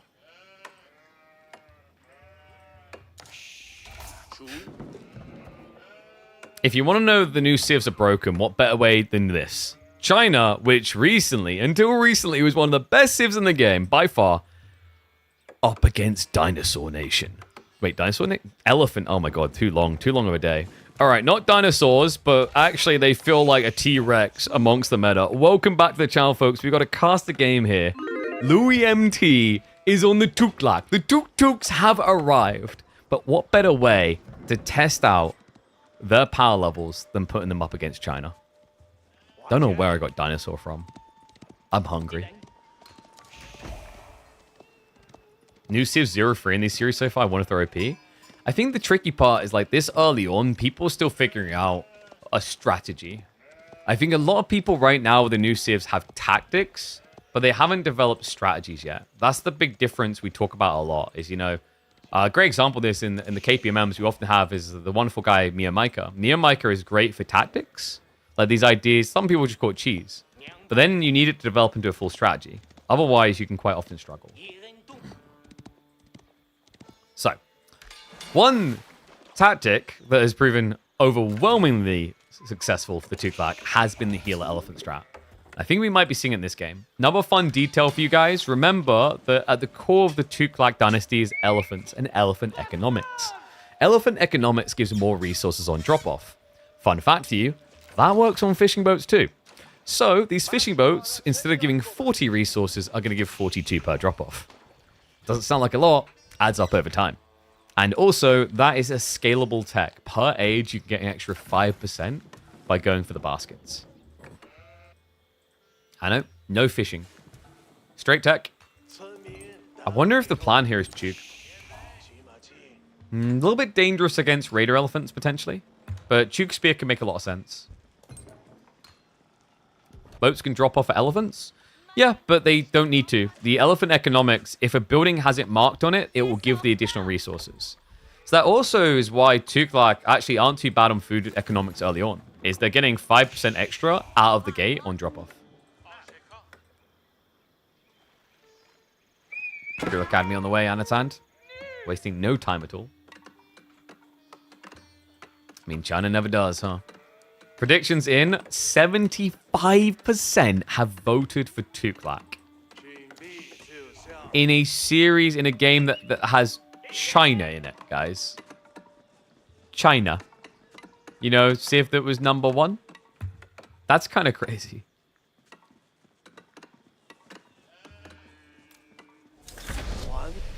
Second dot now, Louis continues to extend. Other fun little fact here.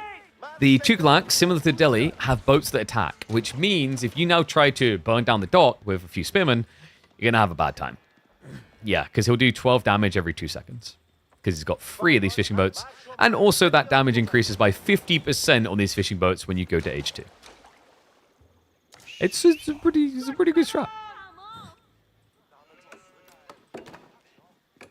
Dome of Faith now on the way. Uh-oh. Don't build imams. Be different. Yo, I got a really important question for Zero Empires right now. Why did we even add imams to the production options in this building? Has anyone actually seriously built imams yet and won with them?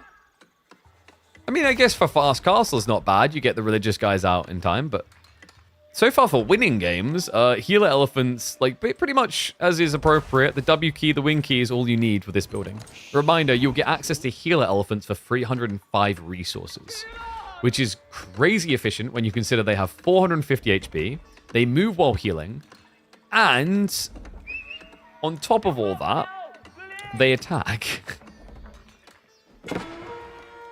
We had an old design where you could mount imams on the elephants instead of coming out of them. Okay, that is kind of adorable. I have been wondering about getting a civ that could do that, by the way. So there's this really cool... What was it called? It was this really cool game called Dragon Throne. Dragon Throne Battle of Red Cliffs. So it came out in 2002. And it had this very interesting approach to how your production works. So you take peasants, you'd build them, and then you'd send them into different buildings to train them to be an archer or a warrior or whatever. And then you could also breed horses. And the cool thing is that you could have one of your heroes or one of your infantry units go across to a horse and they'd mount it. So instead of it being a case of hey, I built stables units, it's like the equivalent would be a stables just houses horses for you to use. And what makes that fun is it kind of exists in a certain inspirational way in Crucible, because the way that worked in the Dragon Throne game is, let's say you had a spearman on Cav.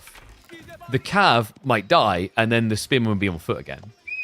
So for those who don't know, there's a really cool ability in Crucible where every time one of your cavalry units dies, a spearman will then spawn at the wonder.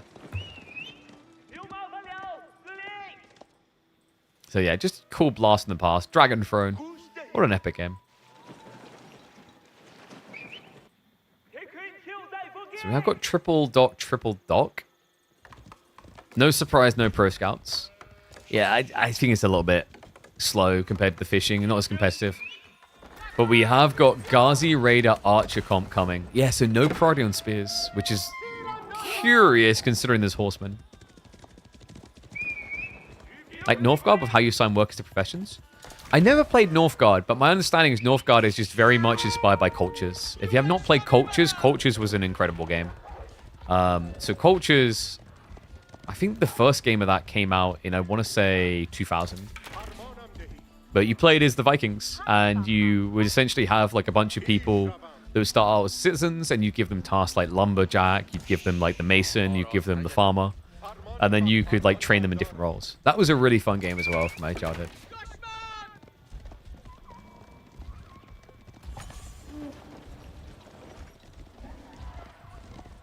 Pro Scouts is dead. We finally did it. Yes!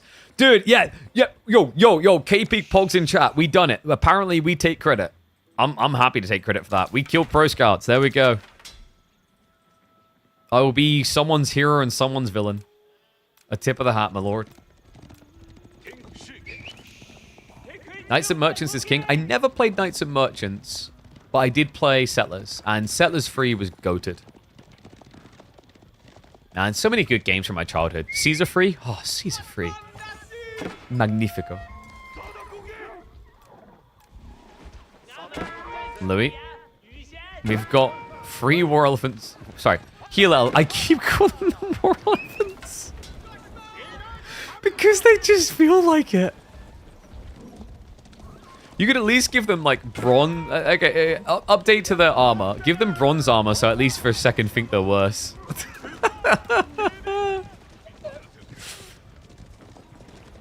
Caesar Free, a game all the time. Oh, yep. Pharaoh as well. And then they eventually had Emperor Rise of the Middle Kingdom, which was arguably their worst one. Aesthetically very pleasing, though. So, Horseman rotating around. Anno is just playing Mass Pony plus Archer. It's such an intimidating shunt.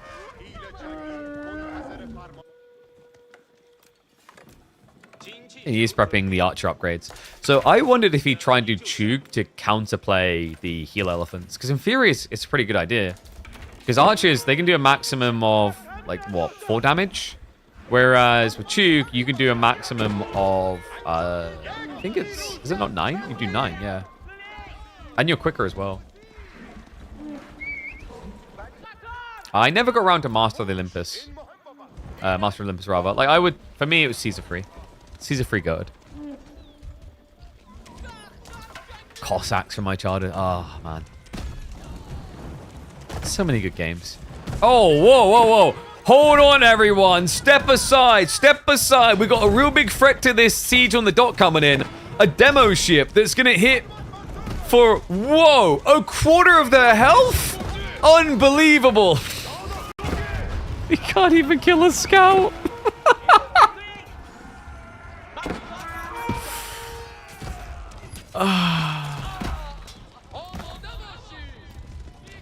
I mean, I'm not sure if it was instinct to build a demo ship, exactly. This horseman strat, though. Is it going to work? Oh, he gets the stampede off. Spreads the damage. The chain heal's going to come in. No. No. Don't you dare. Don't you dare. You sick son of a gun. I mean, in fairness, I'm seeing teal units die. They cannot kill a scout. These horsemen cannot kill a scout. just let that sink in right now. There is 10 horsemen, and they have no chance of killing that scout. Oh my god. Knock, knock. We're back.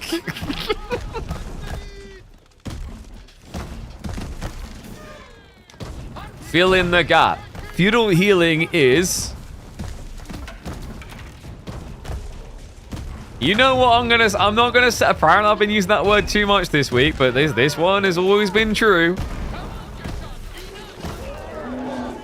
Every time we allow for feudal healing, like, we still acknowledge it's strong, but allow for it. It is limited. Imams from Ottomans, you only get 2 of them. Dervish for Ibers, you only get 2 of them. Delhi somehow get a free pass on Skulls, and I don't know why. The thing is, this wouldn't be so silly if it at least had a mana system. So that if I hard commit into these heal elephants, I know they cannot just keep healing forever in a fight. But they can. They don't stop. This is global free healthcare, my friends. Apparently, it would be a chaotic disaster. No, I mean, that sounds like a good thing, but in the world of Age of Empires 4, because not the whole world has free healthcare. It's a flaw.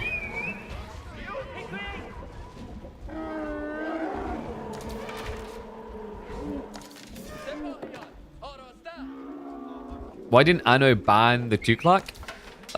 Because there were other priorities. They both banned Lancaster. And then there was the Malian and Japanese and Ottomans coming through. Alongside Chinese bans being split. And then like the interesting part is he still didn't ban it, by the way. Like after the fact, he could have banned Tuklak. He chose to ban Ottomans instead, which is a credit to Louis MT and how threatening his Ottomans are. Because what Louis done, it was almost like a psych trip out, is he banned Ottomans as his final ban, and then picked Japanese as an opener. Which I guess put Anno in a weird scramble brain position, like, so do I ban the Tuklak or the Ottomans? Well, guys, it is 7 heal elephants.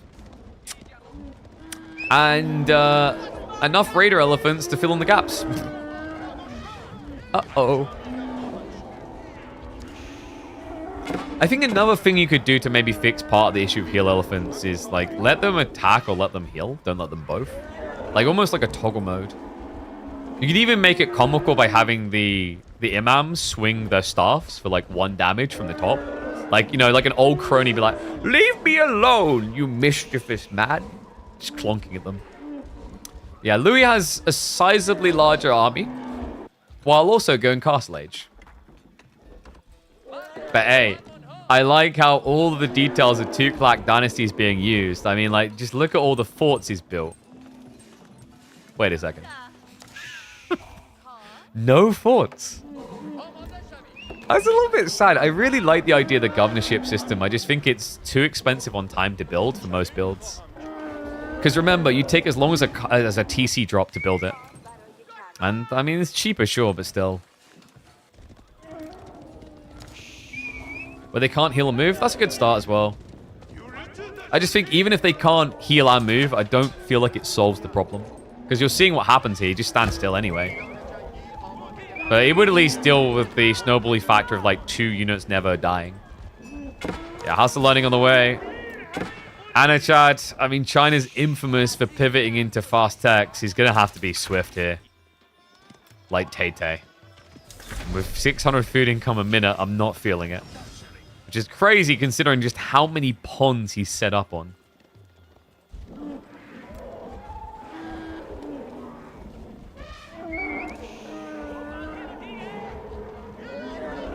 An early version with less HP and armor could be interesting. I think, like, you just need to... maybe even so I think there should be a mana system, and when that mana depletes, and it should deplete fairly fast, it reduces your healing impact in combat. That would be my take. But I think the devs want to avoid that because there's an extra bar on the screen, and that's just extra complexity. But in theory, it solves a lot of the different healing strats, power spikes. So they have value, but they're not just insane. The alternative is just decrease their stats. Give them no ranged armor. Give them 1 melee armor. Give them 300 HP. And maybe decrease them down to 10 damage, or at least take the building bonus damage away. In general, they could just change feudal healing to be weaker again. So that its base healing level is weaker.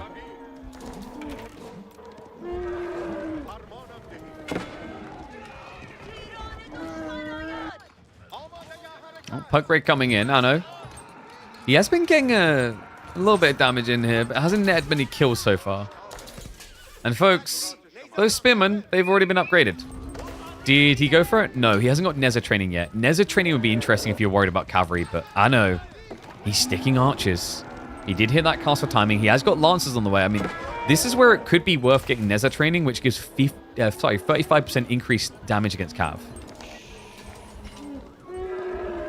In fact, maybe Zach can confirm this for me if he's still here. Does Neza training increase the damage of the spearman on a war elephant? That would be an interesting tidbit. I'm imagining not, because that would mean that collateral damage would also maybe work.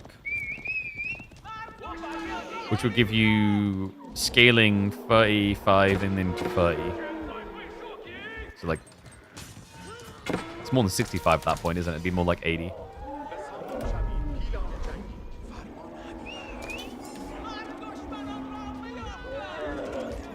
Normally the rider on the elephants don't get any bonuses. Well, that's where this gets interesting, because we've got new techs with collateral damage and Neza training.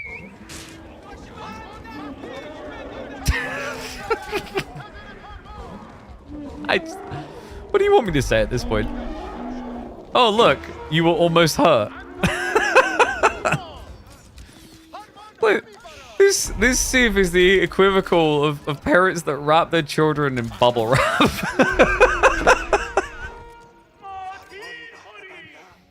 This is like full sheltered life. This is like being an offspring of the Tughlaq dynasty is like being a millionaire's child. You're fully insulated. You're wrapped up in bubble wrap. You've got bodyguards. The world can't hurt you.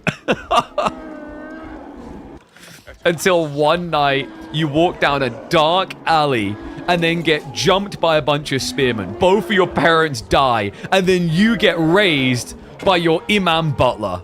Whoa, okay, that honestly, we need to be careful. That sounds familiar. I might get sued by a certain studio for that.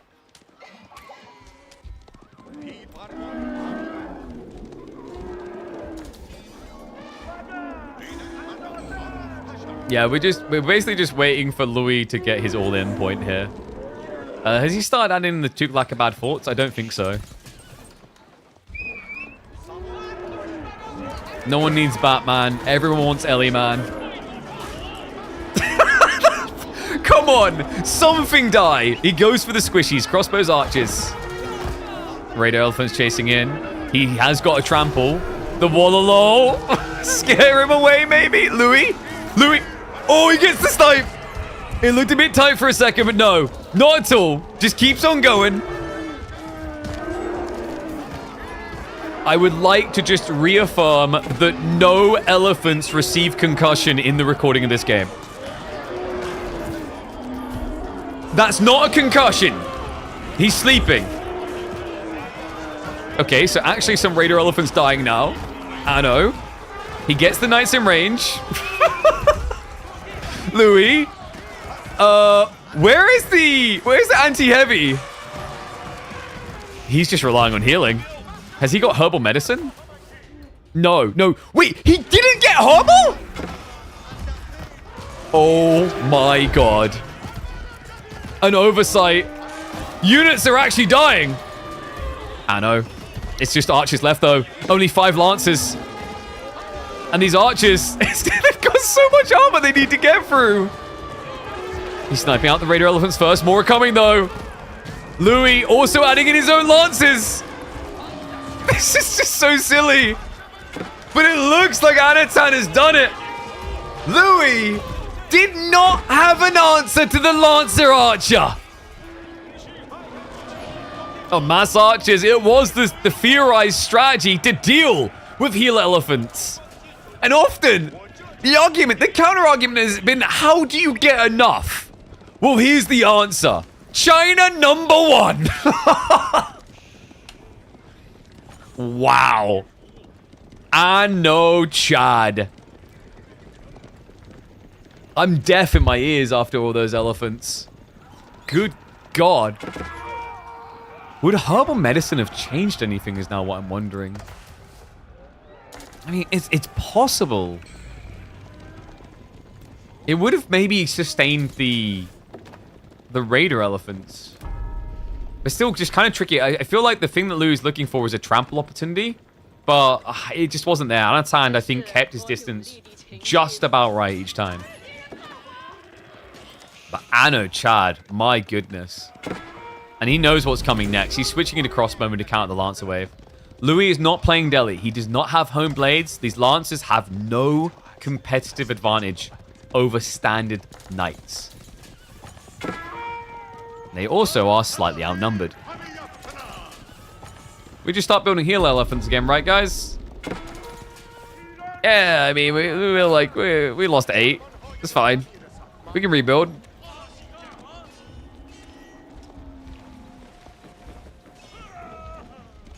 And clubbing begins. Lancers are starting to leak through. Guys, I think we're getting a game number 5. This is the thing, like, what Louis is trying to achieve there, and Zero Empire's saying in the chat, like, it needs to be looked at. Like, the elephants aren't OP because they kill things. They're OP because you can't kill things.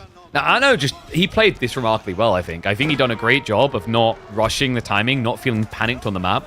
He also, by the way, we have to remember, to get to this type of eco-scaling, look at the dispersion of food. He had an overwhelming advantage in the fishing. But he played this really well, and I can't take that away from him. In an even economy game, I would argue that this is much harder to pull off. But, I know. He's China. Ain't nothing equal about these economies.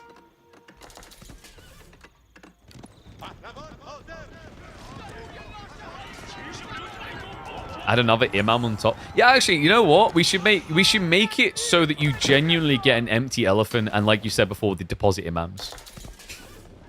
Like, I'm kind of on board with that. Like, I think you'd probably have to make Tower Victory a better landmark. But like, imagine you pay 200 to get an empty healer elephant. So then you add 2 imams in, and it's still a lot more expensive than it is. If you spend 200 and they have to spend 85 each, that's still a premium on the current healer elephant price.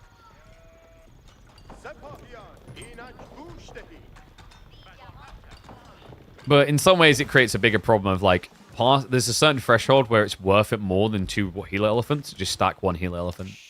But the negative there is, like, you know, 1 healer elephant can't heal themselves. I don't know. I don't think it solves the problem. I'm thinking cool mechanics, but I know it won't solve the problem. Do you want to know why, chat? Because if you do that strategy, people will just pull the imams out and heal the elephant. It's literally just... Imagine a ram where you could justify villages inside, and they just repair.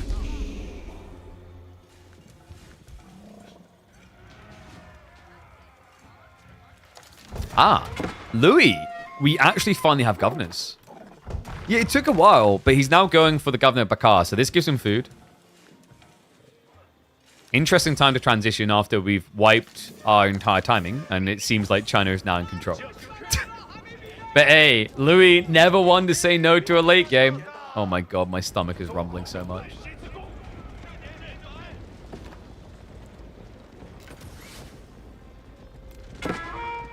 I know.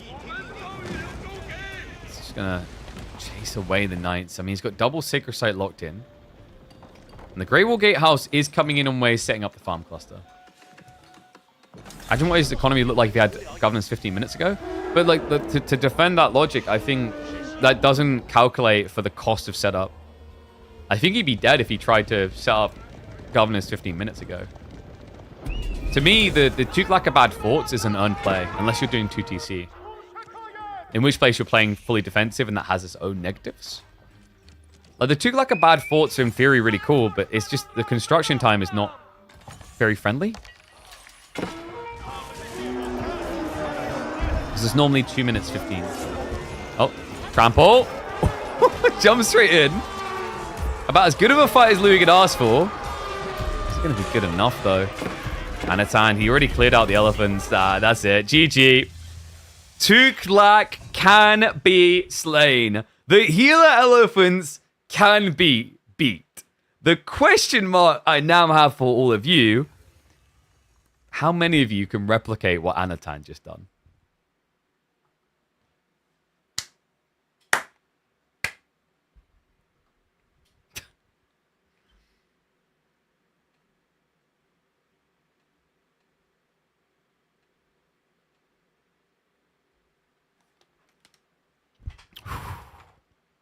So, Anachad gets us all the way.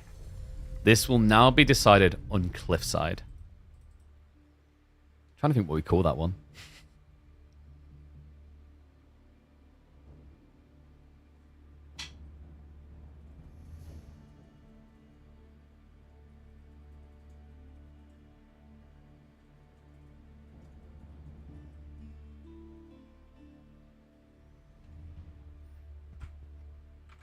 Sengoku beats them with max health samurai. Oh, you mean Cannibal Samurai? Cannibal Samurai is difficult though, like because if you set up Tuklakabad forts, then that actually does solve the dive. That's where Tuklakabad forts are kind of intriguing. But like actually, so the maths on it, the Clonker Boys. So I think we've done this before. We mapped this out. So you've got 450 HP, and that means that you're going to take 6% plus 3, so it's 27 damage plus 3. So you take 30 damage per strike from a Kanabo Samurai. And the Kanabo Samurai's attack every about 1.5 seconds. But the problem there is, like, so healing from one heal elephant to another is going to be 7.5 a second. So you do slay them, but you don't slay them as quickly as you think. Because the other problem you're going to have is they'll start kiting. And that's where Kanabo Samurai are a little bit rough. They're really slow. Like, I personally, I don't know if anyone else has felt this so far. I thought that Kanabo Samurai would be super epic and really cool. But so far, I haven't really felt the impact. They seem okay in an already winning game. And I feel like they are the ultimate middle finger to poor Order of the Dragon players who already have a rough enough time, it feels like most of the time. But I don't know. I'm not entirely convinced yet, but it may just be we're not seeing enough late game Sengoku. And when we do, they'll see their full value. But for now, yeah, I'm like on the fence about Kanabo. I think Kanabo Samurai are really cool. I'm just not sure if they're good enough. Maybe we just haven't seen enough late game Daimyo strats. Because like in theory, with the Daimyo attack speed buff, Kanabo Samurai should be really good. In theory.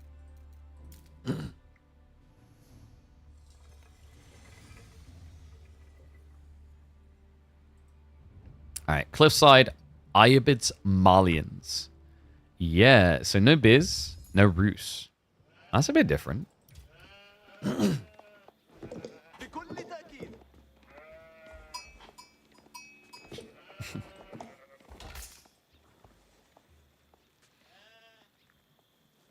I'd have it no other way to decide this best of 5. It goes to a game 5, and it goes to the map that honestly has delivered some of the best bangers we've seen in comp play on the expansion drop, Cliffside. Welcome back to the channel, folks, for a caster game. We've got Anatand on the Malians going up against Louis MT on his Ayabids. And Louis, looking like a force to be reckoned with on these Ayabids. The Malians is a very popular pick for Anatan for that whole circle of scrimmers. So B, Anatan, Scatterbrained. Quite often the Malians comes out as a first priority pick. So definitely getting him putting his best foot forward in this final game. Cliffside, an interesting map sometimes. We have got that spawn again, but no Delhi in sight, so it shouldn't be completely broken. That's a rough spawn though for Louis, no? He gets a Fort Gold. In fairness, though, like this is a good matchup to get a Fort Gold in because Malians don't Dark Age rush you. Unfortunately, the negative of being Ibids is, well, when is the last time you watched an Ibid player Dark Age rush someone else? That means Malians will get their pit mine set up for free. But Anotan will not be happy about that. Yeah, that's a bit of a sucky spawn. The gold vein spawned too close to the tree line, so he can't actually build houses all the way around. And it's always tricky to think about these type of civs. Like, obviously, there's a classic map to think about it with. But there's new maps in the expansion that, when you think about certain civs like Malians, they're going to struggle to actually calibrate the economy early on. I think that's part of the nature. I know some people are going to hate to hear that, but like that is genuinely the nature of asymmetrical design, especially with unique maps. There's always going to be a give or take where some are better and some are worse, I think. It's simply unavoidable. What I'd like to see is more biomes working, because these guys have been using Temperate Fall the whole time. Where's my snow? Wonder if we have any confirmation from the devs that they're working on the biome issues.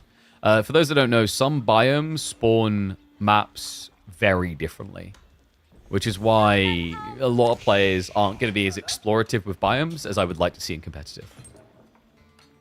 So, Culture Wing on the way for Louis. He's just going to be the standard Dervish boys. Huh. In a series where we had a topical debate about healing being very strong in Feudal Age, we are going to be getting healing very strong in Feudal Age. Pretty interesting here against Mali as well, considering you can open Desert Raiders to mirror the Sofa play. And Sofa should struggle to get kills. But the reason he wouldn't do that and this is what makes Marlins quite nice about against Ibids, is you do not want to build Desert Raiders against Javelins. It's the quickest way to lose an expensive army.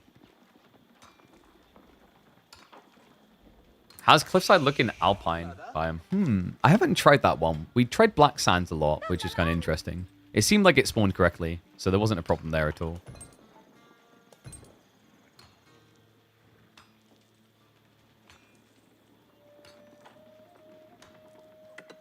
Mansa. Now coming up. So Anatand, how's he going to play this? Is there a world in which he goes Pocket Deer at all? I doubt it, even though it's a really good spawn. Usually the big convincer is when you go boar, but obviously neither of these civs can play boar at all. Man, the deer spawns are actually so imba. What? I mean, it shouldn't matter with these civs in theory. It might, though. Louis spawns really rough. I guess it's made up for by the fact that he's got his deer amongst the berries, so I guess it's not too bad. Like, looking on the mini-map, you'd be like, wait, what?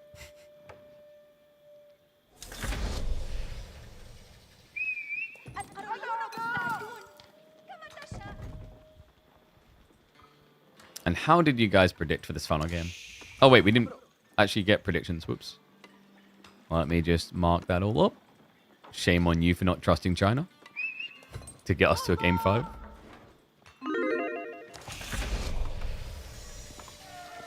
Second pit mine already nicely set up. Anatand just looking to blow it back. Are you kidding me? Can this guy just get any less cast? I don't know, man. So we've already got him missing out on, what was that, 2 houses on the left side pit mine? And now he's going to miss out on another 2 houses on the east side pit mine. Actually, yeah, no, okay, he does fit those ones in. Oh, that's a bit rough. Louis. I believe this might be a fast castle build. He's outposting the Ford Gold. You did say China's OP? Okay. I mean, we've known that for a while. I think China's been brought more in line. We'll have to see if the nerfs were good enough. I'm not entirely sure currently. But because of the Pro Scouts detail, it may have just worked out nicely.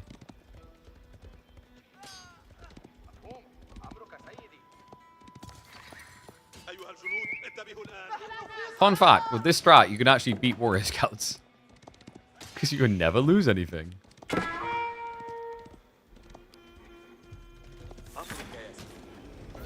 Horsemen now coming. I think this is just a bait and switch by Louis, though. This is pretty popular amongst Ibid players. You add in either a Desert Raider or a Horseman. And the idea is now you want to force your opponent to react to it.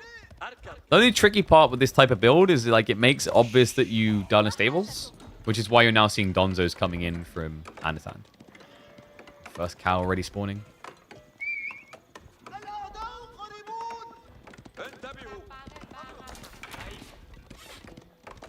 I'm trying to think how they can make this game more absurd than Game 4. I don't think it's possible. Maybe? We've seen a lot of mass Sofa Flood. I wonder if we'll try it here, even though you're expecting Camel Lancers. And this is what? Probably going to be Growth Wing. Not really as much value in going Desert Raider Wing. Industry has sometimes been popular for like an all-in type strat. But we're probably going to be seeing either Growth Wing, or if Louis is absolutely dog bonkers, Trade Wing Bazaar.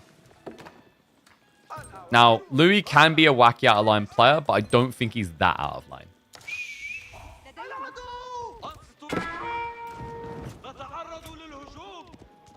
Archer range now coming out. Gets full confirmation. So double Donzo and single Archer probably. I don't know. Is Anna going to go Javelins instead? Archers probably feels nice to just scale here. But he goes Javs. Okay, so he's looking for an attack point, I guess, in Feudal Age. Looks like he might be a little bit too late, though. The outpost already up. The gold gathered. Louis can begin the age up. And now it's a case of can you get enough to get units upon age up.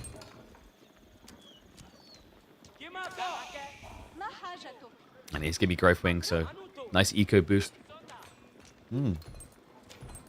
Really good time for it as well, because at this rate, by the time you're going to be teched up, Anno's probably going to be sitting at 6 cal, maybe 7. So you essentially offset the value he gets from cal. And before anyone brings up the pit mines and the Mansa, agreed, it's a boost, but also remember the Golden Age already kicked in. So Louis has got efficiency increase in all his workers.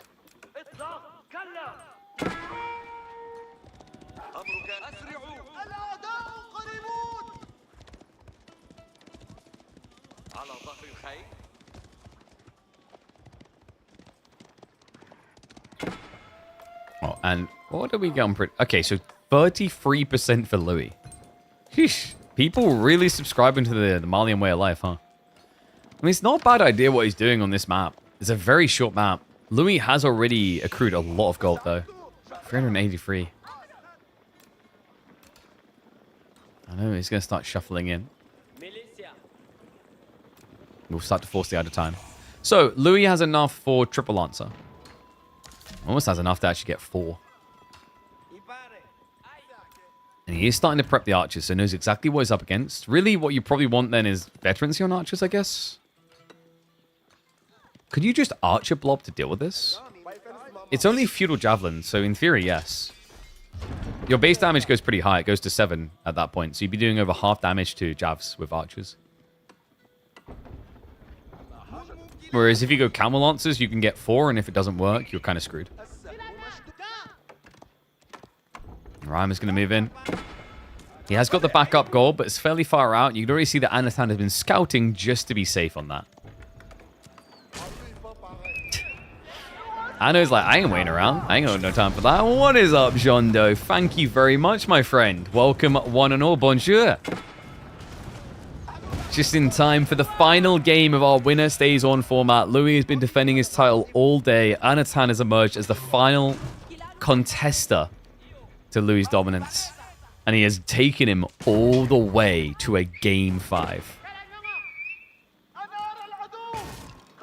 And right now, Anno's strat does look pretty solid. Louis aged up. He's got Growth Wing. He's going to get the relics home. That's so smart, Louis. He crept it in perfectly here. Few troops are at least raiding on the backside to distract. We have got to creep out to the gold. He found an exit that Anatan did not see. Oh boy. This is a big problem now. Because part of Anatan's strat relies on the idea that Louis cannot afford camels. Now, with the gold access on the east side, as well as 2 relics home, he can cha-ching his way into mass heavy cav. Oh boy. Playing with ghosts here, he's like, well, there might be someone. No, there's no one here. Louis, it's okay. You can come home now. It's safe. I know, is he even remotely suspicious of the east side? No, he's just chasing the wood. Because he thinks if he starves Louis off of wood, there's no solution. It'll be -2 workers. Thins the Donzos a bit. And the fact that Anatan's not adding in additional Donzos does suggest he doesn't know about that gold. Because otherwise you're freaking out about camels. You should be. Louis queues up more. He's just going raw jabs. Is this a... Wait, this is a Farimba build, I think. He looks like he's trying to go Farimba. Which feels far from Imba these days. It's been brought more in line on the Javelin side. They did just recently buff the Mansa Musafadi. But it doesn't look like a Mansa Musafadi game. No, because Mansa Musafadi suck into archers. They just get destroyed.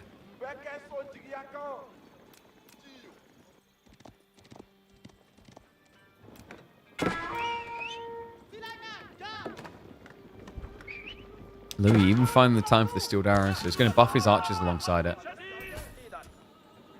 I think Anno's now adding in the extra ranches. Yeah. No. Actually, no, not at all. It's one ranch. How intriguing. The villages, though. Uh-oh. Louis. He's got to run for it. Javelins try to cut him off. He does not have wheelbarrow. So this should be -1 or -2. Instead, he just turns on the tree line that is not running away from him. But we'll get the -2. In fact, make it 3 with the scout vision. Oh, no, he doesn't get the clip. So Louis still up by 2 workers. But this idol is killing him. He may have gold, but what he lacks is food. We talked about this glorious spawn for him, but the negative is you need to be able to touch it. Lick it, taste it. And he can't do any of that. No, his only option at this rate is going to be deer in the corner, which I think is now being scouted by the sofa.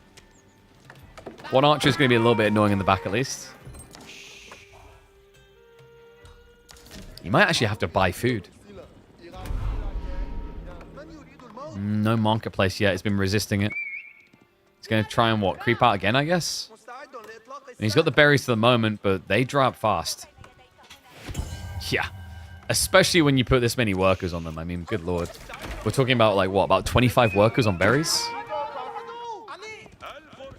Grand Fulani now coming through. I mean, it's not exactly a full Arnie, is it? No, only 6 cow to his name. But it's still more infinite food than Louis is capable of right now. Louis has turned it into a big relic win, though. 4th relic home. He's not done yet, though. He's going for the full 5. And a high 5 for Hero right there. Thank you very much, mate. Appreciate that Prime sub. Appreciate everyone who keeps them pumping in. Legends. Louis. It's being a little bit annoying with these 1 or 2 archers creeping by, actually. Attack up complete. We now get into sofa.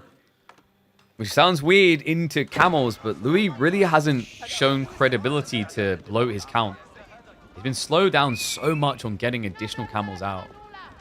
I mean, he's been castle for, was it 4 minutes? Maybe longer.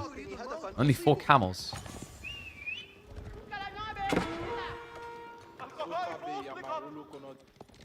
Oh, wow. Okay, well, that's not going to be 5 relics, guys. Like, he found it... Wait a second.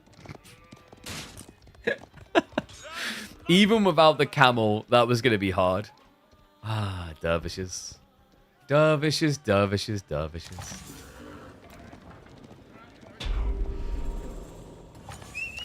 What are you know?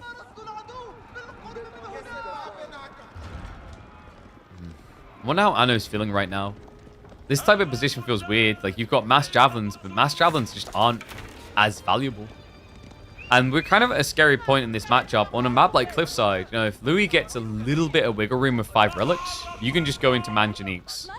Manjaniques is Marlene's worst enemy. Yeah, because A, they typically build a lot of ranged, but B, the buildings. You structure your base so clumped up with the ranches, with the pit mines. It makes it very easy for you to get sieged down. And speak of the devil, Louis is getting in to the most feared siege weapon the Marlins have to worry about. Just creeping out with a few cam lancers. Louis also now prepping crossbowmen, so he's respecting the sofa.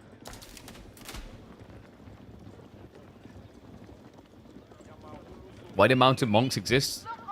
Reasons. Uniqueness. You guys wanted asymmetrical, remember? You got asymmetrical. Imported armors just came through, so Anatan has bulked up. It's only 1 Manjanique right now. This is not the scare factor that we've been talking about. Like, we haven't seen him reach the 5, the 6, etc.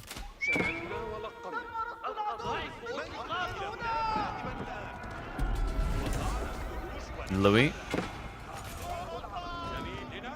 He has got full food access, but you can tend to burn through it pretty fast at this stage, so he's going to need to look for the next step eventually. This is what Marlians do so well. It's why a lot of players hardly value them in the draft. They just kind of burn you out on food. Because they know at some point you're going to have to add in farms. And it should be before them, as long as they don't trade bad in fights. Oh, it's not a burn shot. And typically, most players favor Incendiary because it gets good spread and it can't be dodged. So, I mean, it gets good hits. Unfortunately, the Manjanique is going to be going down. Anno jams in quick enough. Javelin's now trading out against the archers. The Sofa are holding back those lances. And Louis, I mean, there's barely anything left for the army. No, Lancers are going to be able to trade out a bit better at the tail end, but the Donzos, he held them back for so long. The confidence of Anasan surging here. Louis MT, it seemed like a golden game with 5 relics. It seemed like a man with a plan, but the starvation of food made him miss the timing completely. And now what do you do? Sofa Raiders are starting to hit to the back. The Javelins are going to dive past towards the economy. It's all anchored in one location. You see, it's all predictable on where Anatan needs to chase. And he will hunt fast.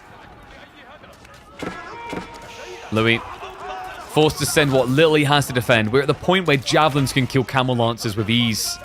They have just too many shots coming out.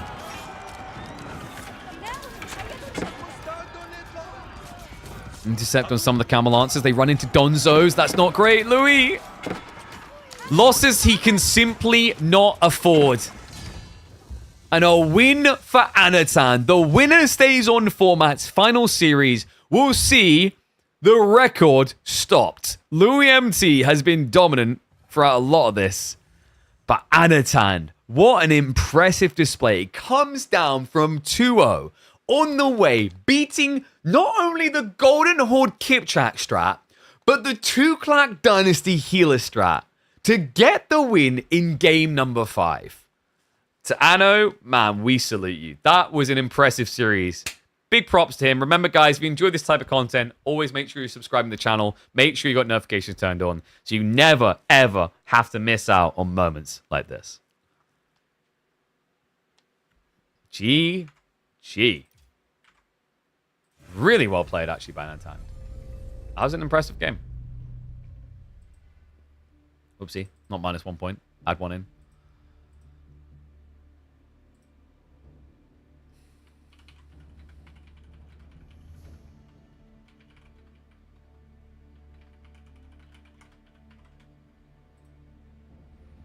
All right.